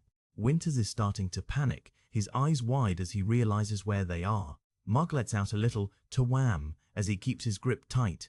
He's just waiting it out now. Winters is gasping and clutching at his throat, his face turning dark. He can't breathe out here. Mark is just floating there, watching him with this calm, determined look. Finally, Winters goes totally limp. He's passed out from the lack of oxygen. Mark starts flying back down towards the Earth, still holding the massive guy. Mission accomplished, man. Back on the ground, things are starting to get cleaned up. Bolt is telling the crowd to move along because the show is over. We see paramedics helping Commander Capitalism, who's lying on a stretcher. Mark lands with the unconscious Winters. Bolt tells him he did a great job and jokes that he doesn't know what superheroes would do without space. Mark just says, I hear you. He looks pretty exhausted. Mark looks at the team and asks if they're the corporate superheroes. He can never remember if they're called Capes or Megaforce. Bolt chuckles and says they're Capes and that they're not exactly a 9-to-5 job. Bolt points at Mark's face and says he has a shiner. He jokes that it must be rough on his secret identity. Mark just says, oh, as he looks over at the unconscious monster guy. Winters starts to wake up, looking all dazed and confused. Mark is worried and says, oh crap. He mentions that he doesn't usually get bruises since he's invincible and all. Suddenly, whack! Winters gets hit right in the face again. He lets out a huge scream. Mark and Bolt both look totally shocked at the sudden attack. It was the hero with the giant hammer. He's standing there with a smile saying, all clear guys. He just knocked Winters right back out again. Guess he didn't want him waking up yet. Mark and Bolt just stare at each other, totally speechless. Bolt has this hilariously confused look on his face. Mark looks pretty baffled too. Finally, Mark just says cool. He doesn't know what else to say after that. It was a pretty wild ending to the fight. Paramedics are loading Winters into an ambulance now. Bolt tells Mark he did good and says if he ever wants healthcare and overtime pay, he should give them a call. Mark says he'll keep it in mind. Sounds like a tempting offer. A blonde woman, Holly, comes running up yelling, oh Philip, baby, are you okay? She's clearly distraught about her boyfriend, Commander Capitalism. Mark and Bolt watch her run past. Commander Capitalism, Philippe's all bandaged up on the stretcher. He tells Holly it's not as bad as it looks and that her aches wasn't so tough. He asks her to ride with him to the hospital. He's trying to be the hero even now. Bolt and Mark watch them walk away. Bolt says he likes to watch her coming, but loves to watch her walk away. He says she's fine and all mine. Mark asks if it's really worth all this trouble. Commander Capitalism laughs and says for a smoking hot chick who's guaranteed to never age a day, it's definitely worth it. Mark suddenly realizes what time it is and yells, crap, what time is it? He's totally forgotten about his graduation. Now we're at the graduation ceremony. Principal Winslow is at the podium, giving a long speech. He says it's his final year and he's proud to see so many of them ready to go out as adults. He admits he's been talking for almost a half hour and says they should probably get on with it. Finally, dude. Mark finally arrives, still wearing his graduation gown. He's creeping through the rows of seated students, whispering, excuse me, and asking his friends what he missed. He looks pretty stressed. William whispers back that Principal Winslow is retiring and says it's a shame he couldn't have done it a few years earlier. He's always got something snarky to say. Another friend says he actually liked Winslow. Then he asks Mark the big question, what happened to your eye? Mark has a pretty gnarly black eye from that fight earlier. Mark lies through his teeth and says, I, got mugged. Amber is sitting right next to him, looking at him with this I know better expression. She's totally onto him.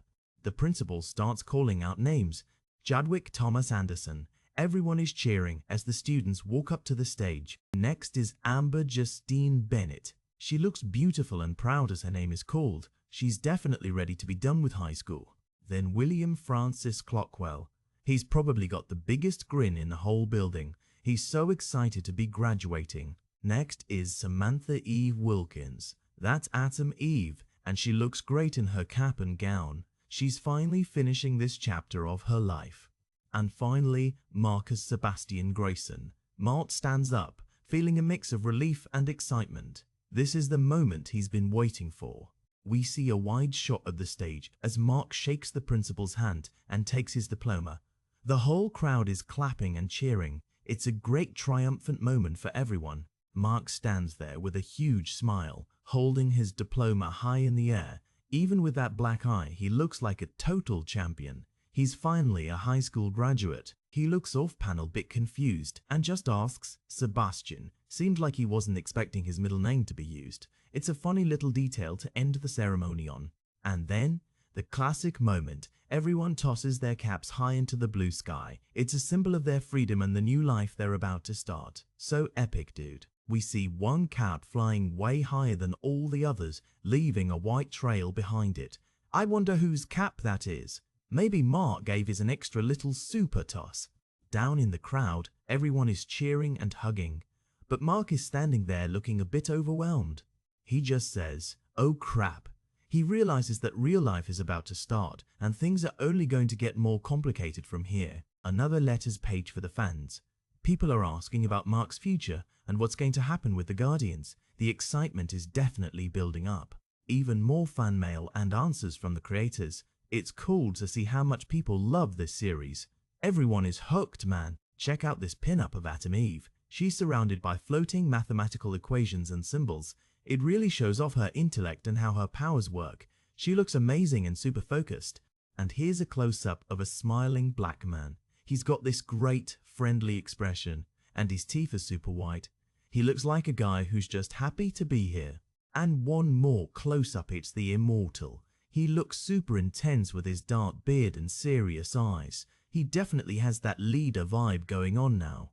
I wonder how he'll do as the new head of the Guardians. Check out this awesome group shot.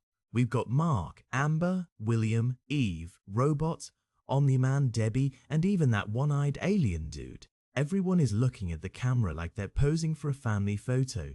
It's a great look at the whole cast together. And another one. This one is much more action-packed. It shows the whole Guardians team Immortal, Monster Girl, Rex, Robot, Samson, and Duplicate all in their hero gear, looking ready for a fight.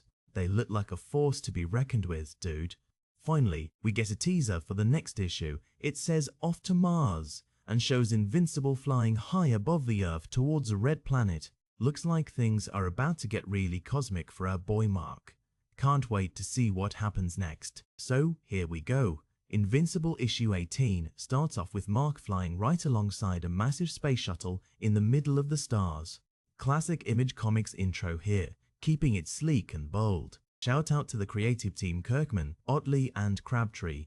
These guys are the dream team for this series. We get a quick glimpse of the key players this time. Mark, Cecil, Titan, some astronauts, and a very grumpy looking Martian. Just the legal fine print, bro. Even superheroes have to deal with copyright. And then we jump right into the action. Mark is literally holding up the entire floor of a collapsing building while a family scrambles to safety. He's telling them to grab their stuff because he can't hold this forever. Cuts to a local burger mart, standard hangout spot for high schoolers. William and Eve are sitting with Amber, and William is complaining about how long some retirement ceremony took. They've been waiting for Mark for 20 minutes already. Amber looks super worried. She's going on a rant about how Mark has been distracted and late ever since his dad died, and he even showed up to graduation with a black eye. William and Eve just exchanged this awkward, silent look while Amber vents her frustrations. So then Amber drops a bombshell. She thinks Mark is dealing drugs to support his mom. She asks the guys what they think, looking completely serious. The silence in the booth is deafening. Even William are just staring at her, processing that crazy theory, and then they just lose it. They start laughing their heads off because the idea of Mark as a drug kingpin is just too much. Right then, Mark finally shows up, looking a bit beat up but smiling. He asks what's so funny while they try to catch their breath. Mark's not letting it go though. He's playful, asking if they were talking about him behind his back. Amber tries to play it cool, saying it was nothing really, but you can tell she's embarrassed. But then beep, beep, beep. Mark's pager goes off in his pocket and his face just drops. He has to pull the old "something came up" excuse again.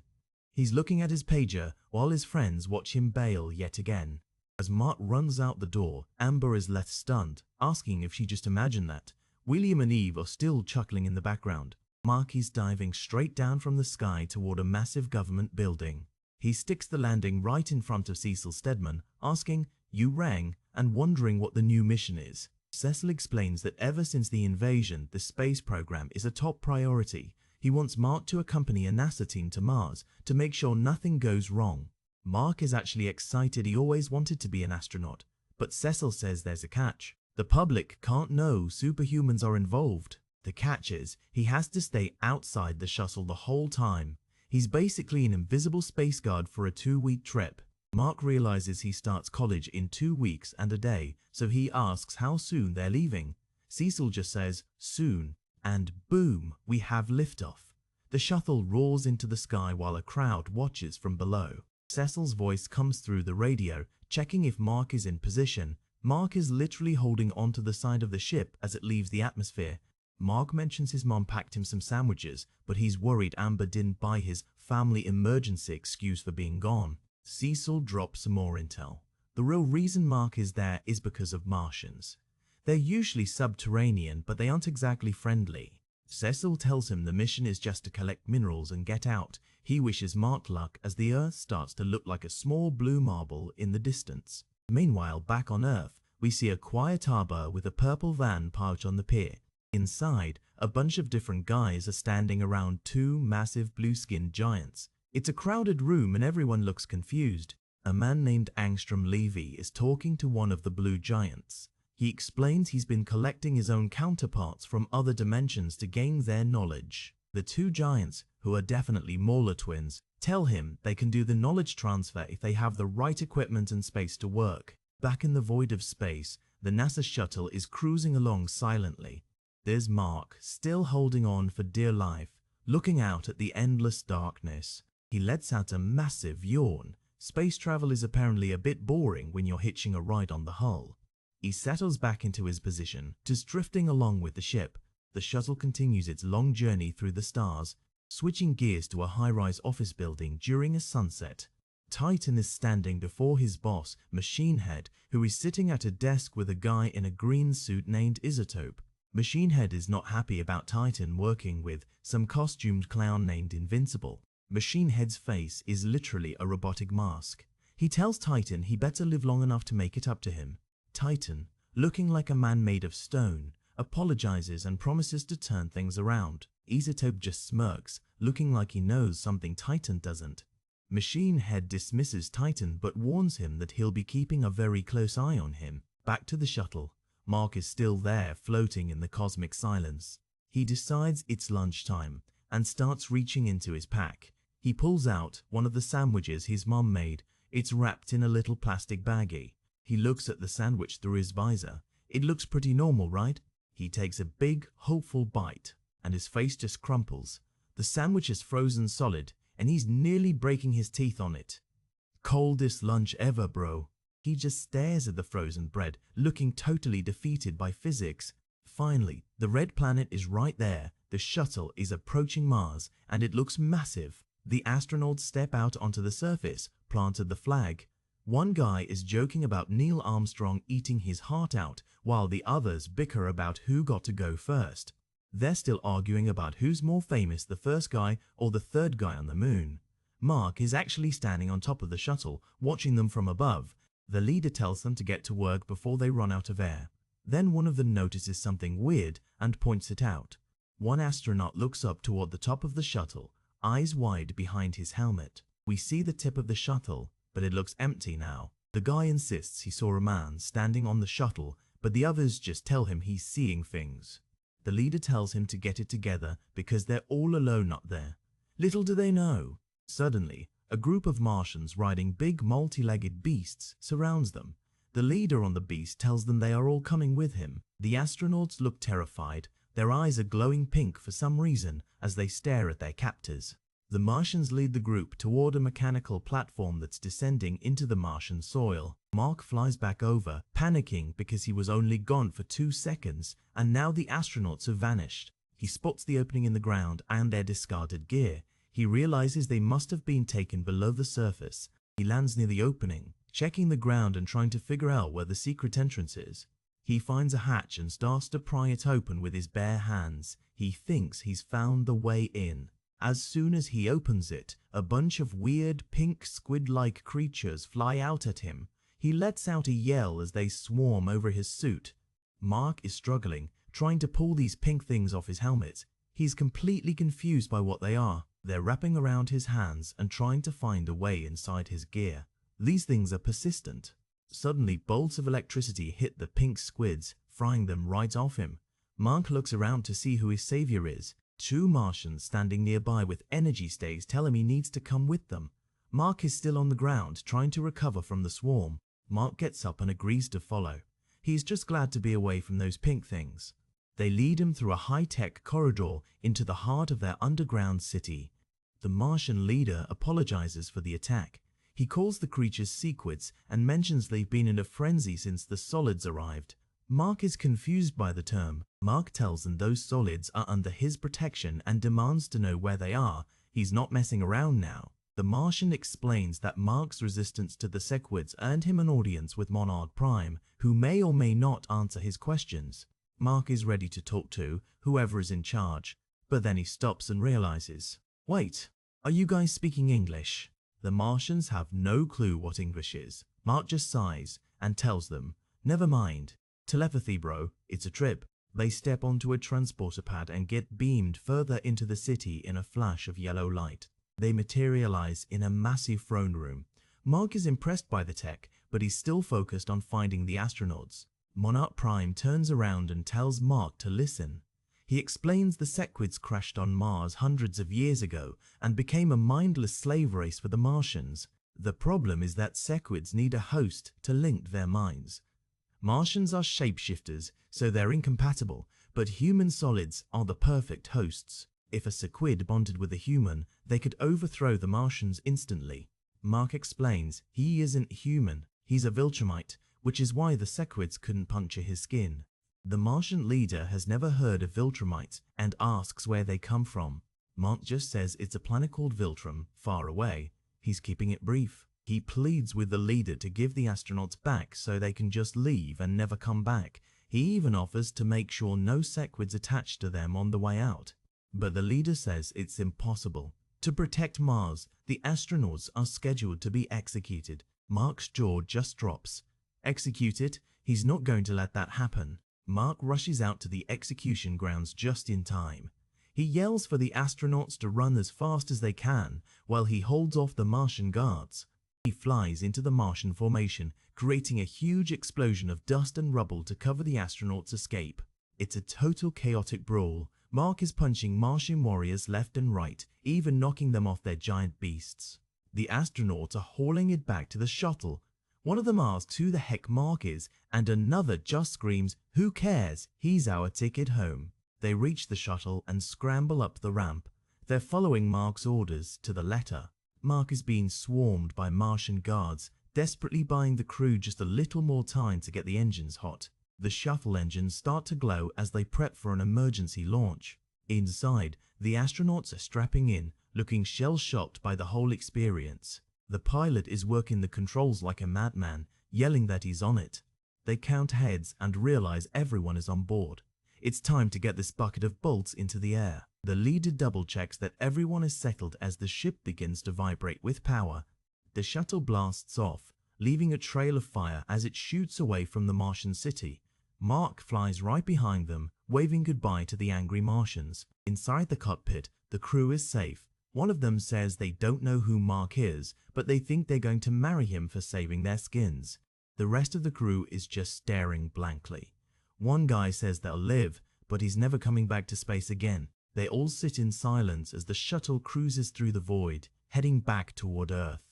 Still just sitting there, you can really feel the trauma setting in, bro. One of them finally cracks a tiny, relieved smile. They're actually going home. Mark is still flying beside the ship, leading them back to the blue planet. Mission accomplished. Oh wait, back on Mars, we see a lone figure standing in the red dust. There's an astronaut's helmet on the ground. The man turns around and he's covered in pink sequins. He's smiling this creepy teeth-baring grin. Oh man, this is not good. Someone got left behind, and someone else is on that ship. Time for some fan mail. Kirkman is talking to the readers in the Pimbinsipple section. More letters from the fans. They're asking about Omni-Man and Anstrom Levy. People are hooked. Finishing up the letters, Kirkman teases some big stuff coming up with Robot and more guest artists. Check out this pin-up of Atom Eve. She's looking powerful with that snake and apple imagery. Very cool. Another awesome pin-up of Mark in front of a giant Omni-Man. The scale is incredible. Same cover, but in full color this time. That orange and blue really pops. Credits for the issue. Kirkman and Otley are back at it. Quick headshots of the main cast for this arc. Mark, Eve, Titan, Machine Head and Isotope. More legal stuff. Just skip past this to get to the story, bro. So, a limo pulls up to an apartment building. A guy steps out while his friends cheer. Woohoo, we went to Mars. It's Roos, the astronaut, who returned.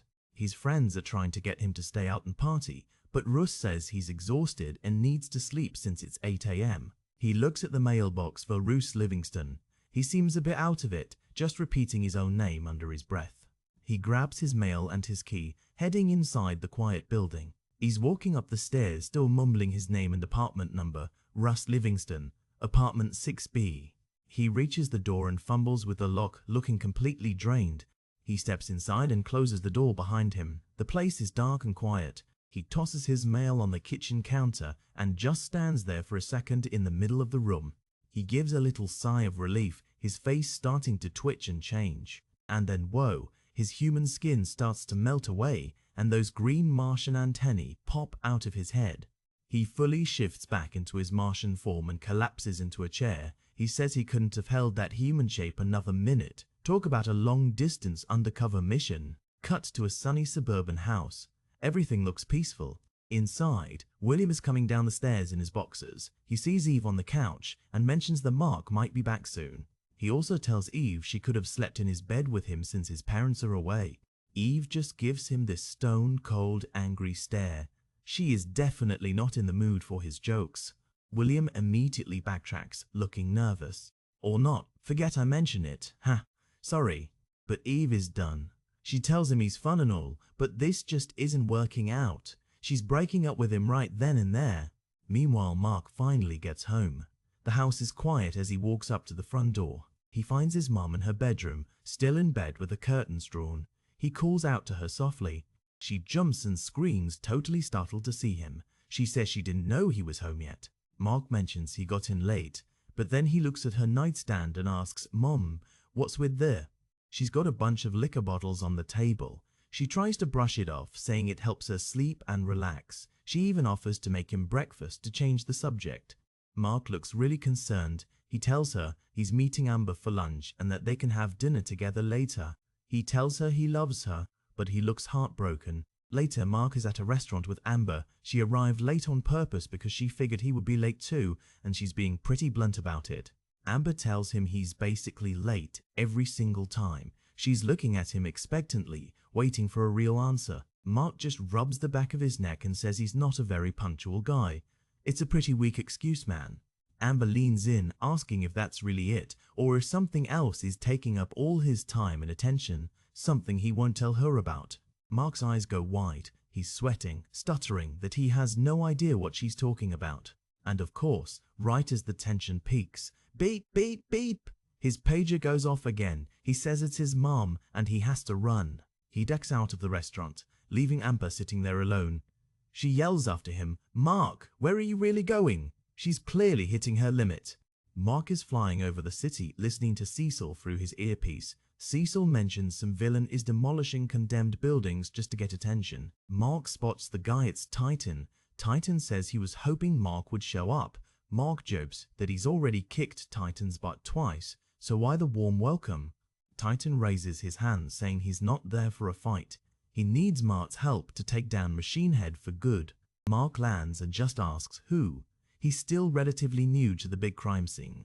Titan explains that Machine Head is the top crime boss in the country. He does it all, murder, drugs, everything, and the police can't touch him.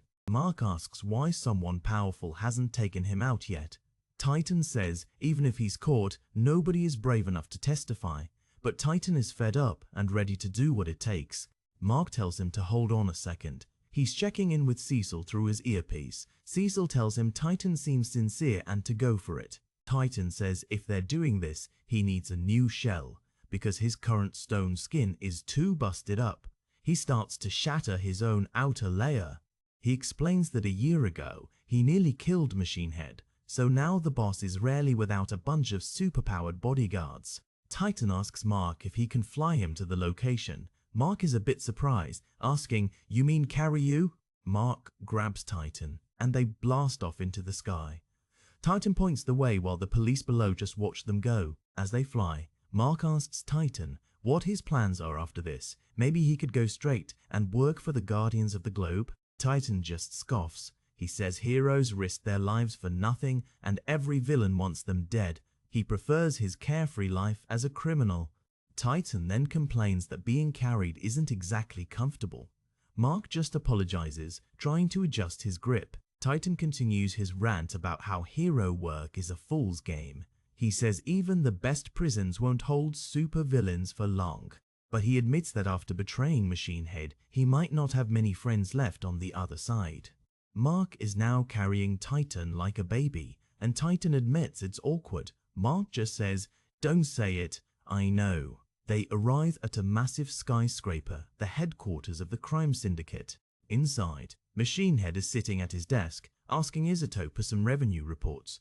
Isotope is being his usual creepy, subservient self. Suddenly crash, Mark and Titan burst through the massive glass window in a shower of shards. Machine Head and Isotope duck for cover. Machine Head isn't even rattled. He just stands up and says he's glad they couldn't make it, though he would have preferred they used a door. He tells Titan he's not unprepared for this. He gestures toward the shadows, and a group of intimidating silhouettes starts to step forward. First up is Battle Beast. He's a huge armored lion man with a giant spiked mace. Machine Head warns them not to meet the business end of his weapon. Next is Magnetak, a guy covered in mirrored angular armor plates. Then there's Kursk, a villain from Russia who cracks with electricity. Kursk is glowing with power, looking ready to fry someone. Then we see Furnace, a giant steam-powered robot with a huge gun for an arm. Machine Head says he just looks cool, and that counts for a lot. Next is a bald guy named Maniac, who Machine Head says will really put Mark to the test. And lastly, Tether Tyrant. He's a short guy with a massive bundle of pink elastic ribbons coming right out of a hole in his chest. The fight starts instantly. Tether Tyrant shoots his pink ribbons out and completely wraps around Mark, pulling him into the air. The other villains are calling dibs on who gets to hit him first. Titan roars and prepares to charge, his stone skin thickening as he gets ready for a brawl. It's total chaos. Furnace is blasting fire, Magnetak is flying around, and Mark is struggling against the ribbons. Mark yells to Titan that they should have recruited more heroes. Maniac gets knocked into a pit of molten metal, screaming, "Oops," as he goes down. Tether Tyrant manages to land a heavy punch on Mark while he's still tangled up. The impact is huge. Mark is shocked, holding his head. Whoa, that actually hurt. He's starting to realize these guys aren't just pushovers. Machine Head is just standing in the back with Isotope, gloating that he doesn't hire lightweights. Mark is getting really mad now. He tells Machine Head he won't worry about holding back anymore. Mark flies forward with an invincible punch, slamming right into Tether Tyrant and knocking him back across the room. Titan is locked in combat with Kursk, shouting that he's still got plenty of fight left in him. Mark is still fighting Furnace, and he jokes that Titan's rock on display inspired his silly move names. Furnace just yells, "Die." Furnace is screaming about how much his suit cost to build as he blasts Mark with a point-blank stream of fire. Mark just stands there, unbothered, saying, "Still doesn't hurt." Titan is surrounded by debris, fighting for his life against the other bodyguards. Furnace keeps blasting, but it's doing absolutely nothing to Mark's Viltrumite skin. Mark uses Tether Tyrant's own ribbons to slingshot himself into Furnace, smashing the robot suit into pieces. Magnatak faces off against Titan, saying he's going to enjoy this. Titan just tells him he has a weird definition of fun. Suddenly, Battle Beast leaps into the fray, letting out a terrifying roar. Mark is starting to look exhausted, saying he doesn't have enough energy for a guy this big. Battle Beast hits Mark with a strike so hard it makes a sickening crack sound. Mark's head is snapped back violently. The Lion Warrior stands over the fallen hero, saying Mark might be the strongest thing in this world. But Battle Beast isn't from this world. He slams his mace down, sending Mark flying across the office. Mark is bleeding, his suit torn. He's barely holding on as Battle Beast continues the assault. Titan gets smashed into a wall by Magnatak, the stone on his face cracking under the pressure. Titan is being pelted by metal shards, struggling to stay upright against the relentless attack. Magnatak looms over him, telling him he underestimated the security team. Titan gets hit with another massive blow, more of his rock shell breaking off to reveal his bruised face underneath. The scene is grim. Mark is lying in a heap of rubble, unconscious and beaten. Machine Head is laughing, congratulating his team for a job well done, while Battle Beast looks disappointed by the lack of a worthy challenge. But then the window explodes again. A new group of heroes flies in. It's the new Guardians of the Globe, and they look ready for war. Machine Head panics, telling Isotope to get him out of there immediately. He looks around, but Isotope is nowhere to be found. The teleporter has completely bailed on him. Robot and the others land near the broken Mark. Robot tells him to sit tight while they take over the fight. The Guardians start tearing through the bodyguards. Duplicate is swarming Curse while Rexplode throws his explosive charges. Black Samson goes head-to-head with Battle Beast, but the Lion Man just laughs and dares him to give him everything he's got. Monster Girl, in her massive troll form, grabs Tether Tyrant while Robot gives her tactical directions on how to shift her weight. The brawl is intense. Robot is managing the field while Battle Beast is still just dominant, taking hits like they're nothing. Black Samson is hitting Magnatak with everything he's got, shouting that the villain is insulting him by fighting back. Battle Beast stands in the middle of the wreckage, holding up two unconscious Guardians. He asks, "Is this the best you can offer?" He drops them like trash, saying he came for sport and was deceived about this world being fierce. He says today is not a good day and he's leaving. He literally just walks into a portal and vanishes, leaving everyone stunned. The remaining villains are quickly defeated. Titan stands over the beaten body of Machine Head. Mark is awake now, but he looks terrible. He just looks at Machine Head and says, "Jerk." Titan is standing over the boss and Machine Head asks if he really thought this would work. Titan just says, "You never know." Cut to the United States Pentagon. The big guns are involved now. Cecil is walking with Mark, who is covered in bandages. Cecil explains they let Titan go because he proved his worth and his record was mostly clean. Mark asks about the other two heroes who were hurt. Cecil says they're in bad shape and will be there for weeks. He apologizes for letting Mark go in alone, admitting he didn't realize it would be that tough.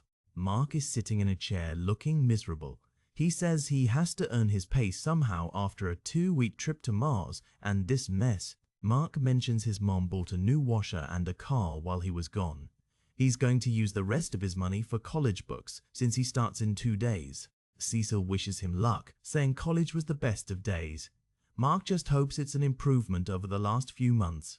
Later, boss. Mark finally gets back to his house. It's nighttime and the lights are off. He tries to sneak into his room through the window so he doesn't wake his mom. He's climbing through when suddenly the light clicks on. He jumps, totally startled. It's Eve. She's standing there in the room. Mark asks what she's doing there and what William would think. Eve just says, "Mark, William and I broke up." She looks really sad. She tells Mark that if he's got a minute, she really needs to talk to him. It's important. Back at the office skyscraper, the lights are still dim after the battle. Machine Head's office is a complete ruin, but someone is standing there. A green glowing figure materializes in the center of the room. It's Isotope, and there's Titan sitting at the desk. Isotope tells him that, now that the mess is out of the way, they can get down to business. Isotope smirks, saying it's going to take some cleaning up. But everything went according to plan. Machine Head is out of the picture, and the rest of his men will need a leader. You'll be that leader. They will all answer to you, boss. Titan stands up, wearing a sharp black suit with a pink rose in his lapel. He looks out over the city and says, yes, yes they will. He used Mark to take over the syndicate, bro. What a twist. Botisard. Mark is flying while carrying a massive cup of bergamot soda and a bag of fries. He looks a lot happier here.